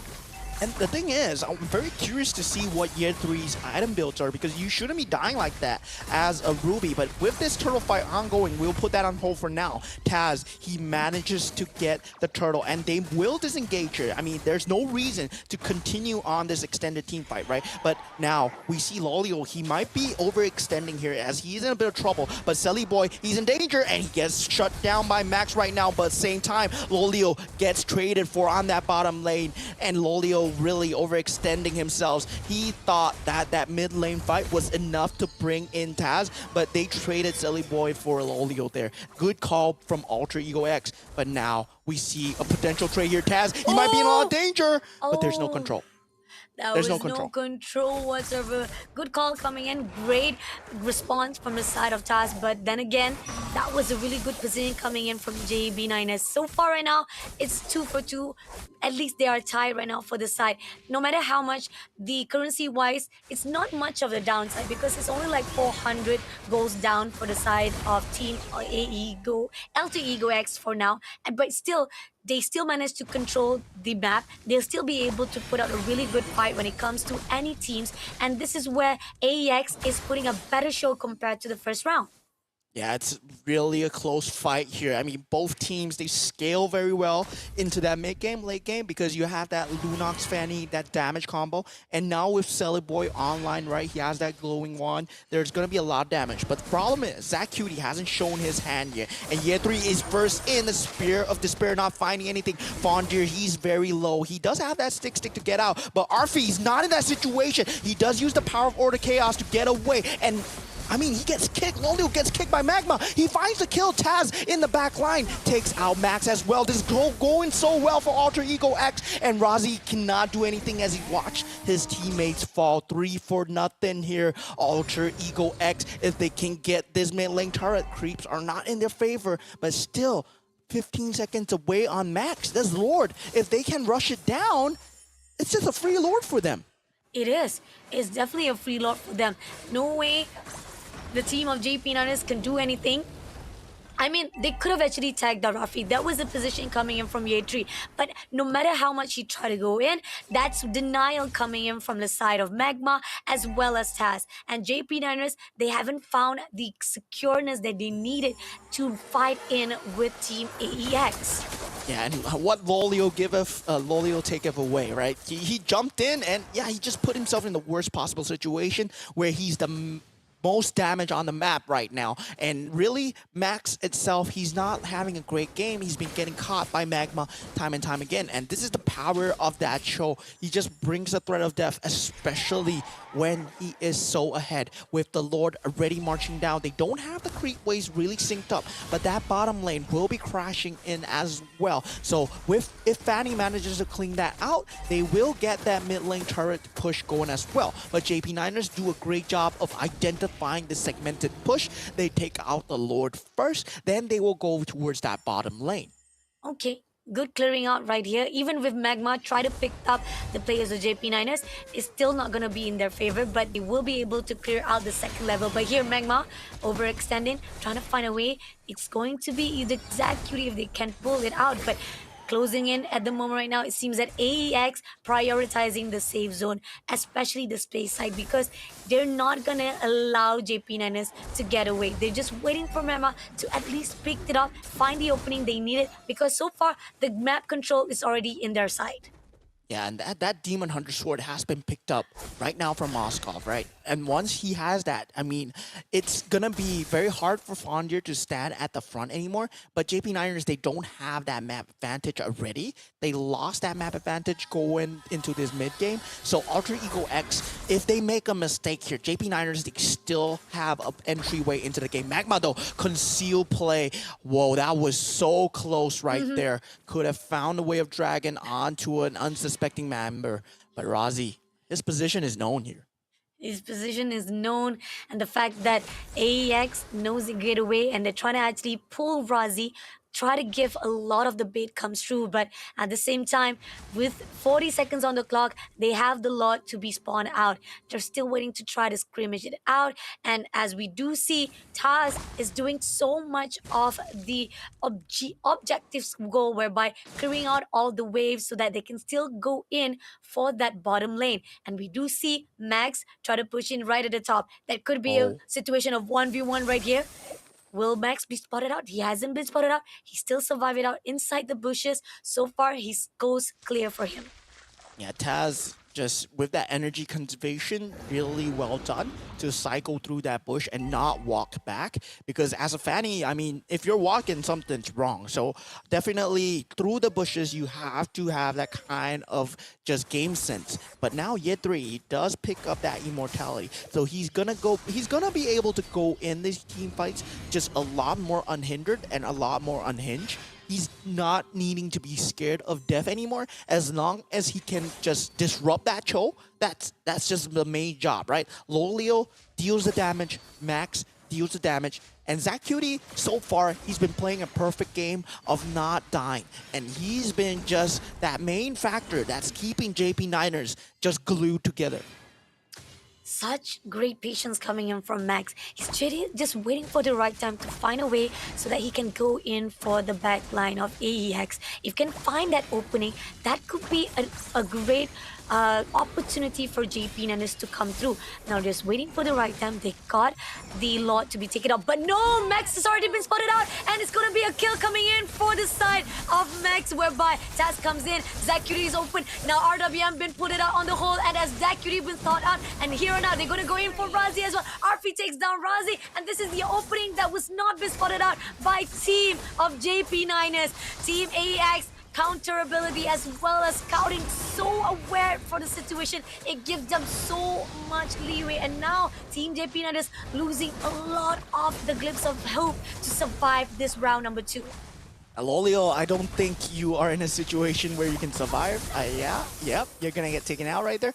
And I mean, Alter Ego X, right? They make a great call where Max was just way out of position. He was in that bush, and as a Nolan, even if you're in the bush, who are you going to catch? Because you can deal the damage because there's only Sully Boy that you can potentially take out. Now Magma, he can play so forward, and this is so scary, but I'm offended coming through, and they've shut down Arfi. That's huge, but there's a Fanny left to deal with. Maxi finds himself in a lot of trouble, but there is the real world manipulation coming now. Razi, he does get the double kill, but Taz, he gets his own as well because there's nothing to control him down right now. As Year 3, he's struggling to hold on for dear life. Razi trying to finish. Spirit Destruction gets onto Sully Boy, and they find a consolation prize, but that is not the one that they want. They want Taz and Alter Ego X. They're still in the lead here.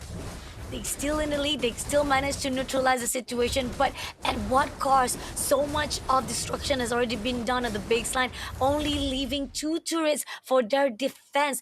JP Niners losing a lot of hope, but at least in the hands of Razi to make a break with that double kill was just what they needed for now. A breath, and as well as a space for them to hold on to so that they can hold out AEX for a while. And JP Niners, right, they actually have that late game scalability if they want to play that macro game style. But the Fanny, it's always countering him out. But Magma trying to go for this engager. He does have the Way of the Dragon, but Razi, at this point, I mean, even if he dies and the rest of the team crashes in, there's still that Fanny to worry about on that bottom lane, who has been playing such a great macro game. Taz, even though he's 10-2-3, he's been handling these creep waves extremely well. And Alter Ego X, this is the lane pressure that they have exerted on, but now it might look like a team fight is about to break out. This top lane turret ready, not answered for. Razi is trying to take out Taz at this point, but it's not enough at the moment. Oh! But Taz, he overextends, he jumps in, and he finds himself dead. Now JP Niners, they can push, and they want to find the rest of the members of Alter Ego X here. Razi, Year 3, you have to run in here, right? But they do not know what's waiting for them. They don't want to run in alone, and they have to deal with the creeps right now. They have to clear out the way first of all, but that was the opening they need. But it's a lot of time has been already been wasted just because they couldn't find the location wise of AEX, and now it's back to the drawing board. As 8 seconds to go, Taz will be coming back, and if they can do the same damage they've done to pick up Taz first of all, that could be a good opening coming in. For here on out, Razi trying to push into Fondir. So much damage coming, but still not enough though. But Loliel will try to push in. They're going in for the RW, and Max takes down Fondir first of all. But at what cost? Razi's having so much damage, and he had to pull away. And this is where we do see the team of AE coming back alive just a little bit. And this Lord is going to be tagged off and going to be contest between these two teams. Yeah, Lolio still starting that Lord. I mean, Razi, he had to recall all the way back to base, does not have revitalization available. This is so on the cusp for both teams. They're neck and neck in terms of net worth. I mean, inhibitor turret down, but this Lord is going down, and Magma finds a knock-up right now. Arfi, he gets the Lord. Real manipulation holds the ground for now. Max gets taken out, so does Loliel. And Year 3 is doing what he can, but there's no damage coming out from JP9ers. As Alter Ego X, they will be able to clean this out as long as Taz stays alive. Arfi, you can die, no problem. As long as Taz is alive, Alter Ego X, they do it. They get the series, and most likely Taz is gonna be able to get this crystal for free. Immortality use, no problem. As Alter Ego X, they tie things up to JP9ers. They show that they have what it takes. Oh, wow. Team Alter Ego X performing at perfection for this round number 2. I mean, looking back on how it started out, great movement. They gave so much of potential for Taz to move around, denying every movement coming in from Razi. Even despite that Year 3 tried to pick up, but this is where Monk shines the most. He picked up Max, he picked up Razi, he even picked up Zach Cutie on the rise to a point that there were no way JP9ers could go in for those team fights. Yeah, I mean, the itemization coming out from Taz, it's also very different on that Fanny. You build that antique cuirass so that Razi is unable to deal that damage in that early game. That's just mind games right there from Taz. You don't really generally see this build coming out from Fanny, right? This build is just meant so that he survives that early game and he's able to farm. And the funny thing is, right, I was very curious about this Ruby's build because he was getting chunked down. And that was not something that I'm used to seeing from having a Ruby. But the thing is, Magma, he did a lot of CC, and that was a lot of hate from the Way of the Dragon onto Year 3, right? You might have played the Cho just now, but now you're getting choed around, you're getting kicked in. And yeah, Arfi is a lot of mid-game damage. As long as he gets the Power of Order Chaos off, there's a lot of chunks of damage coming in. Definitely agree. And the fact that so many times we keep on seeing AEX just punishing all the mistakes and Max overextending, waiting so much time, giving so much leeway for Team AEX to punish it. That's the potential that is given out to AEX. And JP9ers, they had so much potential on the fact that they try to pull in. And you talked about how the itemization was just not in the favor of JP9ers, and that could be also another reason why JP9ers is not doing good for this round number 2. Gold lane wise, look at this, like more than 100,000 right in the hands of Team AEX, shows how much potential they were doing all the resources cover up for the map control. Yeah, I mean, it was just neck and neck for both teams, right? It felt like, I mean, at the last Lord fight, it could have went anybody's way. And yeah, it's good job by JP9ers to actually bring us that far. But the fact of the matter is, like, they did not have that control factor for that Fanny. And yeah, they had that Ruby, but the Ruby was in the worst situation so many times. And this is one of the things that Glue is so good at doing, because Glue will take away that control. And we see a lot of teams actually try to implement this Glue, but Alter Ego X, they did it so well because of the real world manipulation. It's there. And then you have the Glue, and then you just reposition the enemy back into the real world manipulation. Then in the backline, you have just Taz running amok. dealing so much damage in that backline. But he did a great job of not just damage to the enemies, he did a great job of playing that macro game as well. Because they were so scared that he's gonna take away that bottom lane inhibitor turret at all times, they forgot about the other two. Agree, definitely. I mean, objective-wise, Alter Ego definitely have covered all the grounds. Even at the fact that there was a little bit of overextension, Razi did manage to redeem himself for the fact that he was taken out, but that was it. At the end of it all, coming into the mid-game, there was all much to be told right in for the AEX. The overextension was done, and that was the punishment was doing it. And even coming into the defense of the baseline, Razi had to go in for that double kill for them to survive out the attempts of invasion coming in for the team of AEX. Yeah, I mean, this play right here, they do find Selly Boy with the Spear of Destruction, right? And this last Lord fight, that knockup coming out from Magma just destroyed Max and destroyed Lolia's ability to think, because there was so much control. Year 3, he could not answer back in time. As a Ruby, I mean, you expect him to get the I'm Offended off, but he had to use it on Arfi. He gets the trade, but it's just no damage. Lolio and Max are down. That's all your damage. And Valentina is not one of the heroes like Sicilian or Vexana where you can hold on to the lane. You have so much magic damage being pumped out. That's one of the weaknesses, and I mean, Alter Ego X, they knew that weakness really well. Agree, definitely. I mean, drafting wise, we expected more coming in from JP9ers, but then again, there was so much ground that wasn't covered, and they gave so much space to the side of Taz. That's where the fine line that they make so much mistakes. So now is coming in to the third match, the best of one. We did not expect it. We expected that JP9ers can respond well, but AEX, so much improvement coming in into this round number 2 that we have to go into the last round of the day. It's still not done yet. We still have the JP9ers to be doing what they can to prove themselves, whether or not they can still survive, or will this be a comeback situation for AEX Indonesia to rise into the SPS Open Finals. Round number 3 coming up right after the short breaks. Don't go anywhere, guys. The Snapdragon Pro Series is brought to you by Snapdragon Elite Gaming, Monster Energy, and DHL.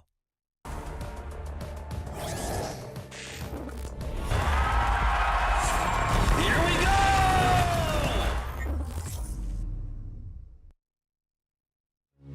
Told me to give up, there ain't no shame in me losing, but they're wrong. Oh, but they're wrong.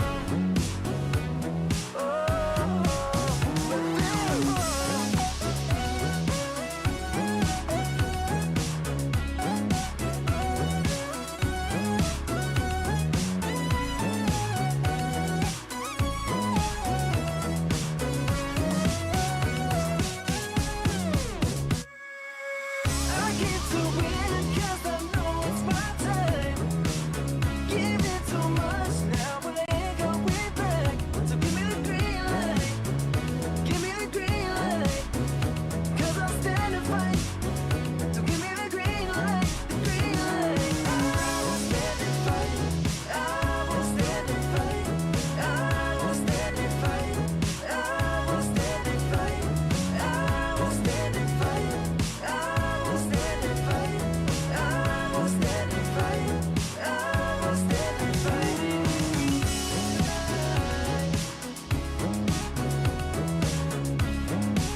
Welcome back, ladies and gentlemen, to Snapdragon Pro Series Series 3, Match 3 of the first Match 3 of today, and it will be JP9ers versus Ultra Ego X. We were on the edge of our seats for that second game because both teams looked like they were neck and neck, and Ultra Ego X found the strength and found the opportunities to just tie things to a 1-1 against JP9ers. Now, both teams only have one more match to play. Oh, this is tough, definitely, because again, we're talking about the fine line of we're gonna say goodbye to either one of the sides, and 4 teams already said goodbye. Will JB9ers will be the one to say goodbye? Because so far, I mean, drafting wise, we talked about how it was actually neck to neck to both of the teams. There was not much of grounds to be said how they probably made a mistake or probably there was a better heroes to be picked. It's just that probably the execution, the itemization build that was put out, Ruby wise could have actually done better, but didn't have the sustainability, the survival that was supposed to be put out for the team of JP9ers. Now those come into the question of round number 3. Will they do the same mistakes? And it seems like despite they were the one who used the Hilda, now they're going to deny the usage of Hilda. Not only that, Fanny also been banned out, and we see that Khalid as well as Christian been banned on the side of Alter Ego. Yeah, Ultra Ego X left with one more ban. The Suyo still in that pool as well. One of the more highly picked heroes and highly banned heroes in the entire series, right? So JP9ers, I mean, they might potentially have a choice here because there's gonna be a chip, there's gonna be a Suyo, and this is definitely one or the other. And whether they go for it, it will be up to Ultra Ego X to counter it out. But I believe that, yeah, Guinevere has been buffed. And I really believe the fact that Guinevere is one of the heroes that can answer the chip really well because of the Astral Migration and the Violet Requiem. There's so much control and damage on that shortcut. So the chip will be banned. So JP9ers, up to you right now to pick the Suyo up, and they do. Ultra Ego X, how do they answer, right? Matilda Alpha, usually one of the answers that we see for most teams, but are they used to playing it? Do they even play Matilda? Do they even play Wipe out all the injustice in the Alpha? world. No, they pick up the Cho. Okay.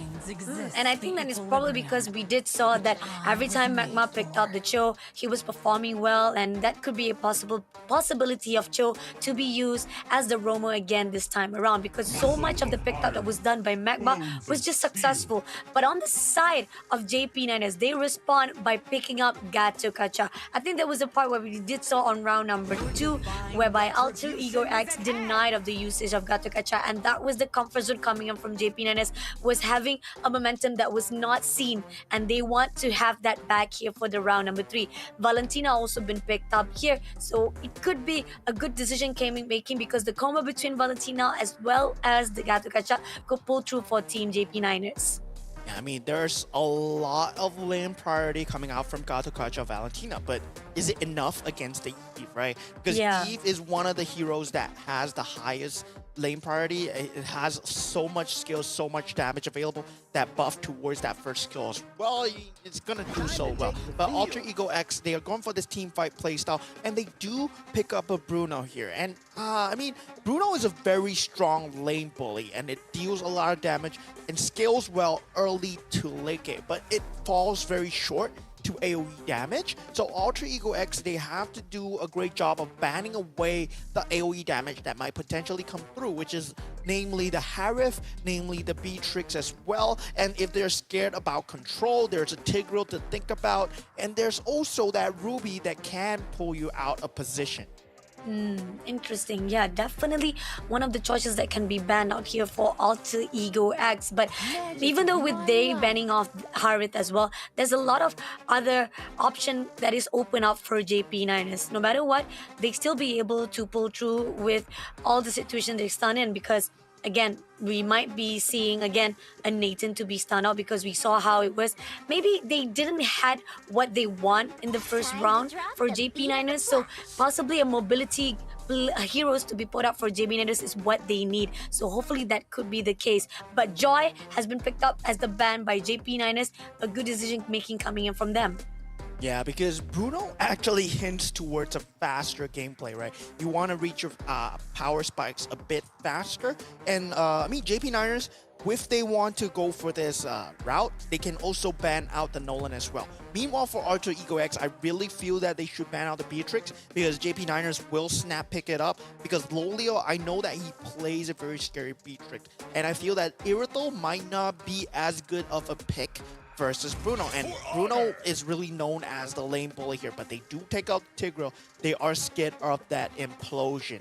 Now, JP Niners, they can ban the Nolan out if they want to do so. Let's see if that could be the case here. Even without the fact that Team JP Niners, yep, they already had a really good ground with Suyo, right? So far right now, the baseline has a really good potential to give a lot of damage, but on the side of front, it's still really staggered for JP Niners, but they are taking out Hayabusa on the side of Alter Ego X. Yeah, Hayabusa, I mean, yes, very strong in terms of lane clear, but I don't think you can match 1v1 versus that Suyo. But with that aggressive playstyle that Alter Ego X they want to go for, I mean, it really fits the MO, right? It really fits their way of playstyle. So, I mean, they can still pick up that Nolan. They still can go for an aggressive link play if they want to, because there's a lot of possibilities for the jungle right now. But they pick up the Yisun Shin. Yeah, that's aggressive. It fits. It fits. Okay, I haven't seen that for a while, but yeah, and no, they ended up picking Irithel, which quite confusing because you talked about how Irithel-wise, once you go in for Bruno, it's not gonna be that easy for 1v1, but maybe JP Niners have another idea when it comes to fighting off with Bruno. Hopefully that will be a case, but they did pick up the Hylos. Also a really good composition. I think with the Grolier Prat, they might be able to shut down the movement. Probably if Cho comes in with Magma coming in to pick up the one, Glory Pass can try to slow things down a little bit, even with RWM try to move along, but I'm not sure if it's gonna be enough though for JP Niners to back things up. And yeah, if Alter Ego X want to go towards this fighting playstyle, Edith is still on that board, right? You can shred through that Hylos and you can shred through a lot of the Gato Gacha damage as well. But they go for the same answer. They go for the glue. It's also a very aggressive team fight hero and it scales even better. Yeah, I totally saw them coming with a glue. I mean, Fongdir, he played a great glue just now, and why did I not see that coming? Yeah. Oh, because there was so much potential. There's a lot of heroes that can be put out there. I mean, like we did saw Fondy also did amazing. I mean, a lot of the attacks that he was done, he would try to actually back up with Frederick was denied. But once he put out with the glue, this is where we saw the potential coming in from Fondy himself. So, Professor coming in from the side of Alter Ego is better put here for round number 3. The question is, JP Niner, is it enough with the fact that they have that Hylos on their side? They have Suyo. This is where the fine line that they have to be very alert and very, very cautious on that early games.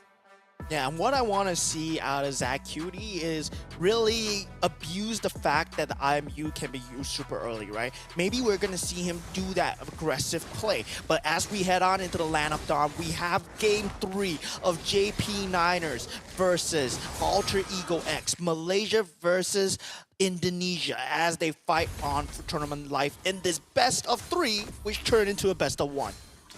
Let's see. Magma tried to be pulled away, but then again, it's not gonna be enough though for the mid lane. They're trying to push in at the situation right now, and we do see the extension that was done by them is just not enough. But coming in for a fight here is gonna be a tree. Oh, close call, but Silly Boy did manage to actually flicker away before he was taken out. And that's a huge win coming in from JP Niners to force that flicker out. You won't have that until the 3-minute mark, right? That's a 120-second cooldown on that flicker. And now with that rotation from year 3, he's still able to go to the top lane. But of course, he is going to rotate more towards the lane because he cannot fight against the glue head on. And with that Yisun Shin, it's going to be very, very aggressive coming in from Taz. I mean, at this state, what are your thoughts? Like, what do you think that can be done by JP Niners? So far, yeah, they got a really good response, but at the end of it all, it seems like somehow Team AEX has a much more potential or even much more ground control in this map, right?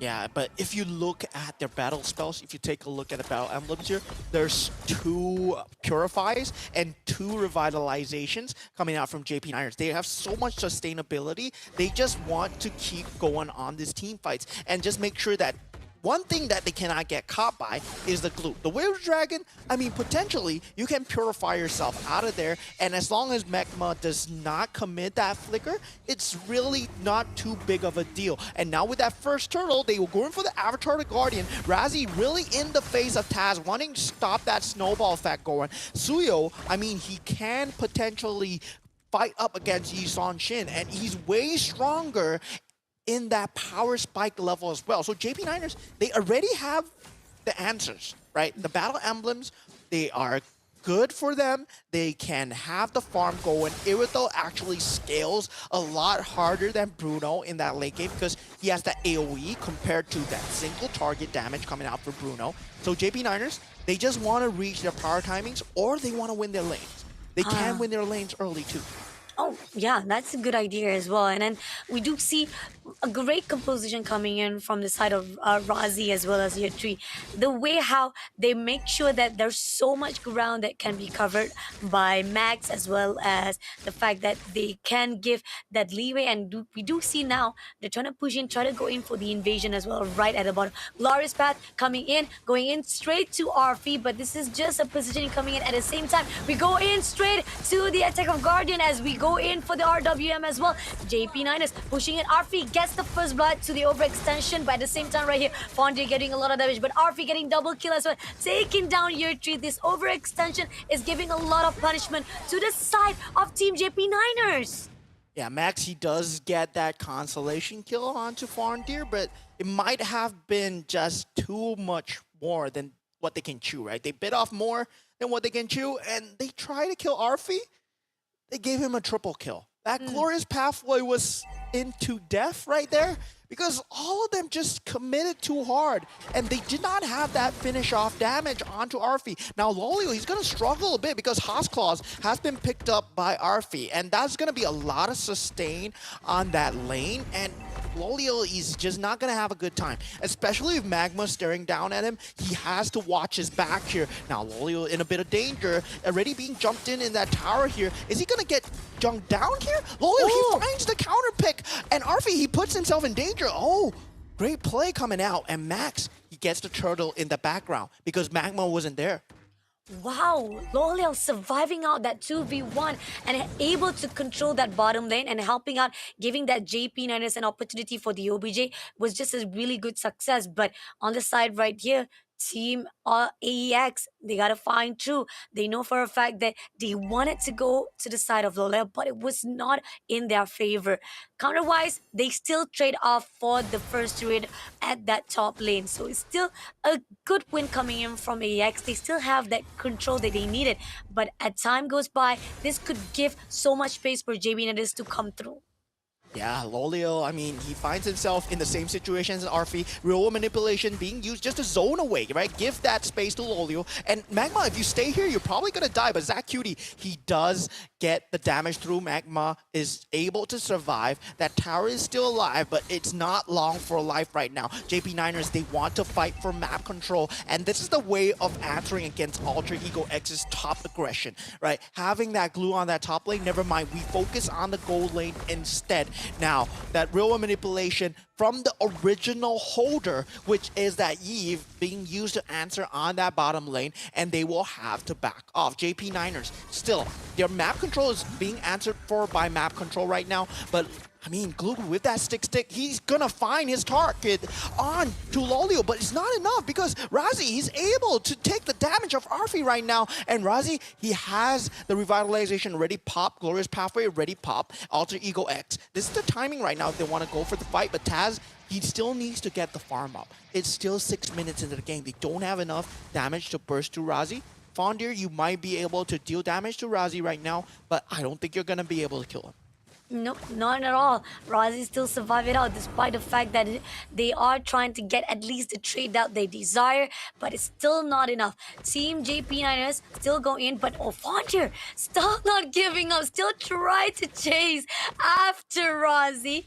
But nope, it's just a close call, but he's gonna give an opportunity for Arfi to just get this turret into the hands of Team AEX. And as we do see right at top lane, Year 3 pushing in straight, trying to make sure that it's gonna be a really good cover ground for Max to get the next turtle. 3 turtles in the hands of Team JP9ers. But then again, the currency-wise is not far behind between these two teams.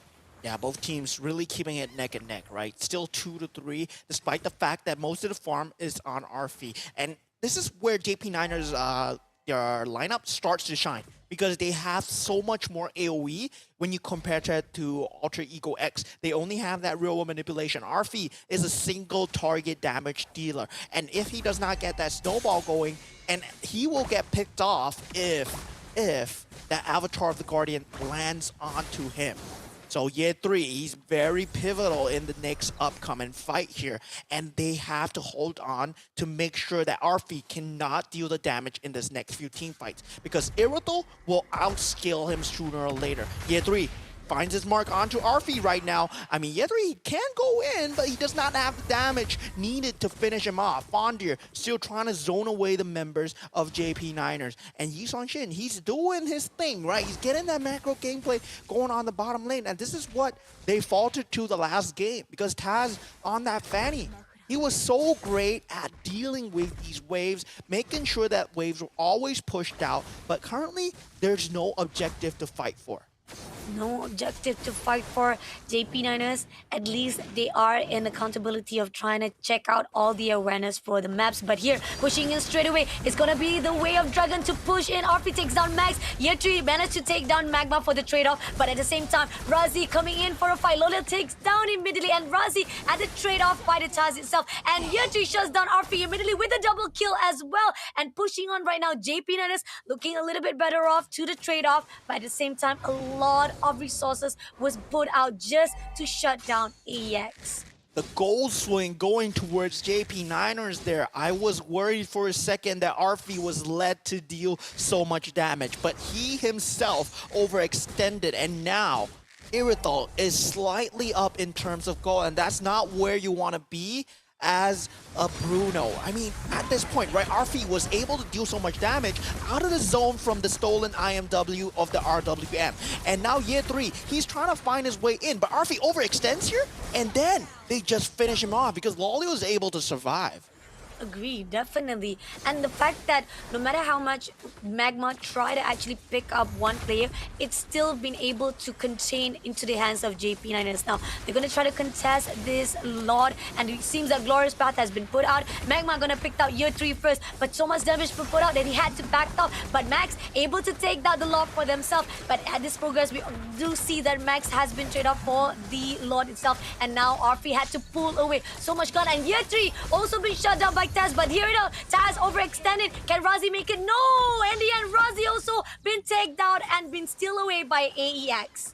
Yeah, a bit of a bad game call coming in from JP9ers, right? Max, when he died, they should have disengaged, but Lolio with that jump in finds the opportunity, and man makes magic happen despite the fact that he does not have teammates. His teammates are down. He finds the double kill with the Lord on their side as well. Arfi does pull up the Malefic gun though. Ooh, that is good coming in from the side of Loleo. I mean, at least that's those kind of miracle wins that you want to actually get, the trades that you want to come in from JB9ers, even despite the fact that they got the advantage right here. Coming in already, marching in right at the bottom. We do see Lolel will be trying to at least get the coverage on the top lane as well. They're going to try to split pushes so that Team AEX will be disrupted by the confusion. Yeah, and the vision game is really strong from Ultra Ego X. They know where they are at all times, but it's just so happens that Lolio went for the craziest play of his life, because you're 5 members. When do you expect an Irithel running at you at 5 members? And I mean, that was a very well calculated risk, because I mean, that was so huge, right? Who expects Lolio to jump in here? go in for one, and then every skill missing onto Lolio there. Oh, man just weaved the closest of threads right there. Oh, definitely. And now they're gonna clear out the second layer of turrets. AEA and gonna go in for the glorious path. Are they gonna push into RP? Nope. It seems that we're gonna see Year 3 pushing in straight to Fondier. Fondier getting a lot of damage, but at the same time, Max takes down Fondier immediately. But Taz overextending, giving Lolio an opportunity. Now the real world manipulation put out, but Max managed to take down another. Double kill come true, and Zach Cutie takes on RP. Sally Boy left all alone for the fan, and he had to pull away for the survival. Yeah, Zach Cutie and Max. I mean, Zach Cutie and Year 3 with the Avatar, the Guardian, all the way in the back line to find Arfi. They have their win condition set, right? If they can take out Arfi, that's all the damage. Taz is not a big deal right now. And now they look to end things for the game. Fondier, he is back alive. Selly Boy takes out Year 3, but Max take out Selly Boy, and Fondier is down for the count. Magma is the only one left, but the Crystal is down for the count as JP Niners will be taking home the series win for today. A hard-fought match indeed. A hard-fought match indeed by JP Niners Malaysia. This is the team right from the lower bracket, still surviving here for the SPS Open Finals. But we are gonna say goodbye to AEX. But take a look again on how it happens here for round number 3. I mean, started out really good for AEX. I gotta say that earlier games, they had so much control. But then again, this is where the fine line that I saw how Max was giving so much space. He was able to take all the 3 titles by himself. We do see how much Lolial was still surviving at the bottom lane, even though there was so much of engagement, there was so much of the greediness coming in from AX. Lolial still managed to pull through. I mean, we do saw that how much that Fondier tried to go in for a fight, either side for Razi or even to Lolial. It was denied instantly by JP Niners. Yeah, I mean, this is prime Lolio right here because this looks like he's not zoning out. He's aware of his itemization and his battle emblem spells as well. Because this is not a typical Iroto that you will see. Because normal Irotos, they will buy that, they will get that sprint. They won't buy the Sea Halberd, they'll just go for the damage. And Lolio's itemization here, you can see that Sea Halberd in the midst of his itemization. And then that Purify, what's it for? It's so that he does not get picked off by the Cho, because that's the only factor that can hold him off. He does not need to sprint to deal extra damage. All he needs to do is stay alive and not get picked off, and then he can deal the damage. Because in terms of having that damage, he's AoE. Arfi is still a single damage dealer. He can only kick one ball at a time, and that's just where the Bruno slightly falls off in favor of that lineup.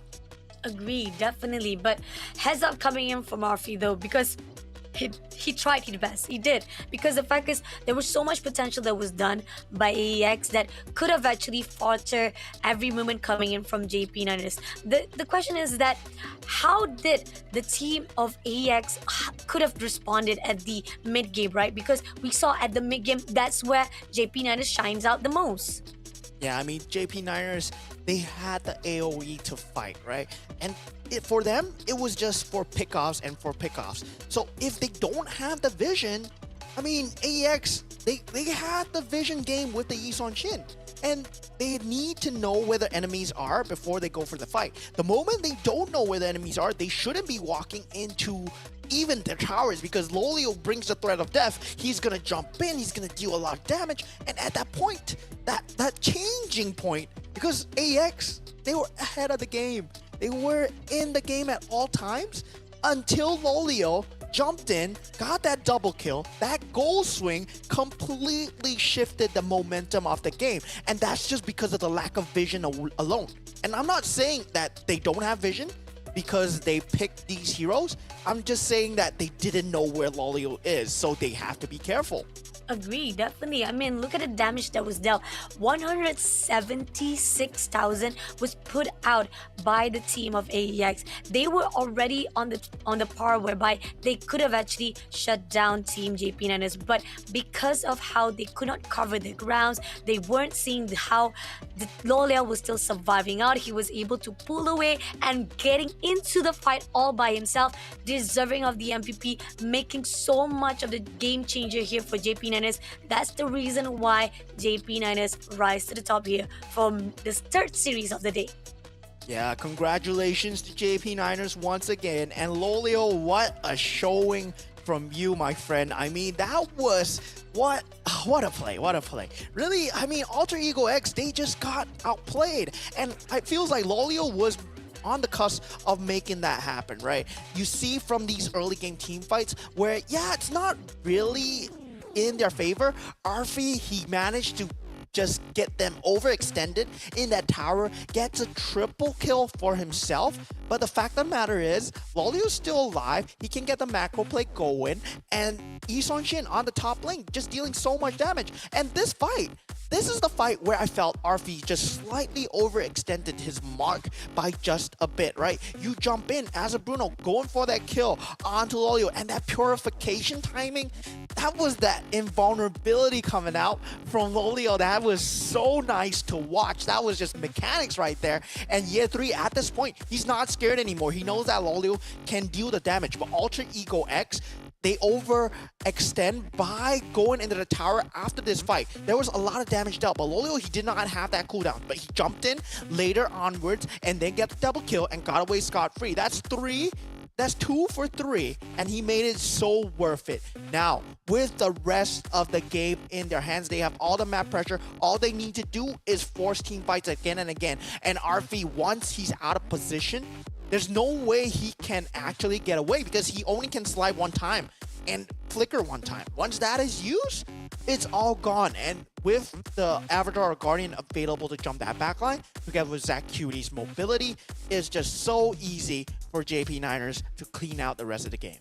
Congratulations to JP9ers Malaysia. I think this is the second Malaysia team for the day that is able to sustain and survive it out for the SPS Open Finals.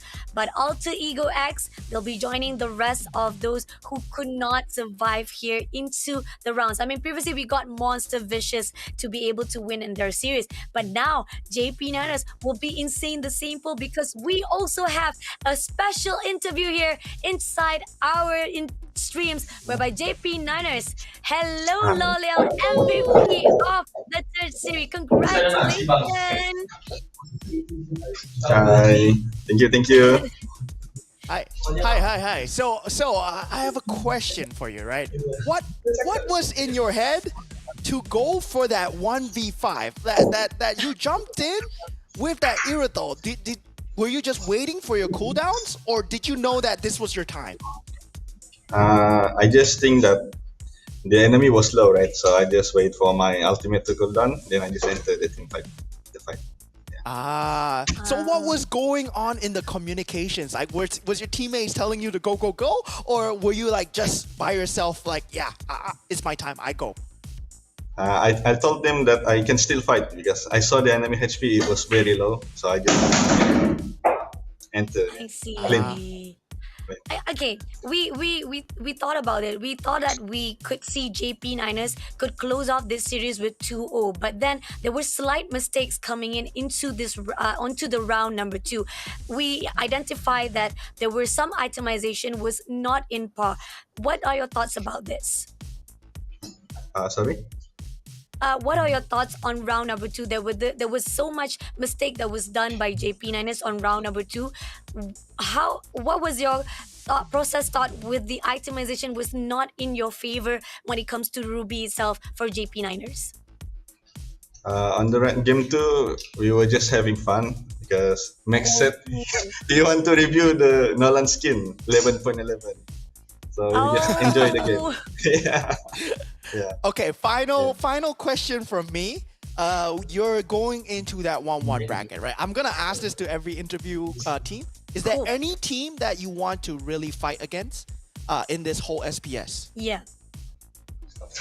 We want to fight against Monster Vicious if can.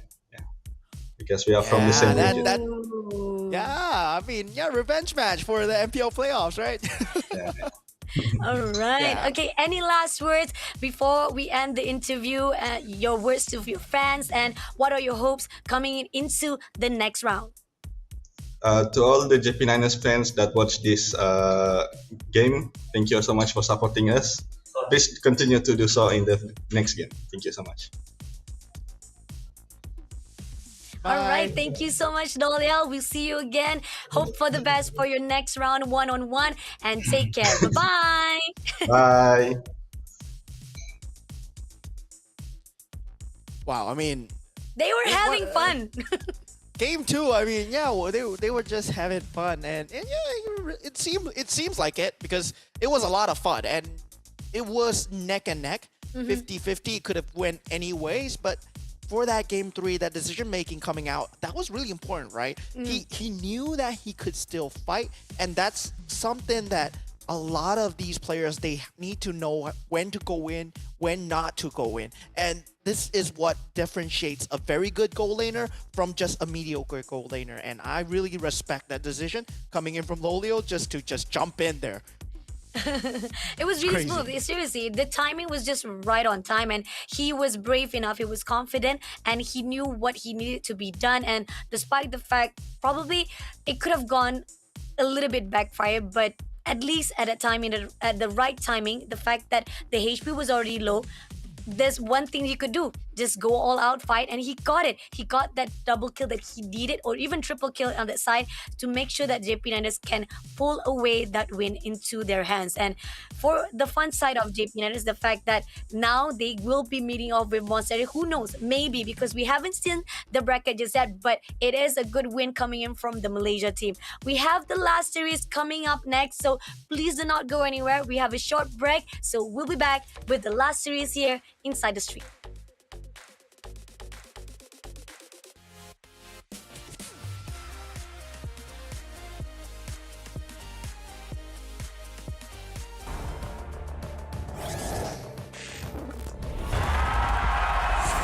Here we go!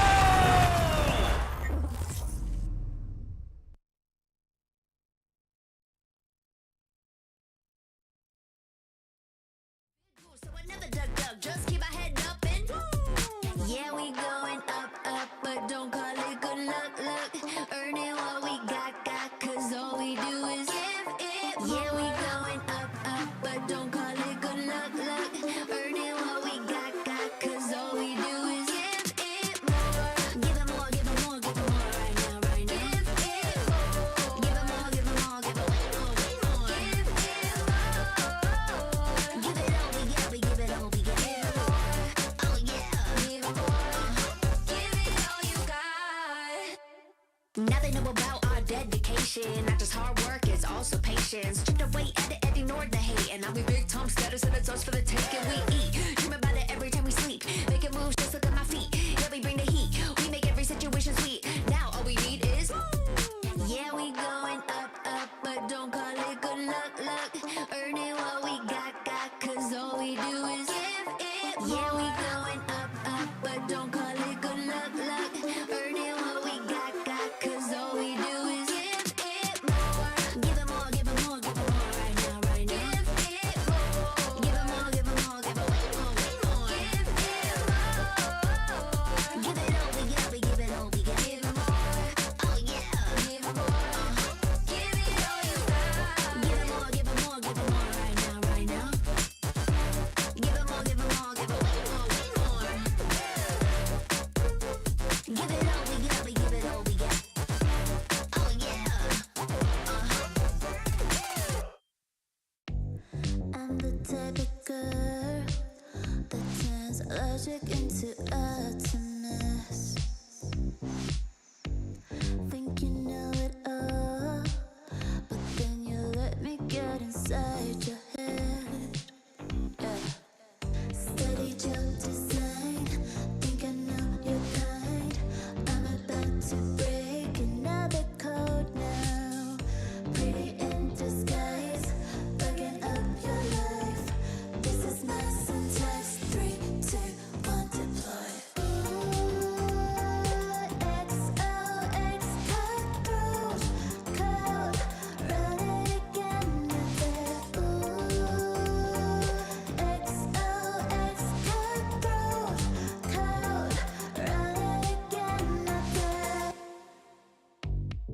jump design. Think I know your kind. Steady jump design. Think I know your kind. Steady jump design. Think I know your kind. I'm about to break another code now. Pretty in disguise. Fucking up your life. This is my syntax. 3, 2, 1, deploy. XOX cutthroat code. Run it again. XOX cutthroat code. Run it again.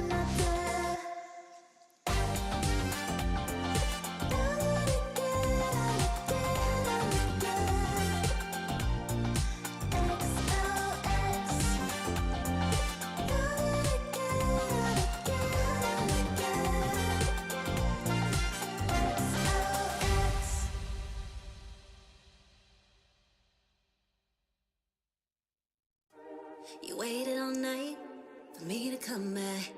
Why'd you think that it's not alright? Told you that I'm not that type.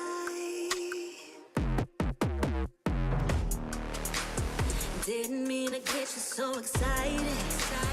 Tried to tell you not to fall in love. Why you always hit me uninvited? Was hoping you would get the picture. I've had enough. Now it's time for me to turn around. Thought you knew what this was. Yeah, I am superstar.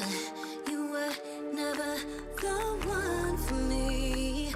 Never should have fell for me. Take back your heart. Why don't you take it back? You never had a chance. I'm gonna take back the one heart. Call it a savage love. Just till I had enough of us. I'm good, babe. I'm on my own. This ain't a phase. Just let me go. Told you that I'm not that type. Don't wanna waste and ride. Begging for one more chance. Yeah, know you got carried away. Ooh, you made me to say. You've been messing with greatness, faces, stay in your place. I was looking to play, then you got in the way. All the love that we made got me stuck in the rain. Got no time to stay here and say goodbye. Yeah, I am superstar. You were never the one for me. Never should have fell for me. Take back your heart. Why don't you take it back? You never had a chance. I'm gonna take back. Welcome back, ladies and gentlemen. We have the last series, Series 4, and Lazy Esports from Philippines will be going ahead against Young and Dangerous from Malaysia. But before that, I'm your caster, Moman, and join with me is Basya Bunny. How you feeling today? I'm feeling super, super excited because the fact is, right now, we've already said goodbye to, I think there's a possibility we're going to say to 6 teams. Other streams is also ending as well for their own third series. So it's going to join in, it's already going up against the numbers of 6 teams to say goodbye already. And coming into the fight of the last series right now, is going to be another team to say goodbye. This is the lineup of Lazy Esport that will be ending off our series. We got Jur as the EXP, James Pans as the jungler, Jobskirt with the mid lane, Patbad as the roamer, and Shizo for the goalie. Yeah, and they find themselves in the 0-1 bracket, right? Where it's very high stakes for them. And yesterday, I feel that, not yesterday, day one, day one, they had a chance to fight against AI Esports, right? AI Esports, one of the MPL, no, not MPL, M6 Myanmar qualifier teams, because there's no MPL in Myanmar. So yeah, M6 Myanmar qualifier teams, and they were, I think, top 4 seed. So they did quite a good job of dealing with AI Esports yesterday, but there was one game where it went to game 2. I mean, it went to 25 minutes, and they had such a good chance because they were up against a 1-1. Their power spike was there, but the decision making is not as clean as the other PH teams that we've seen, right? We've seen Omega, we've seen Fnatic, Onyx, PH. Is Lazy Esports there with the big boys? And Young and Dangerous also, on the other hand, right?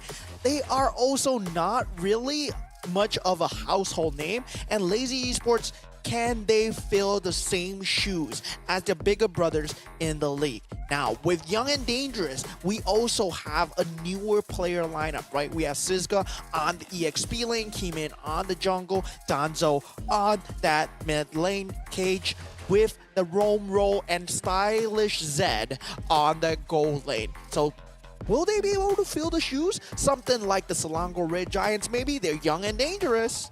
They're young and dangerous and potentially be able to be on the same wavelength as the rest of the team Malaysia, because again, they're hungry.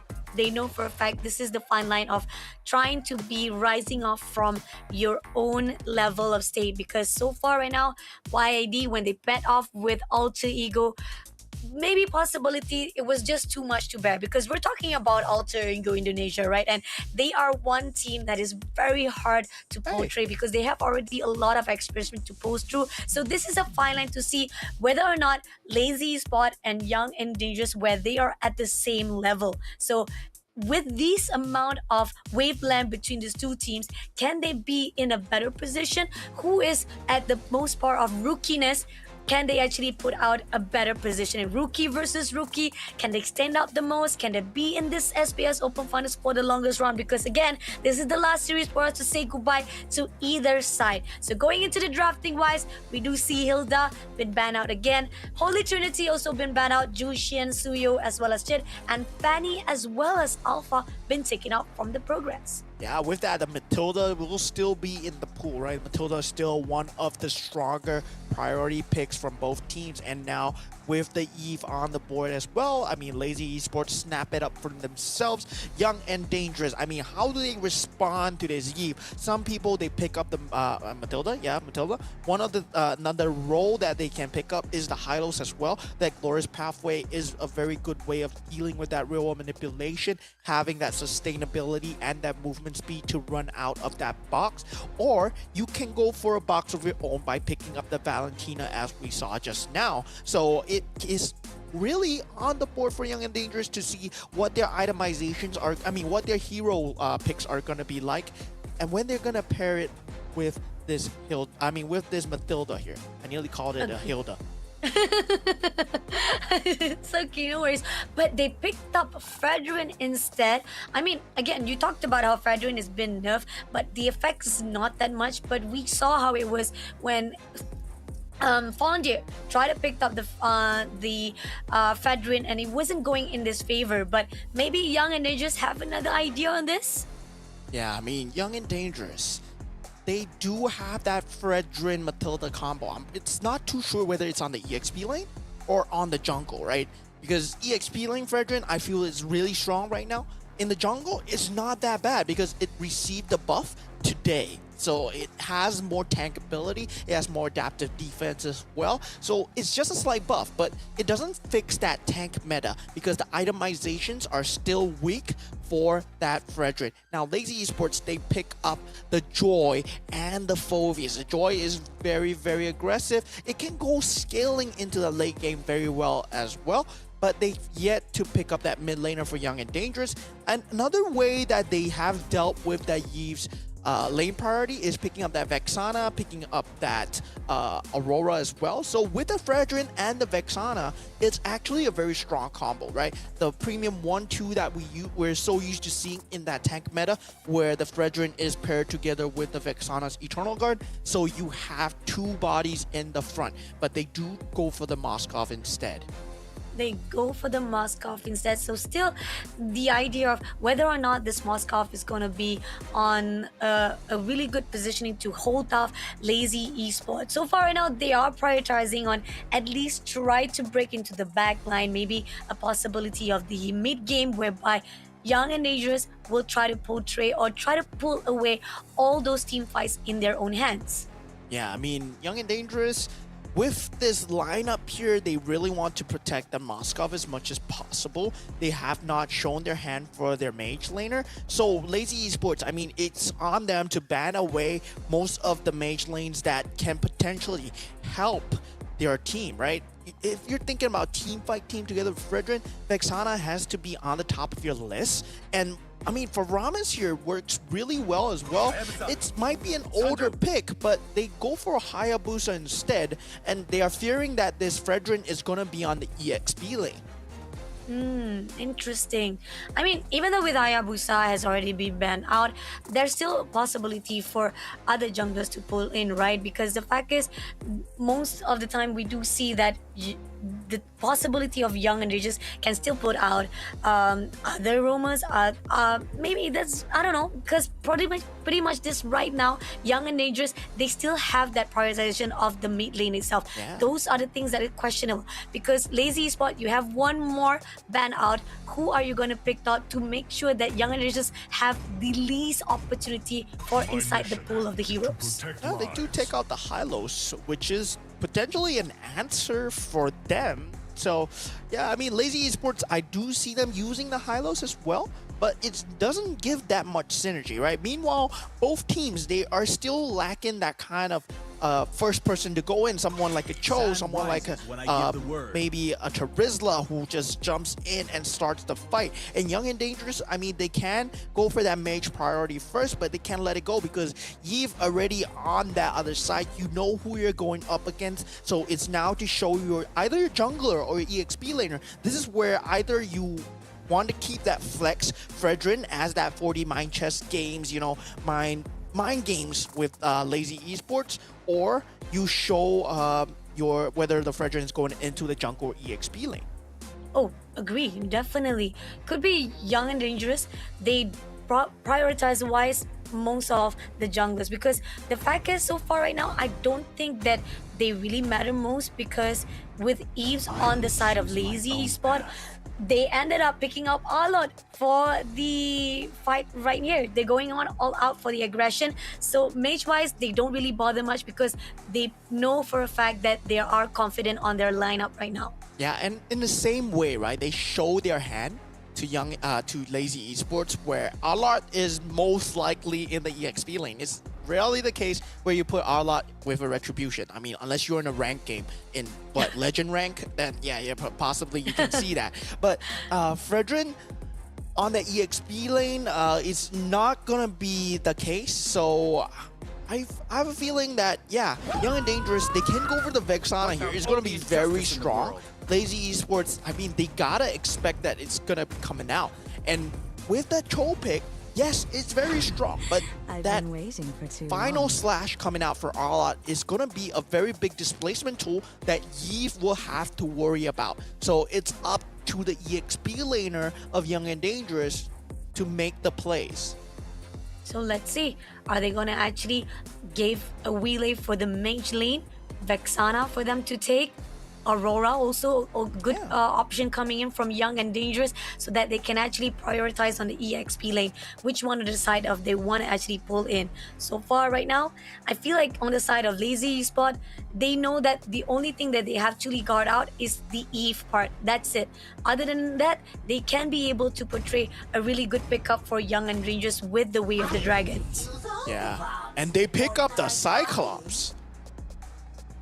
Okay. Okay.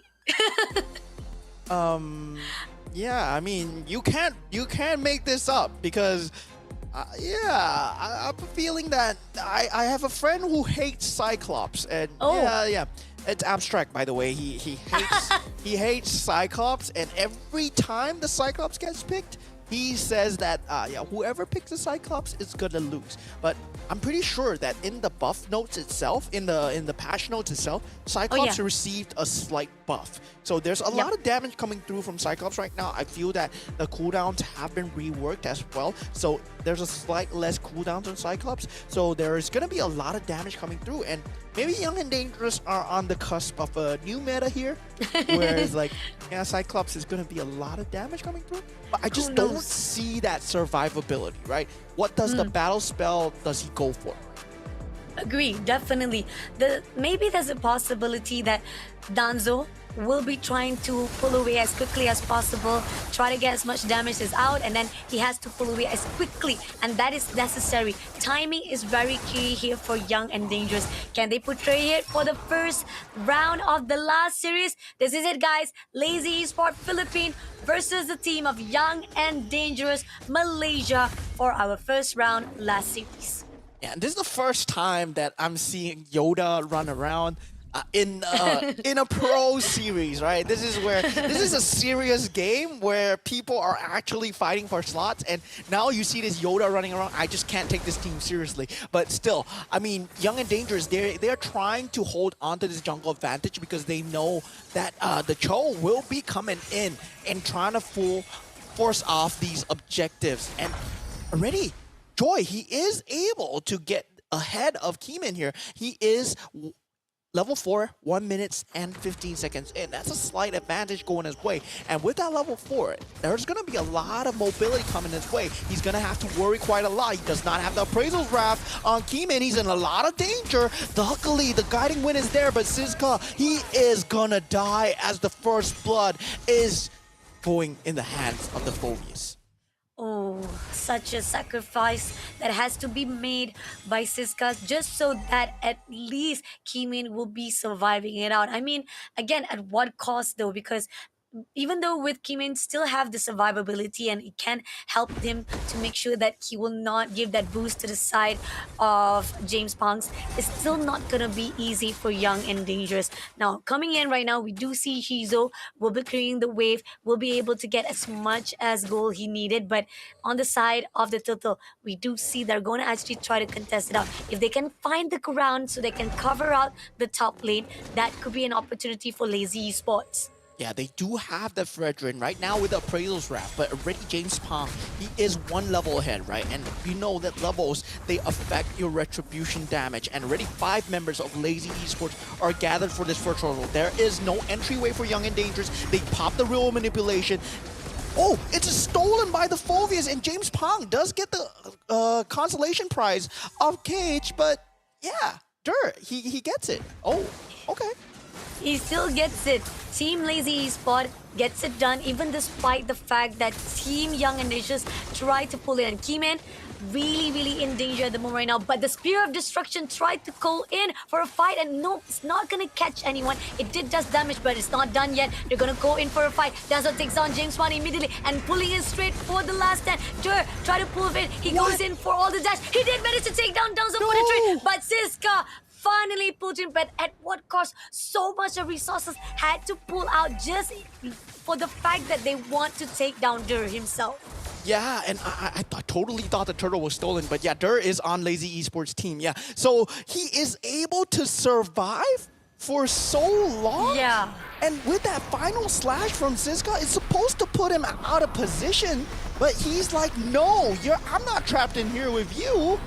You're trapped in here with me, as Danzo will be the casualty, and he still gets a 1-1 favorable trade. But they still have to answer for the fact that Fredrin, you do not want him to get this timing going, right? And Fredrin, he has yet to die so far, and this is where the lineup of Lazy Esports, they need to shine here, and they have the answer. Yes, late game, the carry shreds that Fredrin. That really last minute pick of that carry will come in clutch. But whether Shizo, he gets the items through, whether Young and Dangerous, they pump up the momentum because you have the Matilda, you have the Cyclops. You have to make these early game moves because this is where your damage shines through.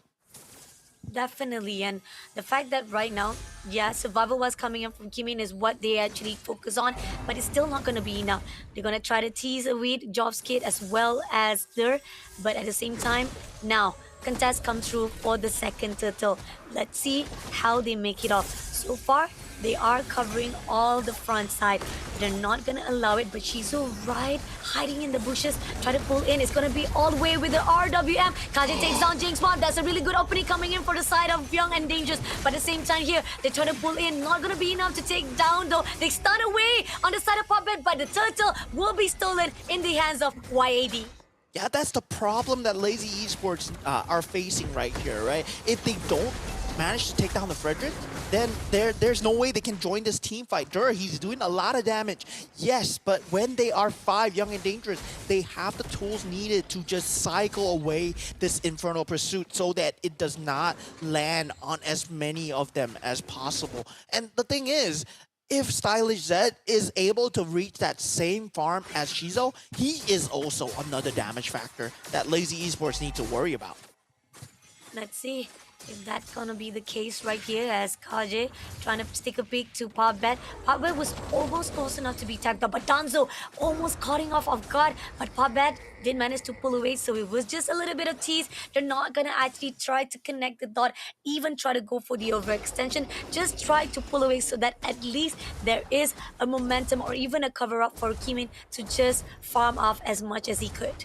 Yeah, but still, Lazy Esports with that mage pick of the Eve, it has just a lot more AoE when you compare it to that Cyclops. And yeah, Kimin, he has to do a lot of heavy lifting with that Fredrin because in that late game, Lazy Esports, their lineup is gonna scale way harder because they just have a lot more AoE, a lot more pickoff. Punkbet, he can die as many times as he wants. I mean, it's not too big of a deal. Lazy Esports, they just need to scale and not lose too many members along the way. They gotta keep up the net worth and make sure that they don't lose any towers in trying to do so. And we do see that YAD will be taking the first turret for themselves, but it also at the cost of their top lane to be picked up by the team of Lazy Esports. Doesn't matter, but at the same time, this is not the way that Young and Dangerous want to be in because the Tiller's already been spotted out right at the top and they're going to try to contest early on straight away. Yeah, I mean, single target damage control coming out onto the Cho. He will be a casualty. No, he does manage to get the Whale of the Dragon off. The real manipulation already being used. With the Infernal Pursuit answers back as James Pong. He takes him out. Keeman eventually takes out the turtle though, but Spear of Destruction not finding its mark. Appraisal's Wrath as well, not finding the damage, but he is still in the thick of things and he's trying to deal the damage as much as possible. But Arlot already down, Young and Dangerous. They do not want to be a part of this at all. But the mid-tier turret, they keep it for now. But James Pong, always a danger mechanism that Young and Dangerous needs to be scared about. Like the fact that Team Lazy Spot pull it back in. Yes, they lost the turtle, but still that trade-off that is giving a lot of leeway for the side of Lazy Spots. And Team Young and Dangerous, they still haven't found that one point, that one exposure that they require to fight it off. If they can pick off Jung's Palm first of all, but at the same time, right at the bottom lane, we got Chizo immediately been giving an opportunity to Gamma against Siska, and now they find another opportunity to take down the top or even at the bottom lane as well. Yeah, I mean, I was really liking this Young and Dangerous draft until they picked the Cyclops, and now already with the Infernal Pursuit and the Real World Manipulation, they continue on the team fight. Danzo instantly gets taken out without doing anything, and that is just unfortunate because they do get the middle lane turret as well.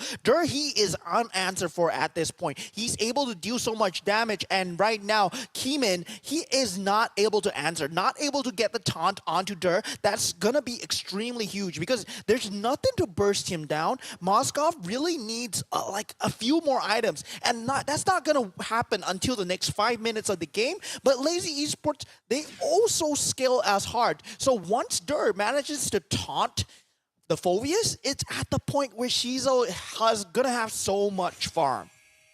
Oh, this is tough. Young and Dangerous have been giving so much space to the team of Lazy Esport, and even despite the fact that they go in one on one, is still not enough. Now, a lot has been spawned out, and somehow we do see the push coming in from the side of Stylize, and they know this is what they want. They want to actually bring out at least the cover off of the waves to make sure that it can go in, but still, Shizo is on the best motion. He is covering every ground so that denial will be given out to the team of YAD.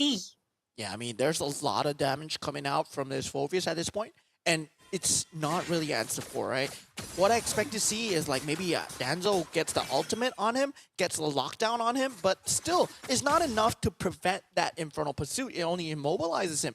And the taunt is the only factor that can keep Dur there. And this Phobius is going to have such a free game because he can jump in and he can keep doing this again and again and just be just not scared of anything. Pakbet, he gets the Whale of Dragon off, puts his own life in danger, will eventually fall, but still, Shizo is alive. Lazy Esports, they can still fight this as long as they have Dur. But look at that! Chomskirt, he gets knocked up by the Spirit of Destruction. Sisgod goes in for this kill, but James Ponkeas, he has a lot to do here. He finds the finish onto Danzo here, Shizo. He is in the fight. They have the damage to answer this. The Young and Dangerous have the damage to clear this out because they do not have their Moskov anymore. Lazy Esports, they will take this. They have the damage Keeman. He has to run away with his tail tucked between his legs. He cannot fight this carry head on. Oh, what a great combination. And the fact that they wanted to go in, the overextension was done on the side of Jinx Kopska to begin with, and he was the one to be picked up. But then again, it comes through with Jinx Punk getting double kill, and then Shizo just in the nick of time going in for the team fight as well. The Spirit of Destruction is not going to catch anything. He does get the info that he's needed though, but as the time, it does manage to actually have a really good disruption to get that lot in the hands of Lazy Spot. But Danzo been caught off guard, been taken out immediately, and this is going to be an opening on the side. They're trying to go in for Cayman. Dur pushing in straight, and Cayman had to pull away and is giving all the opportunity for John Spawn to get the Lord. Yeah, James, he picks up the Lord. And now with this threat of the Lord, it's not a 12-minute Lord, still a baby Lord. Nothing to be scared of, but a very unique itemization coming out from Shizo right now. He has the Malefic Gun. Yeah, the Holy Trinity, the Corrosive Scythe, the Golden Staff, DHS, then the Malefic Gun. It's gonna be a high range for Shizo, and they're not gonna be expecting this when the carry suddenly pulls out this range weapon, and now he's able to take out this mid lane turret where they're going for this extended team fight. Real manipulation is out. Keeman escapes with the skin of his teeth. Puckbet eventually gets taken out in the back line, but as we said, it does not matter. Danzo falls, and that's one of the key damage dealers. Lazy Esports, the momentum is still in their hands if they wish to push it, but they go for the disciplined retreat instead. Oh, this is tough coming in from Young and Danger. Despite the fact, yeah, they did manage to actually move away from the casualty. But then again, there was so much damage been dealt by the hands of Lazy Spot. This is still not going to be an easy case for the side of YAD. Now, pushing it into the mid game itself, what are your thoughts? And what do you think that can be done by YAD to counter off every single damage that has been put out by Shizo? Yeah, I mean, the only way is, you know that he has a flicker, right? It's not a purify. So it's gonna be on Stylish Zed to actually fight that 1v1 with the Spear of Despair and the Spear of Destruction. If he finds a lockdown onto Shizo, that's gonna be their entry point into the game, because the rest of the members, not too big of a deal. And James Pong, yes, he is a very big deal. Yeah, and Stylish Zed, he went for the itemization I was thinking about, that Rose Gold Meteor to prevent that damage cap from coming through. But Shizo, he responds. He responds very well. That Wind of Nature is the only thing that will keep him in the game. But we saw that from Teddy Cutie, right? In that Moskov game, that Wind of Nature might not be enough. If Stylish Zed gets the key opportunity, he can chase him down. Because Stylish Zed, he's going to have the cooldown, he's going to have much more mobility, but still, it's just a very sad fact that they have this Cyclops, because if Cyclops is not in range of Shizo, which he will never be, then they can do nothing about it, because Danzo, he will have to flicker in and get it on Shizo. Get the damage on Shizo. Then that's their entryway. Oh, okay. That's a good note to take on. And this is where the fine line where Y80 timing is crucial. Target is really at a really picky motion. You have to be very selective who you want to actually go in. And with 5 seconds, lot is already going to be spawned out. And we do see that Shizo is prioritizing to just clear the way right at the top. And they're going to actually have that composure of the split push for the side of Lazy Esport. But on the side of stylish Zed, he also making sure that he will be there to make sure that the wave will not be giving a lot of pressure to YAD matter for the baseline. Yeah, I mean, they're playing a very clean game here, right? This is the Philippines meta, and they know how to play their macros. But, I mean, Young and Dangerous, they're responding in kind. They know that something is up. They don't see the carry, so they're always wary of this. They're keeping the Moskov in check. But as they inch closer and closer towards the Lord, I mean, it's very hard for Young and Dangerous to play given the lane pressure they're up against. And Carry, he has to recall here because he doesn't know where the rest of the team members are. No vision yet. Shizo finally shows himself, is gonna join the team fight, and this might mean Stylish Zed is not there because he suspects that Carry is still there. Oh, this is not gonna be easy though. With Chizo will be joining the team fight, it's gonna be getting messy here for YAD.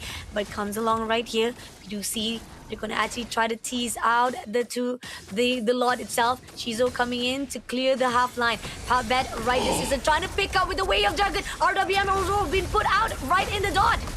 Yeah, Spirit Destruction missing its mark. Moskov will not be there. Lazy Esports, they have all the damage in the world. They split their fight on two fronts. One on the Lord, one in the back line as Dur is still not dying and he's able to get out scot-free. He's not dying, and Danzo at this point he's unable to chase things down. There's the lack of AoE coming in from Young and Dangerous. The only AoE factor that they have is the Fredrin, and that's just not enough, my friend.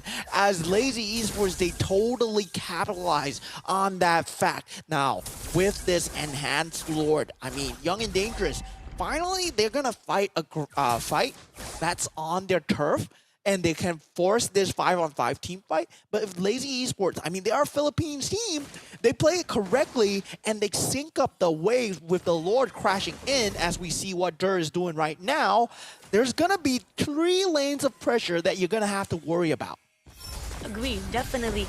Now, we do see that Bat will be trying to pick up one. He doesn't see anyone that he can actually pull through. Top turret already been cleared out by James Pan. Now, it seems to be that they're looking away for the top and the bottom lane being cleared out. They're letting Team YAD been occupied with the Lord, and they're not pushing in, they're not overextending.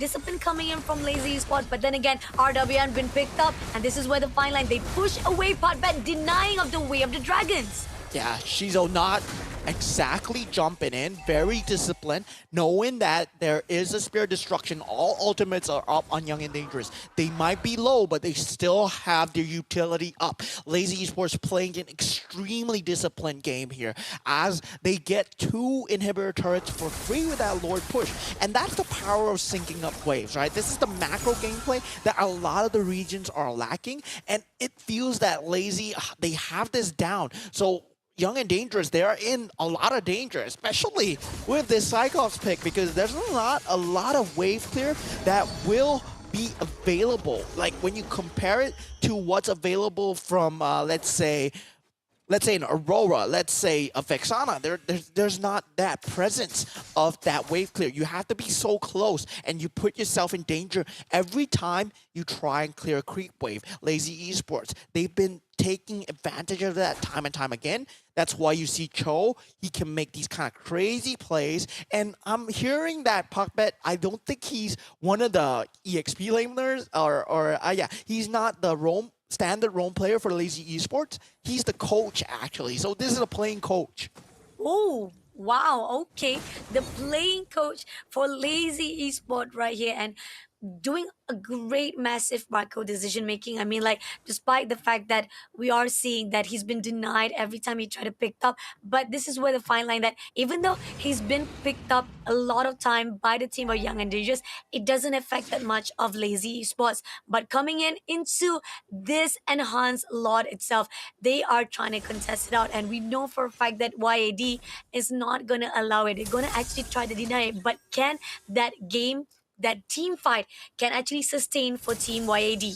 18-minute Lord here. This is the Radiant one. Super chunky to deal with, but they do have the tools. One side has the Moskov, one side has the carry, but still, Lazy Esports, they're fighting a very disciplined game because there is a lot of creep pressure in their favor. They have two inhibitor turrets in their favor, so they are gonna wait for the pressure and once again hopefully bait away that Spear of Destruction. They're just waiting for it so that Moskov cannot join the fight. And this bottom lane pressure is yet to be dealt with because there's gonna be another wave crashing in. Will Moskov go for his? No, Stylish Zed is already showing himself right now, and if they do see this, Puckbet, he makes the move onto Siska and he finds the Way of the Dragon. The immortality is there. Puckbet goes down, but still, real manipulation is there to hold on, and Siska might be a casualty here. Infernal Pursuit jumping in the back line. Stylish Dead alive for now, but Shizo pops the immortality. Lazy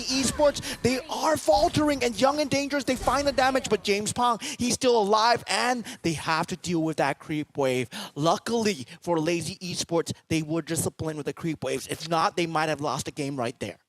Agree, definitely. And not only that, the fact that the overextension coming in from Siska did manage to pull away some of the players of Team Lazy Esport, what was needed from YAD. But then again, they are struggling, trying to divide and conquer every single situation just to fight the team fight and also try to get the creeps away from their baseline.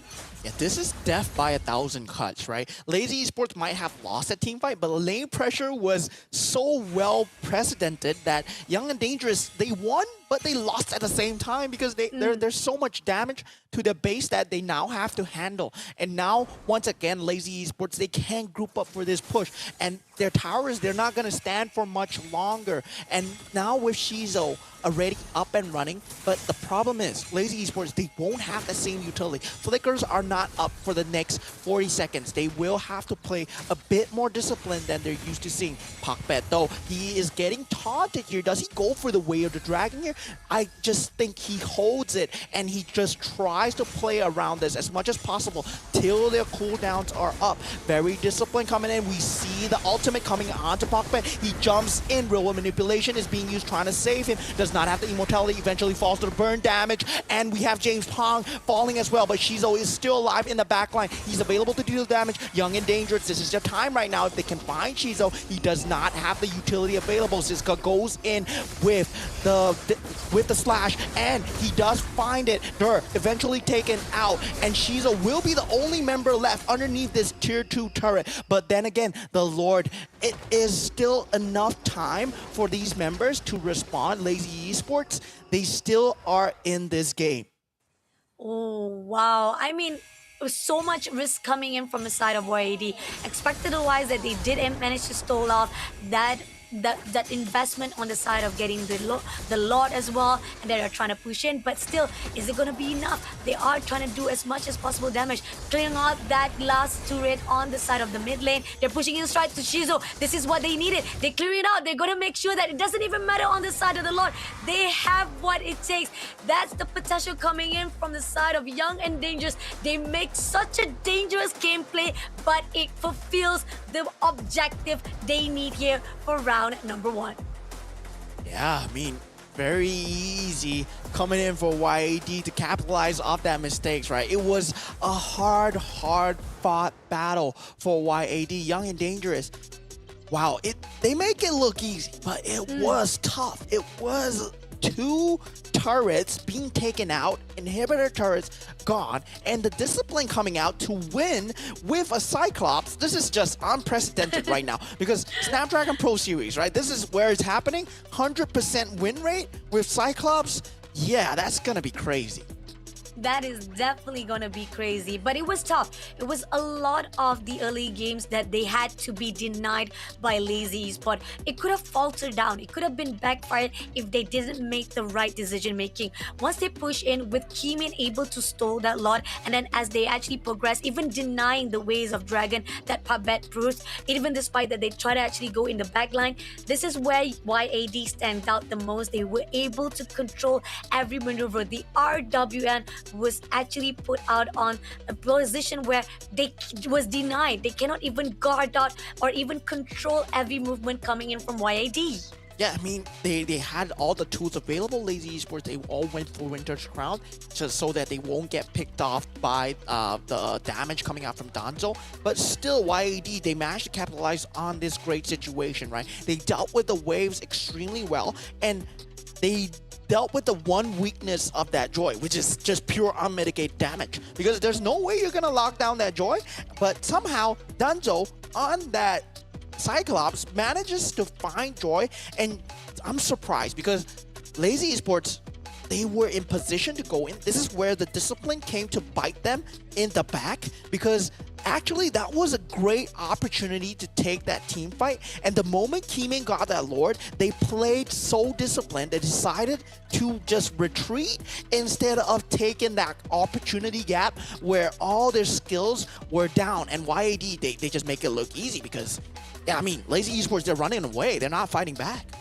Oh, I mean, that's the crucial point, right? When you wanted to actually have that opportunity, if you already know the lot already stole it, you could have actually get some consolation fight, get something to trade off for what they've done, because those are the encounters that is needed for the side of Lazy Esports. Somehow, those decision making, those micro picking that it was done, it's not in their favor to take down YAD, and YAD punished them for it. And MVP coming out for Keemin, despite the fact that Jinxpon was the one who did all the works, and even Chizo, he had so much damage, he had so much potential, he covers all the ground, giving so much of the waves to go through into the baseline of YAD. That was the reason why objective was already in the put. And not only that, even into that late stages where they were fighting off on that lot side, right? We saw how they were denying every movement, and they were very disciplined despite contesting on the lot.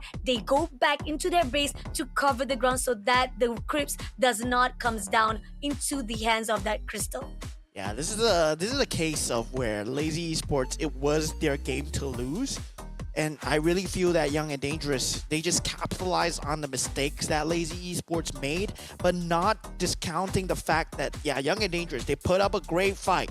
Yes, but still, it was Lazy Esports' game to lose. The game was completely in their hands.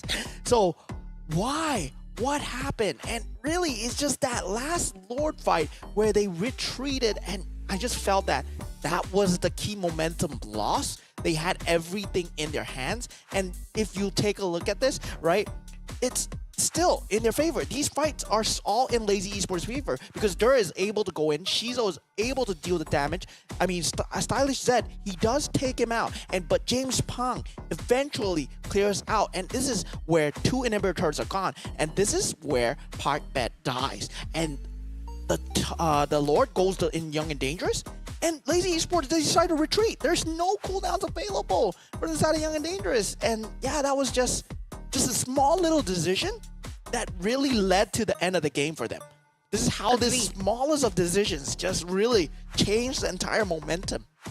Agree, definitely. And the fact that Keemin was also the key path. I mean, getting the Lord, he was surviving most of those team fights, and the fact that we saw how Siska was overextending himself. He was almost down by the lifeline, and just in the nick of time, he pulled away and gave that leeway. He just did as much damage as possible and let Keemin just finish to connect the dot so that he get the kills that is required for YAD. And that's the reason why they were confirmed and they were given this win here in this round number 1. Now, it's not done yet. This is best of 3, whereby we still need YAD to win another round, unless we see Lazy Esports might be able to potentially pull this game into the best of 1, how we saw on the third series. Now, YAD, the question is, Danzo, I mean, yeah, you did amazing. It was questionable on the side of Skycloaks. I mean, there was not much damage.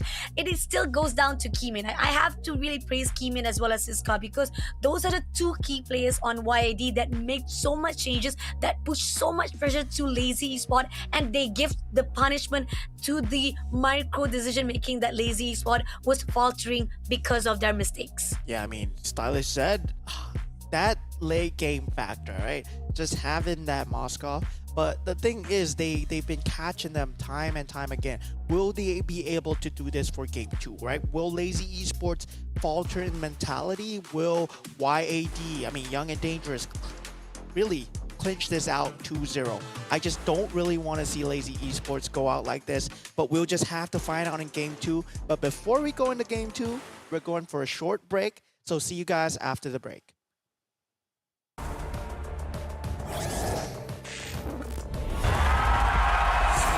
Here we go!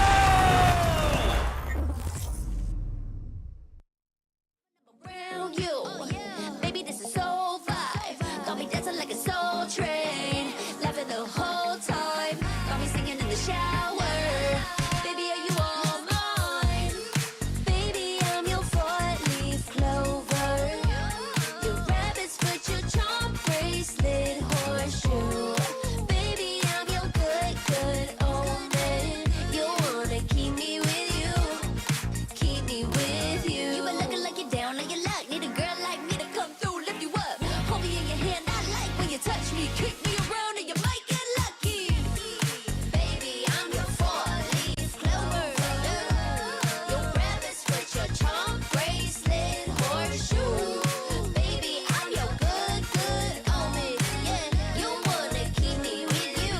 Oh yeah, keep me with you.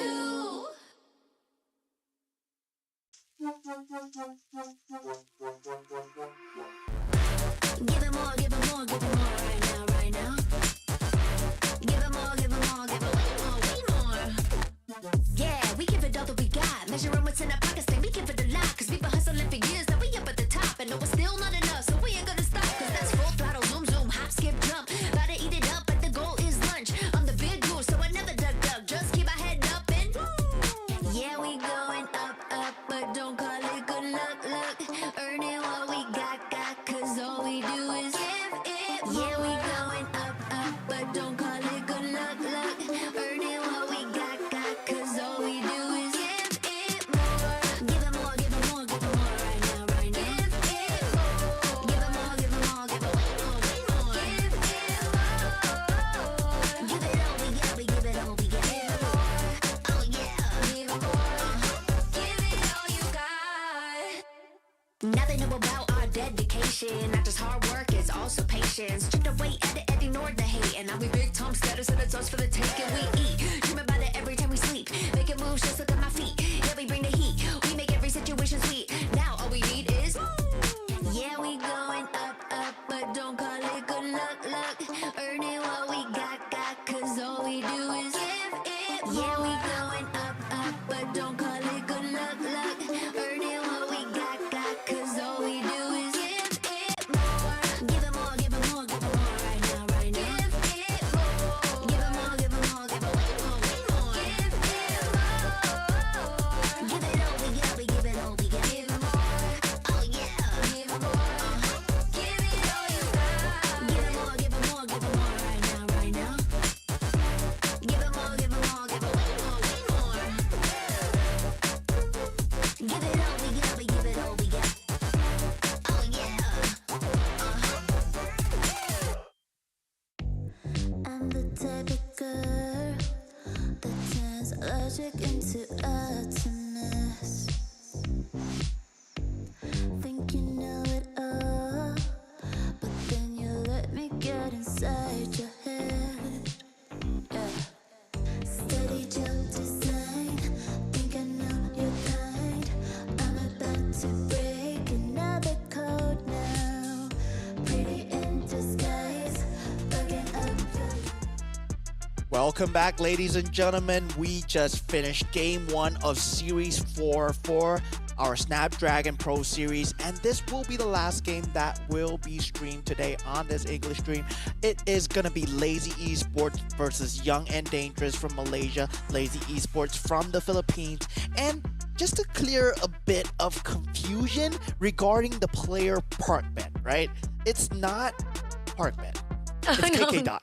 Yeah, but he's using the IGN of his own coach as a paying homage, I guess, for themselves. And even the graphics as well, you got probably there's a reason why there was a confusion, but nevertheless, it is KK Dot who is playing off on behalf of Parkbet here for Lazy Esports. So hopefully it covers things up, but back again into the game itself, YAD.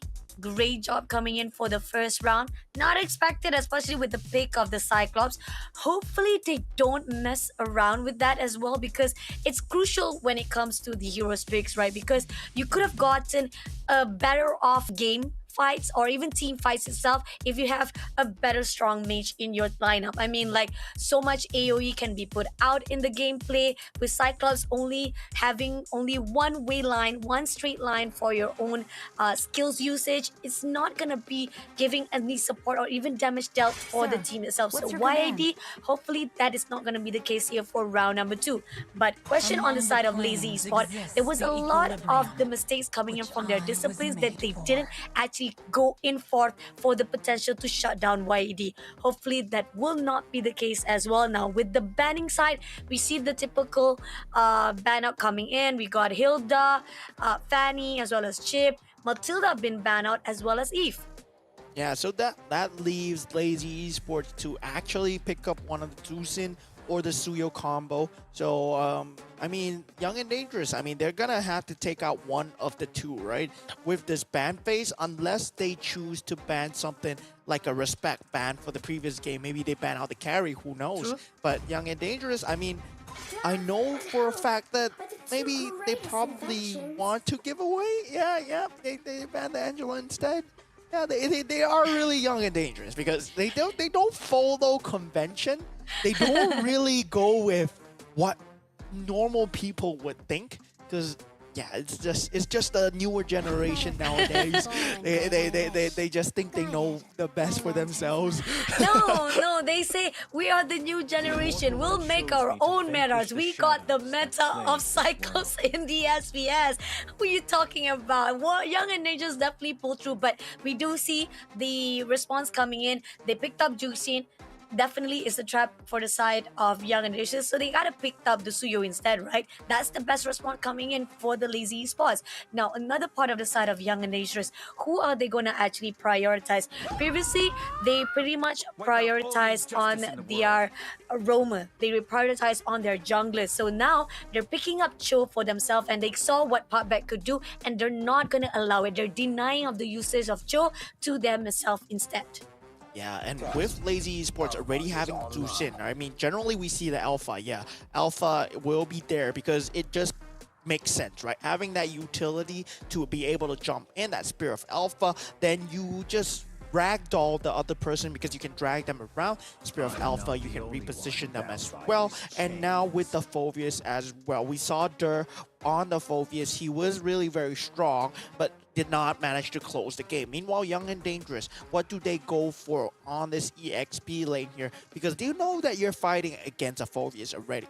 One of the key factors that usually teams like to do is, yeah, you can go for that glue, right? You saw that glue in the previous series. It had a lot of impact, and it's generally a very good choice, a very safe choice to reposition that Alpha away from your team and sacrifice your own life, but you enable the team fight so much better. Agree. Survival time coming in from Young and Dangerous. I think that's also the gameplay we see so far. They prioritize more on survival, so that despite maybe they might leave a space for the team fight to be shut down, but ended up picking another hero. Yeah, I'm not gonna guess what Young and Dangerous are gonna do anymore, because they just defy expectations every single time. It must be the Malaysian food, because yeah, it's great. Malaysian food is great, and Bruno is, I don't know where it comes from, because doesn't answer anything. Like, does that answer the? Okay, it answers for the alpha. The only thing that it answers is the alpha. The Phoveus is still gonna be able to run at you, and you don't really counter out against a Tucson. But there's a lot of burst damage coming through, so that burst damage might be a threat to Tucson. Yeah, I'm gonna go with that. I'm gonna go with that. So much positivity coming in right now from Mo. I think he's like really cracking his mind right now. He's like, what is it doing? What are they trying to do? But okay, maybe there's a possibility, and we do see that Band comes out for the side of Young and Dangerous, T-Grill as well as 1-1. I'm looking on the side how Young and Dangerous is not allowing Lazy Spot to actually go away with a lot of centric wise of team fights, right? You don't want anyone to pull you in or even try to shut you down or make you feel like you're immobilized to move around. So Young and Rages, there's a possibility this is where they want their lineups to be much more sustained, and not just sustained but very able to freely move everywhere they want to go to cover the maps. Yeah, I mean, one of the premium picks would be Hylos here, but I'm not gonna guess for Young and Dangerous anymore. They're possibly gonna pick a Yuzong, and you're like, yeah, makes sense. It makes sense. But I mean, I'm gonna guess for Lazy Esports. I mean, they're picking my style. So I mean, most likely, right? You want to counter against the Bruno. You want to destroy him in that lane. You can pick up the Clint. It has been buffed in this current meta. And then they can go for that old meta pick, which is also this current meta pick, which is the Harif as well, because that Zayman's Force together with that Tucson is going to be very strong. Meanwhile, Young and Dangerous, I'm not too sure what they're going to pick up here. Yeah, I mean, they pick up the Farsa. I mean, that's not a bad pick.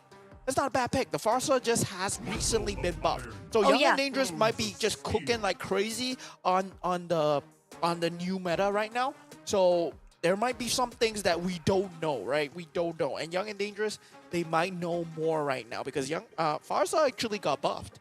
Yeah, but the buff side of it is probably most of it is coming out from the cooldown. That could be a possibility. They want to actually take advantage of it. Coming into the Lazy Esports side, this is where we always see like one of the play style that we've already used to. Young and Dangerous, they're showing off something new. So when it comes to drafting wise, maybe there's a possibility that Lazy Spot, they have the comfort zone, and we're much more already aware of it with Harith as well as Gatukacha on the side. I would feel that the drafting wise is much more safer. Young and Dangerous on the other note, picking up the glue is good response coming in. This is what we need. At least one insurance has been put out for Young and Dangerous despite the two unorthodox pick for their heroes. I mean, in terms of having that burst damage for that Tucson is gonna be needing to be very scared, right? There's a lot of burst damage coming in from the fragments of memory of that Bruno as well. And then there is the Feather Airstrike that will be able to deal a lot of damage.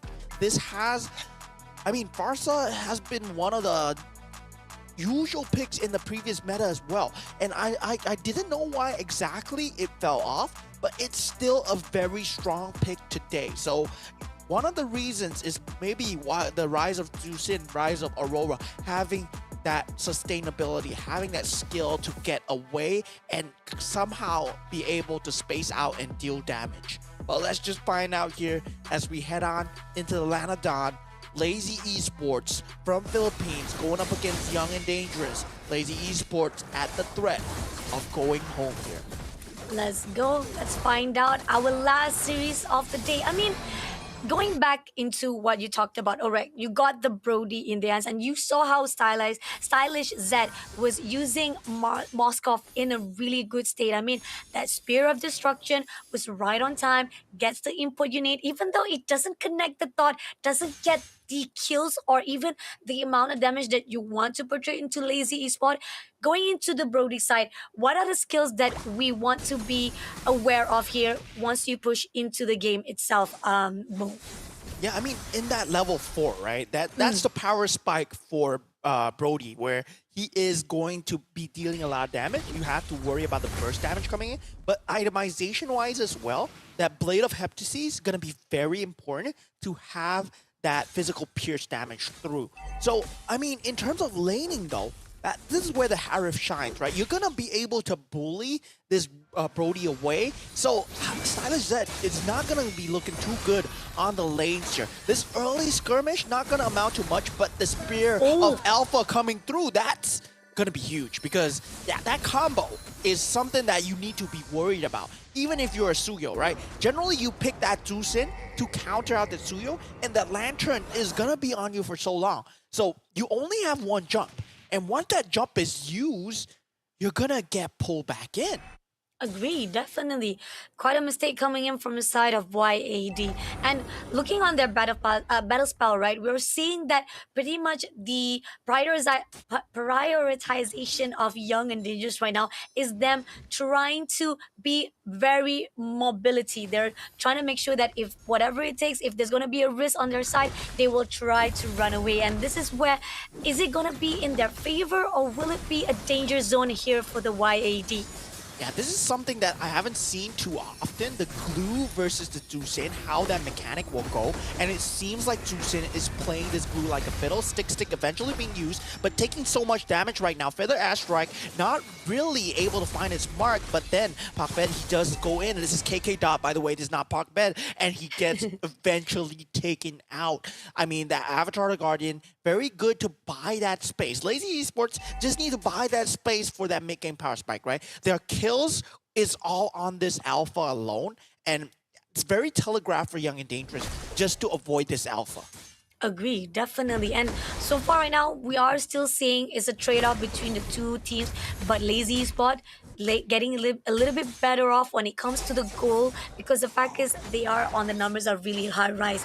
Now, Kimin on the side right here, they need to make sure that he has enough potential to farm it out so that he can buff off right in instant to give a really good boost. So far on the side of Lazy Spot, they have so much ground they covered up, and Charles Feet trying to actually find a way so he can pick off again. Siska overlooking, not gonna allow anyone to deny the movement of Kimin into the progress of him trying to farm out. And the power timing out from Young and Dangerous right now. Blade of Heptasis picked up, right? But Harif is also at its key power spike. He just has to watch his mana management here. Kimin picking up that 100 strike, Young and Dangerous. I mean, they have to go for timing now. And this is where Lazy Esports might want to group up as 5 if they can find this potential gank timing from Young and Dangerous. When they have that Zeman's Force up, they can potentially stop Young and Dangerous' momentum going through for this mid game. Especially once Brody gets shut down in his mid game, it's very hard for him to re-enter back into the game because he does not have that flash farming mechanic. He's not as mobile because he actually needs a target for him to use his mobility skill. So he cannot use that freely, and that's where Lazy Esports, they're gonna shine right now. Definitely agree. Now, the second turtle trying to actually go in for his choke skirt will be able to pick off and giving the leeway opportunity for James Bond to get the turtle. But at the same time right now, Krim's coming in with Danzo, will be taken out by Dur immediately, but leaving off so much way. KJ will be the next victim to Dur's side, but they're gonna go away, moving away from the fight itself, getting the trades only for one side. Yeah, Flicker being used by Siskar here, but he will eventually get chased down because the Harif is here with the Zeman's Force just to slow him down. And this is great time for Stylish Zed to just get the farm out. I mean, he's not going to be able to farm later, so he has to farm now. But it's at the cost of possibly this mid lane turret. And the thing is, the Zusin, she picked up a Sky Piercer. So it's gonna be very scary for Young and Dangerous, especially if Lazy Esports, they want to just keep shoving themselves with this Spear of Alpha. And once that Spear of Alpha keeps going in and in, that Zuzin is gonna have a lot of damage in that backline now. Oh, this is tough.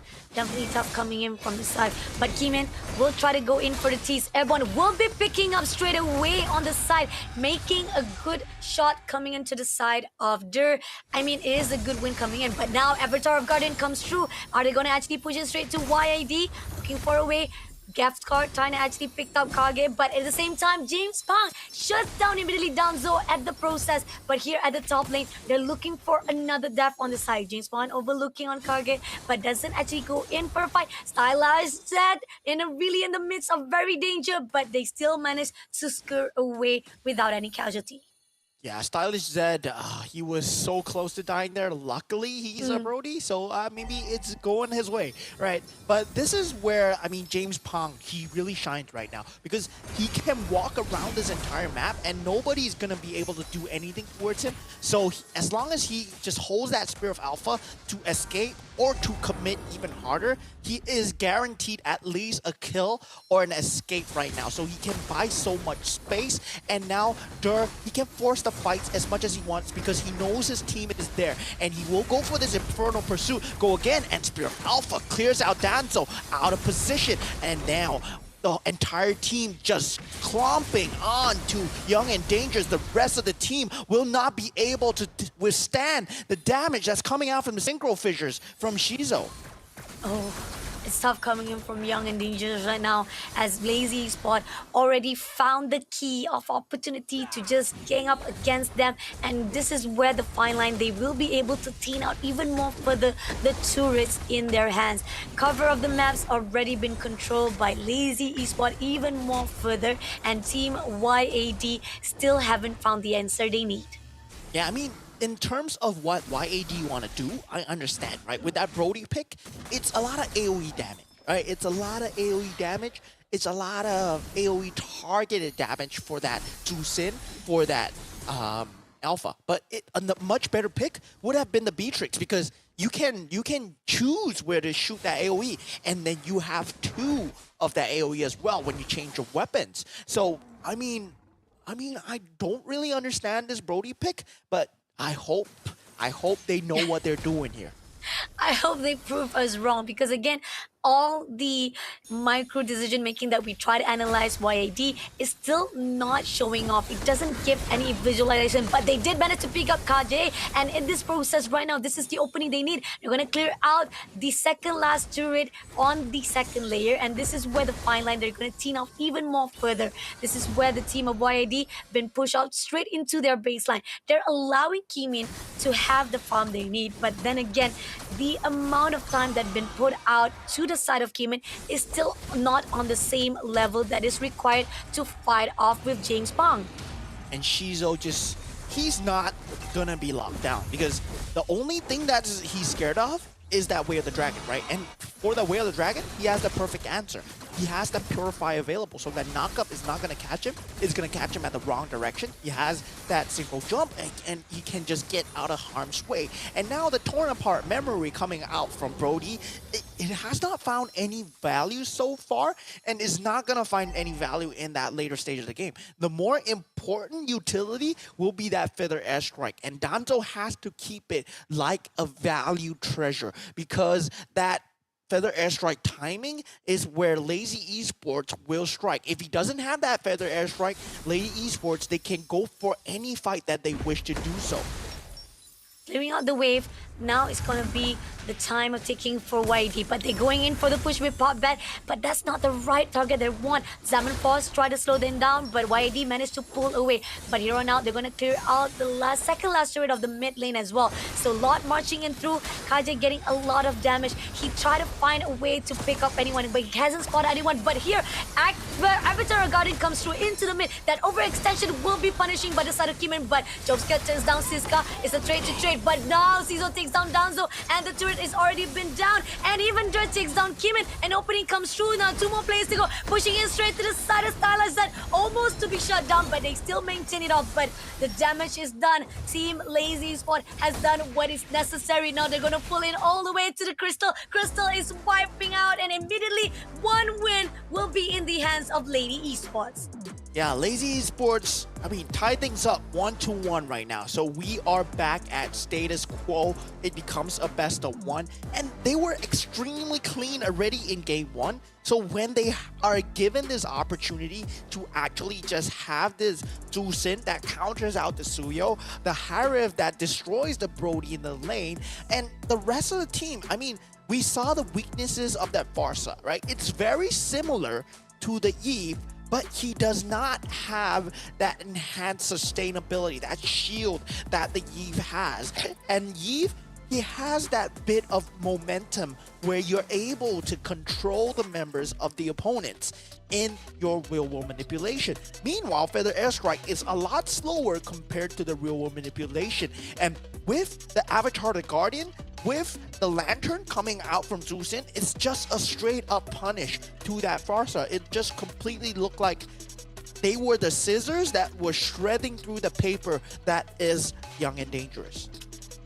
It was a really tough call. I mean, we talked about how the pick-wise coming in from YD is very unorthodox. It's not something that we expected coming into the SPS scene. I mean, maybe they want to actually try an error, but this is again, it's not that easy to be put out. And you talked about how Farsa has been buffed out, but it's not still going in the favor of YAD. And when you come into fight with Lazy Esport, they have already all the grounds been covered out. You even despite the fact that they try to pick out Pop back first, or even they try to actually go in for a fight with Dur, it's just not enough space or even not enough damage. They want to actually portray this, as you say, Chizo still be able to slow things down with Zaman Force, and this is what YAD is lacking of here for round number 2. Yeah, I mean, in terms of the kills wise, I mean, 14 kills in just this amount of time, it's not a lot of kills, right? That's not a lot of kills. I mean, the way that Lazy Esports played, they played for the objectives. They completely knew when to attack. And YG, they were looking like, yeah, they had some sort of momentum going, but those kills didn't matter too much to Lazy Esports. Because as long as James Pong, he's not dying, right? As long as he doesn't die, he is able to just scale up, and then he becomes just so big of a threat because he's enabled by Zusin, he's enabled by the Zamon's Force, and there's the threat of the Avatar the Guardian coming out from the Gato Kacha. Infernal Pursuit, Dirt, I mean, use it. Whenever you have the chance, just use it, because your life doesn't matter, right? Your life doesn't matter. You're playing for the sake of the game. That's how Lazy Esports has been playing. And yeah, so far, I mean, game 1 didn't really work out, but game 2 really shone through. Really shine through indeed. And MVP coming in from Shizo, I mean, talking about how much control he did on the top lane. He gave so much pressure. Nothing can be done for YAD. Even despite that they try to give so much leeway for Suyo to do as much farming as possible, it was still not enough because James Bond was all over the place. He could be anywhere in the time being in any angle maps that he can do so much damage to YAD. 4-3 on KDA wise, 813 GPM. This is not something that you want to see when it comes to Harith in the hands of Shizo. Yeah, the fact of the matter is, look at this Lantern coming in from Zusin, right? It just counters out so much of Young and Dangerous's abilities, and yeah, they get the kill on Dur here, but at what cost, right? At what cost? Because James Pong, he's still getting the farm out of the way. There's no way to just counter out the ability that the Spear of Alpha has. I mean, Puckbet, I mean, this is KK Dot. He goes in, he gets killed, but doesn't matter because the key of the matter is they want this inhibitor turret, they want this crystal, and they do get it. And that's the name of the game here, because the aim of the game is not kills. The aim of the game is to get that turrets, is to get that crystal eventually. Agreed, definitely. This is the most crucial decision that was done by Lazy Esport. Much more far better compared to round number 1, because when we always focusing on the gang teams or even team fights itself, you kind of actually lost touch. But there was a lot of covers that was done by Team Lazy Esport, because we saw how the wave was going through and denial was put out by YD. There was so much double down effort that had to be done on round number 1. But pushing into round number 2, the momentum on the start, even though they tried to trade it off with Dur, it was still not enough, because that's when in the mid game we saw the falling into pieces of Team Lazy Esport was able to have the ground to fight it off. They able to shut them down even with the contest of the lot. Team YAD still could not find the answer. But can they find the answer on round number 3? We're now down to the best of 1 here for our last series. We're not done yet. We're not saying goodbye yet. So go get your breaks, go get your snacks. We'll be right back for the last round of the series. The Snapdragon Pro Series is brought to you by Snapdragon Elite Gaming, Monster Energy, and DHL.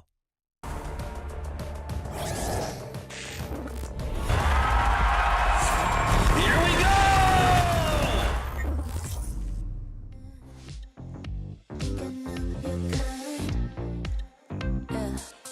Steady job design. Think I know your kind. I'm about to break another code now. Pretty in disguise. Bugging up your life. This is my syntax. 3, 2, 1, deploy. XOX cut through code. Run it again. XOX cut through code.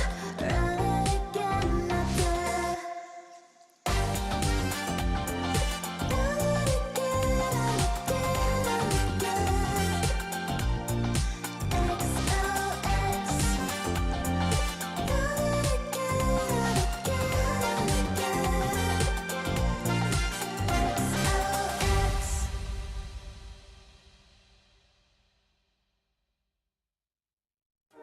You waited all night for me to come back. Why'd you think that it's not alright? Told you that I'm not that type. Didn't mean to get you so excited. Tried to tell you not to fall in love. Why you always hit me uninvited? Just hoping you would get the picture. I've had enough. Now it's time for me to turn around. Thought you knew what this was. Yeah, I am superstar. You were never the one for me. Never should have fell for me. Take back your heart. Why don't you take it back? You never had a chance. I'm gonna take back the one. Call it a savage love, just till I had enough of us. I'm good, babe. I'm on my own. This ain't a phase. Just let me go. Told you that I'm not that type.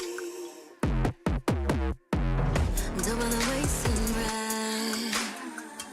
Begging for one more chance. Yeah, know you got carried away. Ooh, you made me to say it. You've been messing with greatness, faces, stay in your place. I was looking to play, then you got in the way. All the love that we made got me stuck on your brain. Got no time to stay here and say goodbye. Yeah, I am superstar. You were never the one for me. Never should have fell for me. Take back your heart. Why don't you take it back? You never had a chance. I'm gonna take back the one. Call it a savage love, just till I had enough.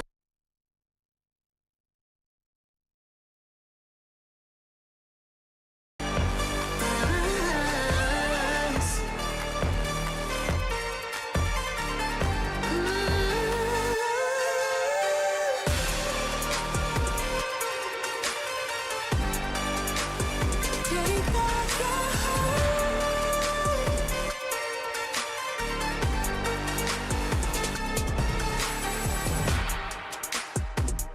Yeah, yeah.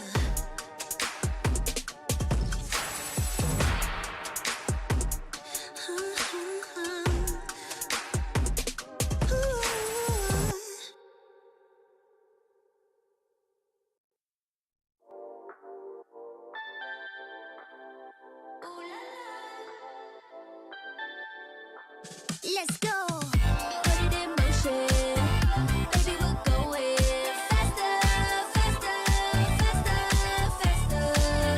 Seizing the moment. Baby, keep going faster, faster, faster, faster. Speed up, make the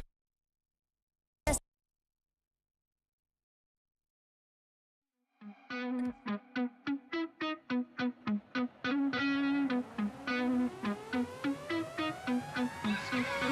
can feel it in my bones, yeah. I can feel it in my bones. I've been waiting for this moment. All my life. All right, ladies and gentlemen, we are here at the Snapdragon Pro Series. This is gonna be our last series and our last match of the day. One of these teams will go home. And for those of you that do not know who these teams are, this is Lazy Esports from Philippines going up against Young and Dangerous from Malaysia. We are tied up at 1-1, and both teams only have one more game left to go.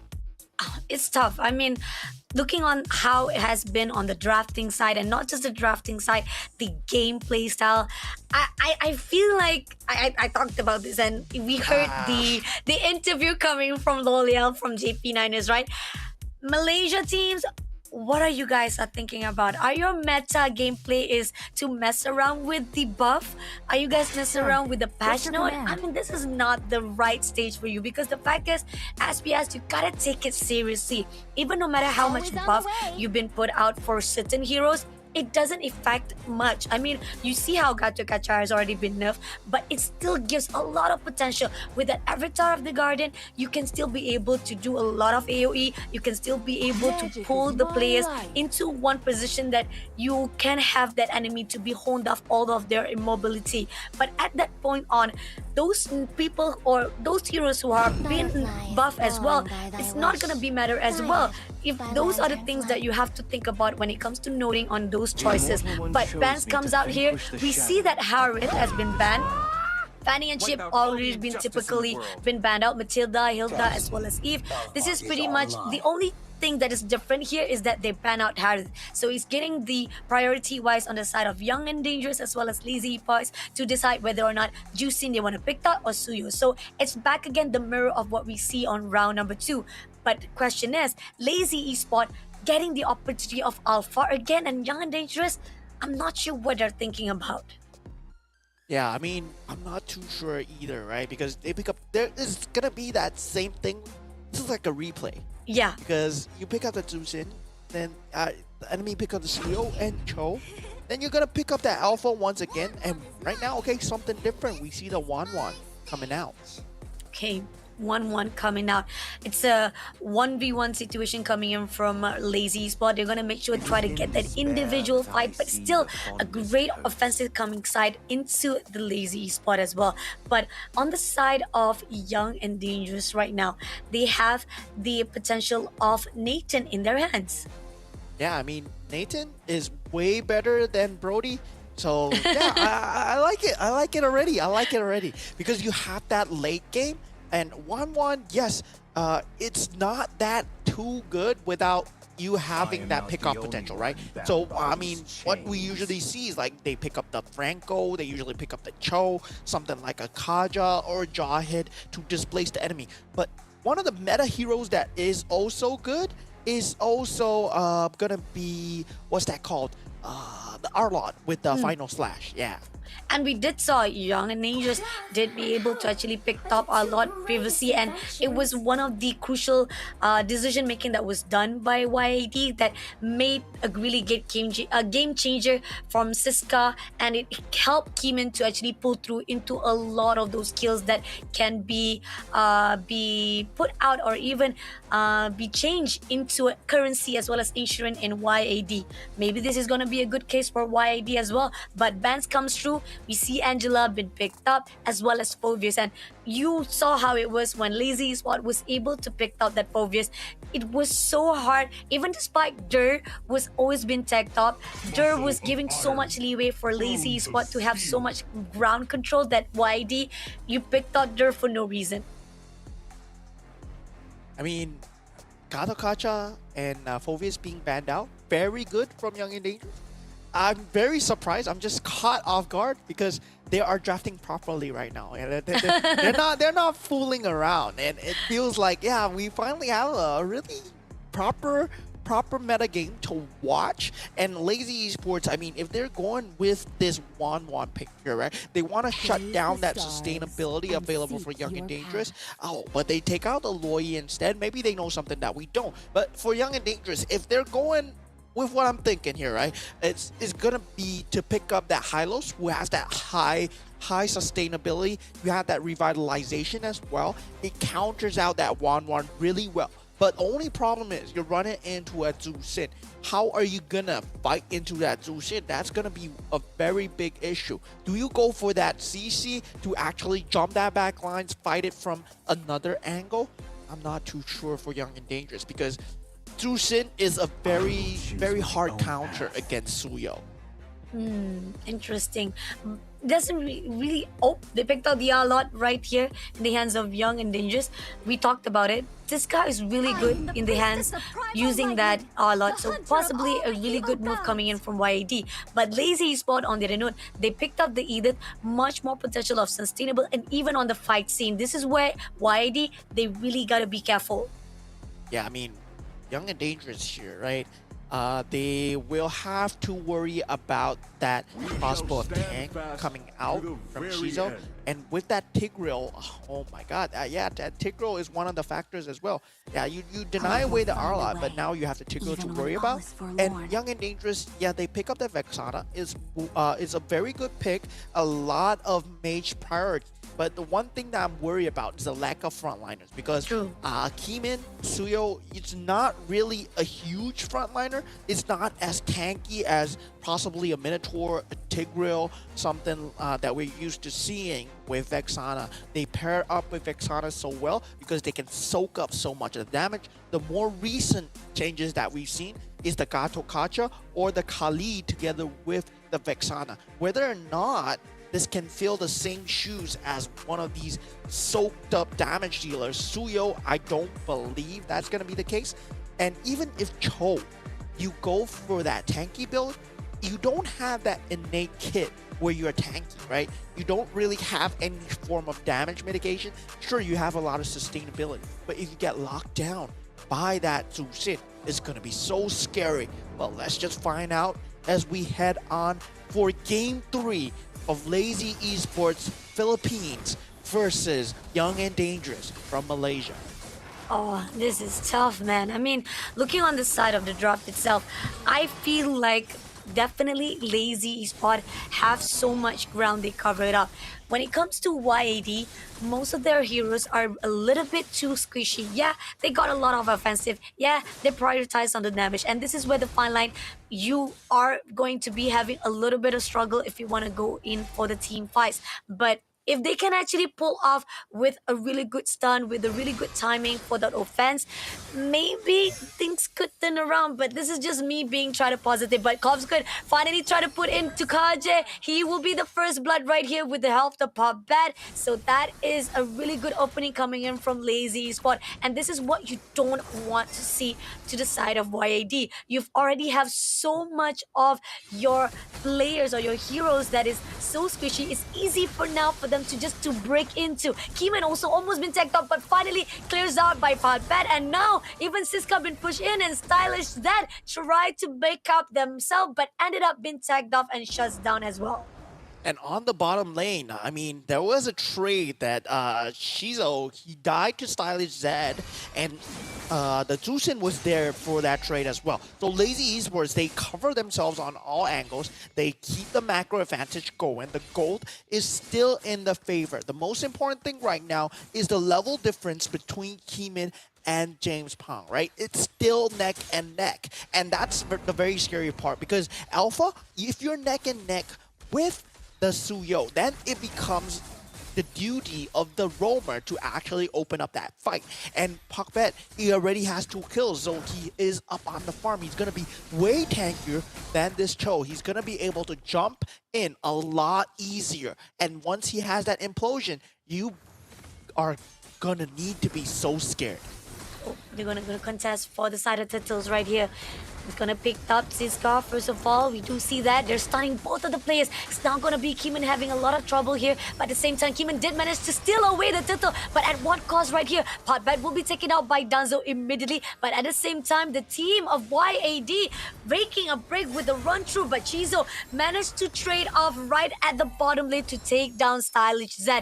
But still, it is a really good one-to-one call right here by the side of YAD. A little bit too slow, but yet they are still be able to neutralize a little bit of their situation.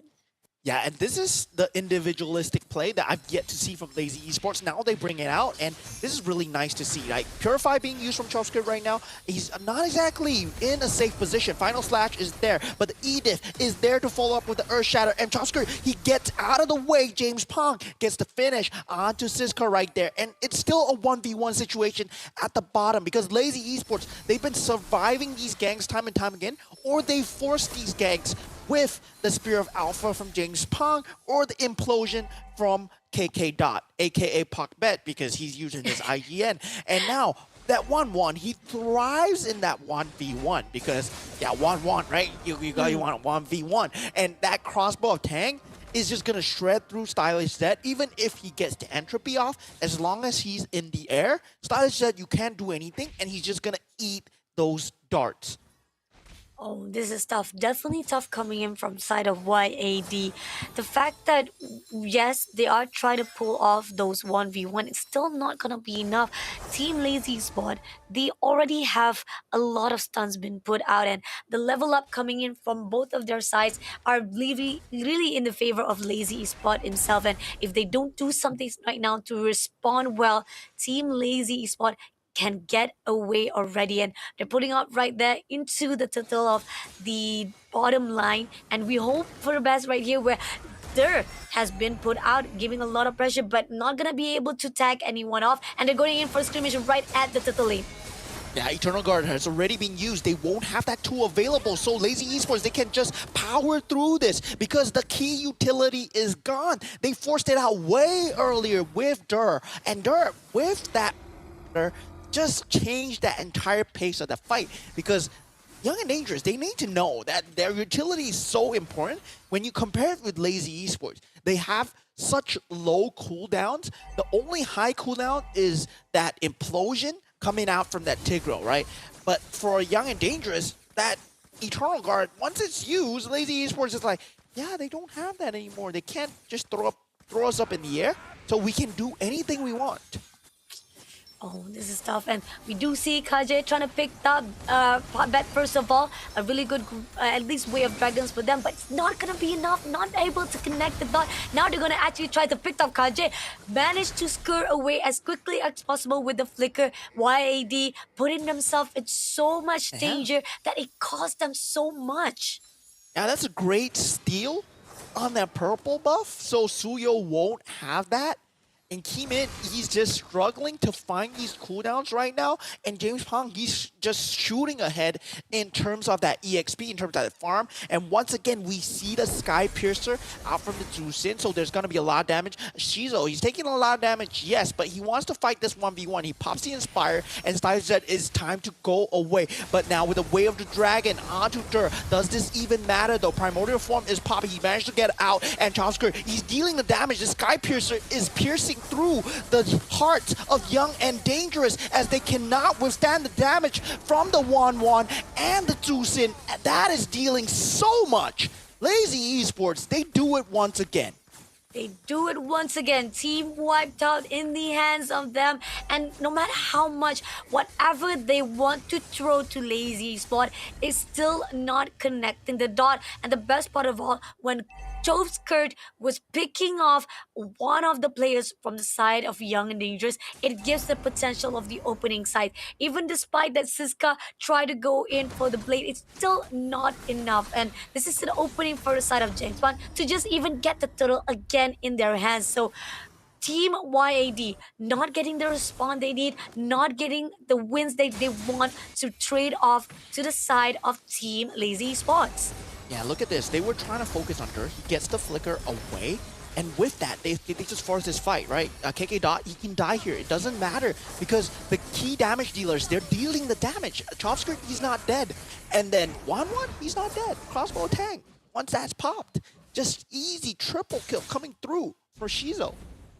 Now with the Wind Talker, he's just out of control right now. There's nothing in this map they can fight him 1v1. Yes, you may survive, but you will not be able to kill him. And that just requires every single member of Young and Dangerous to land the dream spell, right? You land that final slash into the Way of the Dragon, into that Eternal Guard from Vexana, and that's gonna be all that they need to take out Wanwan. But now Cage, he is trying to go in with that conceal play, not exactly finding its mark. It's gonna be a Tigreal staring at him. Oh, it's really tough. I mean, even with the fact that there is maybe a possibility for them to try to go in with Danzo or pushing in straight to the side of Team Lazy Spot. With them being a little bit too squishy, I feel it's really tough. And now they're picking up straight away KJ, and this is the opening that is needed for Lazy Spot. They're trying to push it to the side of Kimin. Kimin will be airborne and immediately giving Jung Spot to shut him down immediately. Siska, a little bit overextension. He had to pull away, and YAD down by the number again. And all the overextension that was done by Lazy Spot was fruitful to a point they can cover all the grounds again in their hands. Yeah, Lazy Esports, it's their game to lose once again, similar to game one. But Shizo, he is still fighting 1v1 and finally gets shut down. He's not in a position, overextending. I mean, Siska, he will give up his life for it, but worthy trade for Young and Dangerous. That is one of the key factors that they need to take out, right? Because Wanwan, at the later stages of the game, once you reach that 6 itemization, his power actually falls off way, way harder because you're not able to burst these opponents down with the crossbow of tank, so you don't latch on the second target. And once you reach that stage of the game, Lazy Esports, they have to be wary of this timing where, yeah, your carry, your gold laner, it falls off a lot harder when you compare it to what they have on the other side, which is a Nathan. Okay, Lord has already been taken. Marching through, this is where the wave comes in. Team YAD, they have to be careful with the split push. Not only that, they have to find a way how to divide and conquer the teams of Lazy Esport. Spotted out right on the mid lane, we do see that Der will be able to actually ground out those at the bottom lane. Kimin is waiting for it. He's going to make sure that at least they can cover the grounds off. But can they actually pull through? We do see that Patbat just looking to the side of the baseline of YAD. And Chovsket also trying to pick up anyone to come in. They clear out the mid lane second last turret. And as the lot comes in, still looking for a way to pick out anyone. Siska is in the scene. Kajay is also in the scene. Kimin trying to find a way of space so that they don't push in. Lord has been denied, but now they're going to go in for the push for the side of Siska. Yeah, Implosion being used on that side, huge coming out for Lazy Esports. As they find the initiation with that Sin, they will be able to get this middle lane turret, but can they get more? Because Young and Dangerous, all they're looking for is to hold, right? That slight out of position, Lazy Esports managed to find an advantage, and now this Vexana pick is huge, and they might potentially end things here as long as their members are alive, and Wanwan is able to deal the damage. Lazy Esports, they take the series 2-1 as Philippines continue on in the Snapdragon Pro Series. This is the end, the wrapped up of our last series, guys. I mean, again, coming back to the drafting wise, YAD, so much of the heroes that was picked up was a little bit of questionable because they were prioritizing on the offensive. They were prioritizing of trying to win those 1v1s, and it was still not in the favor because no matter how much they tried to tie it up, 1-1 was just in a better position. We give a lot of leeway to Shizo to be winning on his own, and Pop Bet, a lot of disturbance was done, and Chopskirt on his own, he picked up KJ every single time, denying his ways of Dragon, and that's when the opening of YAD falling through into the hands of Lazy Esports. Yeah, it just feels like a very big mechanic gap between Lazy Esports and Young and Dangerous because to me, their draft wasn't wrong, right? They had the answers to answer to whatever that was happening, right? But it feels like they couldn't respond fast enough when Jushin went in with the ultimate.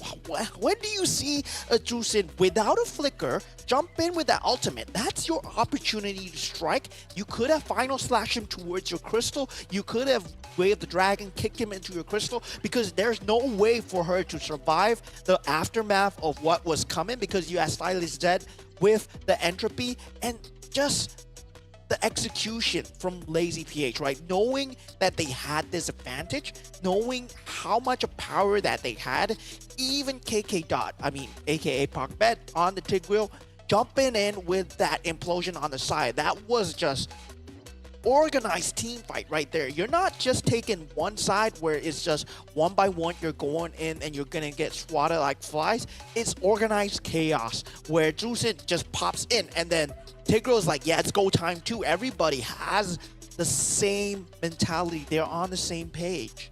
Agree, definitely. And not only that, we keep on saying that Keeman, even despite that he tried to go in for the buff, tried to go in for his own farm, it was denied multiple times at the side of Lazy Spot, because they've already got a lot of grounds been covered, and even with Stylish Zed try to hold the position, they feel like it's more like a hesitant coming in from YAD.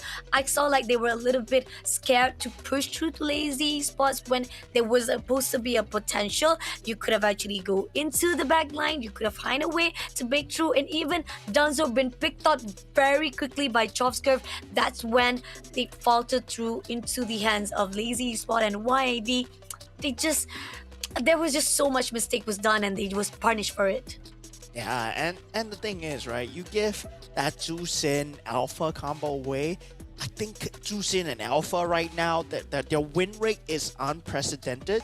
It's really very scary when you have this combo, and a lot of teams, they respond by going towards the back line. But instead of that, I feel that Young and Dangerous, they keep going for the same tricks, right? They keep going for that Suyo time and time again. It didn't work the first time, and they try to change up the mentality by going for this Vexana, which I do respect. But this Alpha, man, this Alpha is not something that you can deal with so easily. The way that James Pong is playing is calculated. It's pure calculated madness. He does not throw the Spear of Alpha first up, right? He waits for the Lantern to come through. He waits for the Implosion to come through. And he uses the Spear of Alpha as the finisher. And that's just a scary thing, because you expect the Alpha to go in first, but he's not going in first the most of the time.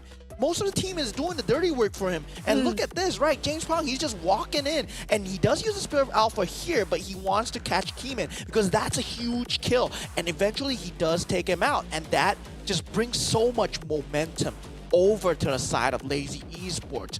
And now with the rest of the team fights, yes, they do take out Tigreal, but it does not matter because on the other side, Wan is getting that 1v1 going. And now this is the fight where we managed to see that replay. You don't take out the Jushin, you don't take out the Wan. That's the damage. And James Pong, he's still alive, but he's just doing James Pong things in that mid lane, getting that macro control and winning team fights still when the Alpha is not there. That's just a very scary look for Young and Dangerous. Lazy Esports completely know what they're doing, and now that they find themselves in this 1-1 bracket, this is a very big threat to the other teams that are there as well. Agreed, definitely.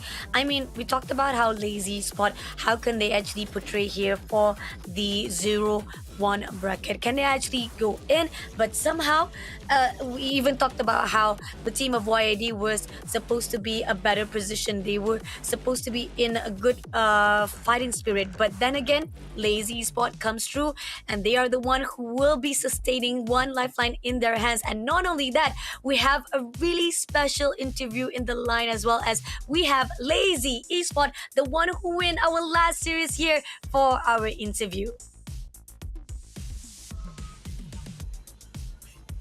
Yes, Hello? sir. Hello, Pop Bet. This is the real Pop Bet, guys. Everybody was so confused. Welcome into the English Yeah. train part, Brett. Congratulations to your win for the last series. We were really surprised and we're also quite confused. So sorry for the confusion on the side that. Yeah. But the one question I just want to, I mean, out of the norms, right? Out of the question of the side of the game itself, I want to know why is it that KK Dot is picking up your name? Is it for to pay homage for you, or he was just trying to play around with the IGN?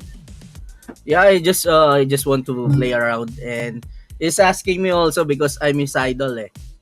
Oh, so cute. So cute. Okay, I have another question for you, right? That game one, right? Game one, that discipline coming through, it was very nice. There was a lot of lane pressure there. But eventually what happened was one team fight, right? That really just ended it all for you guys. And what was going through your heads? Like, how did you guys like really reset your mental for your game two? We just review our game in the game one because we can win that eh. So we just review how the enemy win against us and the comebacks also.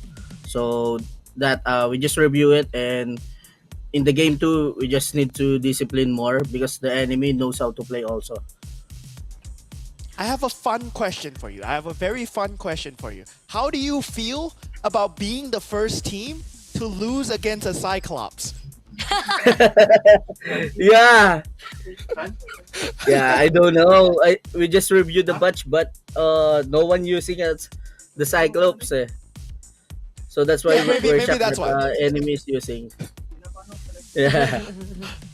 All right, I'm And gonna. how- Sure, Yeah, I gotta go ask ahead. about the game two as well, right? Yeah. One more thing. Game two, what do you feel about the Brody pick? Do you feel that Oh, it yeah. can be with that buff currently in the meta at all? I think it's okay, but there's a lot of marksman also that good against Brody. So that's why we're confident that if the enemy gonna pick something like Brody, we can win that. I see. All right. I think I'm gonna steal away one question because I know that you asked it before. You are now inside the bracket. The last question that we're gonna ask you, the last bracket of 1-1, and this is teams that has pulled themselves away from the losses. Who are the teams that you are looking forward to meet off into that bracket? I think we're looking for Indonesian team. Uh, and I think some Myanmar also. So we're looking forward Oh. for that region. I see. All right. To wrap things up, why don't you say some words for your fans and your hopes for your next series coming up? For all the fans, yeah, thank you so much for supporting us. I know our performance is not yet there, but we're doing our best, and I hope you keep supporting us until the end. Thank you so much.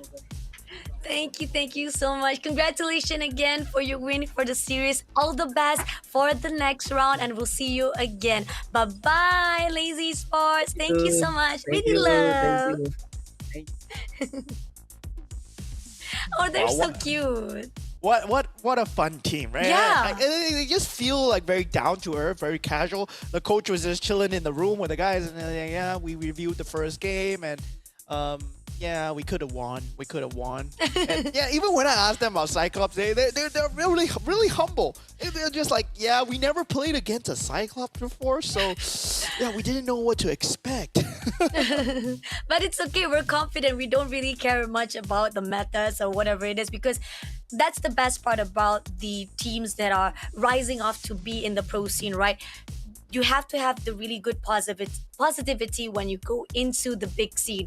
But wrapping up for today, let's take a look again for the recap of what has happened inside our stream. Started out with Perta Legends Indonesia taking down our first Malaysia team here, OD Esport. We had to say goodbye to them. And then Monster Vicious, one of our Malaysian team, finally taking down our GPA Ascent Philippines team on second round or second series. Third series, we got GP Niners barely having a struggle to meet up with Alter Ego, but they didn't make it through. At least they put out our Indonesia team to say goodbye. And on our last series, which just recently happened, Lazy Esports Philippines putting another Malaysian team to say goodbye here for SPS Open Finals. Yeah, so it's for the Malaysian region, it's 50-50 right now, right? Yeah.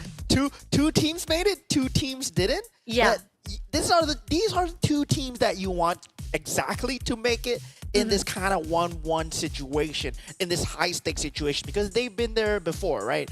Vamos and JP Niners, I mean, I'm pretty sure they had lower bracket runs, and these are the games from the other stream as well. I mean, we initially talked about TSV having to go home today. Pro Esports will be going in that 1-1. And Vampire Chaos won the game 2-0 versus Games MY Ace. And CFU Gaming 2-0 versus IQ Phoenix. And lastly, for the region of Myanmar versus Malaysia, if I'm not wrong, right? Mythic Seal versus Gamer Packs Chief. It should be...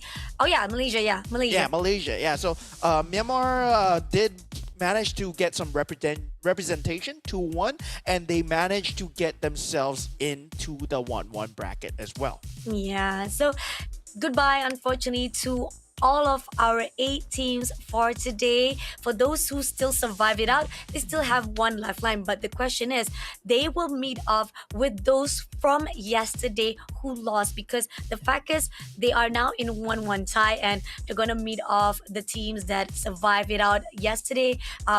Valhalla, talking about Evil as well. And then we have Evil's Holy. We got Dark Rise Esports, TL Academy Indonesia. Oh, there's a lot of teams that they have to be very aware of once they move into day number 4. But wow, I like the fact that Gideon's face is really big right now. He has 5 points in the lead, and I'm surprised that I'm also on the top 3 right now with 4 points, tying up with Moman. So how do you feel, Moman?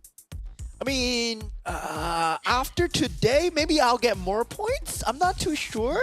But yeah, maybe these are today's points, right? These are today's points. So, Gideon, I mean, I gotta say to you, right? I don't trust you so much anymore. You didn't predict Alter Ego X losing to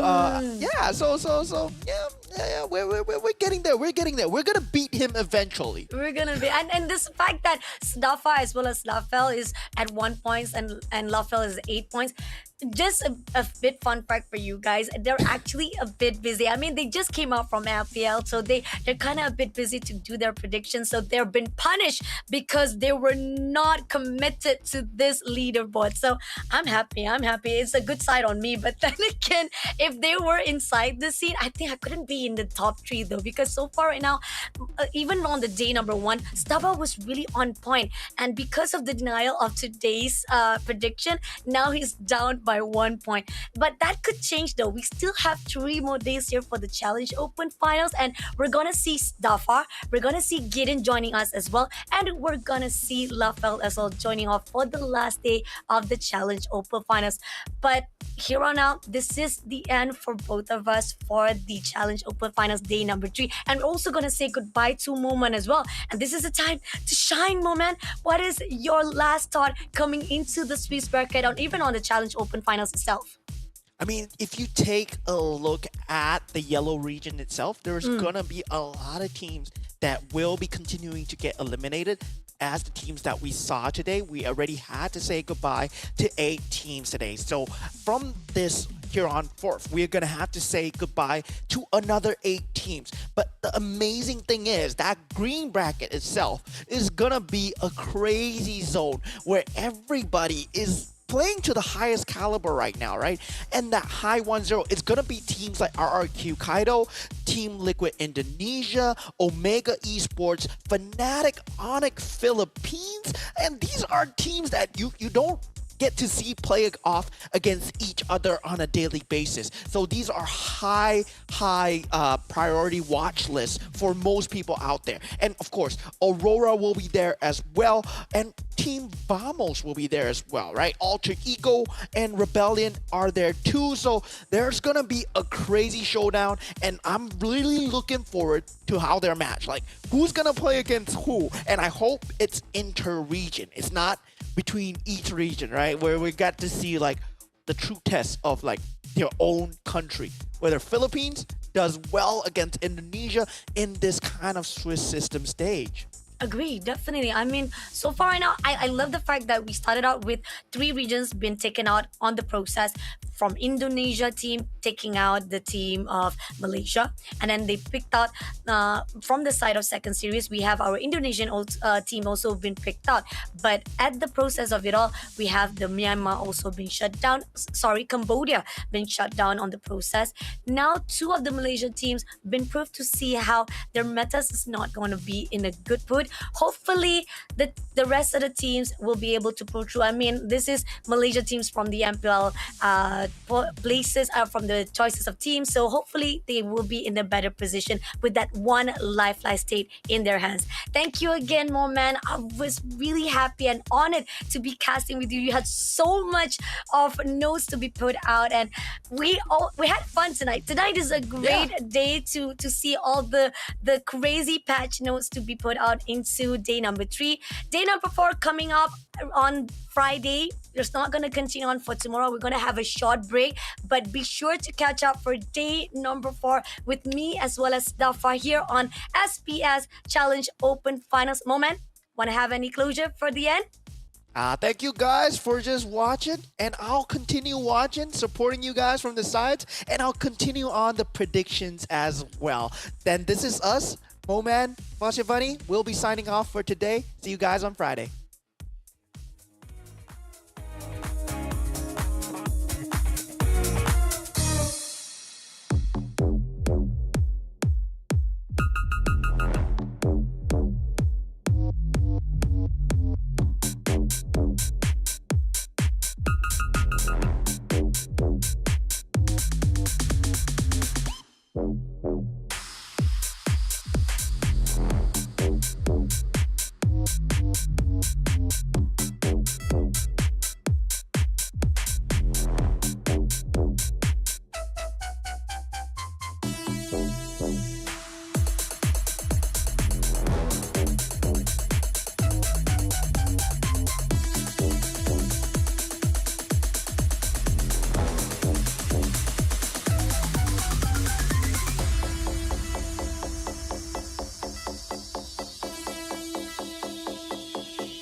Looks like the players are ready.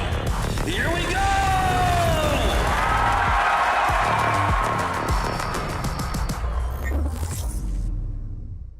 The Snapdragon Pro Series is brought to you by Snapdragon Elite Gaming, Monster Energy, and DHL.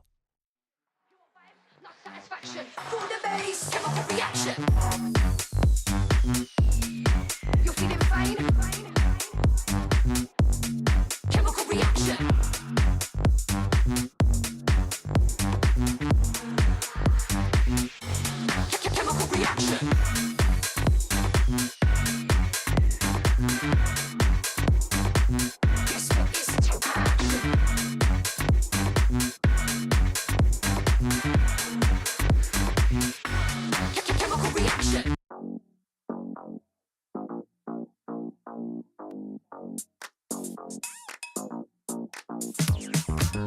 cutie, dressed up and I'm glistening. I'm the gift, don't wrap me like it's Christmas. Want some of yours, you'll know what you've been missing. Feeling like we should get into mischief. Listen, you've been looking like you're down on your luck. Need a girl like me to come through, lift you up. Hold me in your hand, I like when you touch me. Keep me around or you might get lucky. I'ma keep you with the good mood. Keep you up all night. Never, never around you. Baby, this is so vibe. Got me dancing like a soul train. Laughing the whole time. Got me singing in the shower. Baby, are you all mine? Baby, I'm your four-leaf clover. Your rabbit's foot, your charm bracelet, horseshoe. Baby, I'm your good, good omen. You wanna keep me with you. Keep me with you. Yeah, it's not hard to see. There's a pattern forming when you got me. 777 all wins big money. The tramp over here never see me coming. I was in your back pocket the whole time. A quiet power, a silent gold mine, a big old confidence boost. You never delude. Just know that you'll be winning cause I'm with you in the building. I'ma keep you with the good mood. Keep you up all night. Never, never around you. Baby, this is so vibe. Got me dancing like a soul train. Laughing the whole time. Got me singing in the shower. Baby, are you all mine? Baby, I'm your four-leaf clover. Your rabbit's foot, your charm bracelet, horseshoe. Baby, I'm your good, good omen. You wanna keep me with you. Keep me with you. You been looking like you're down on your luck. Need a girl like me to come through, lift you up. Hold me in your hand, I like when you touch me, kick me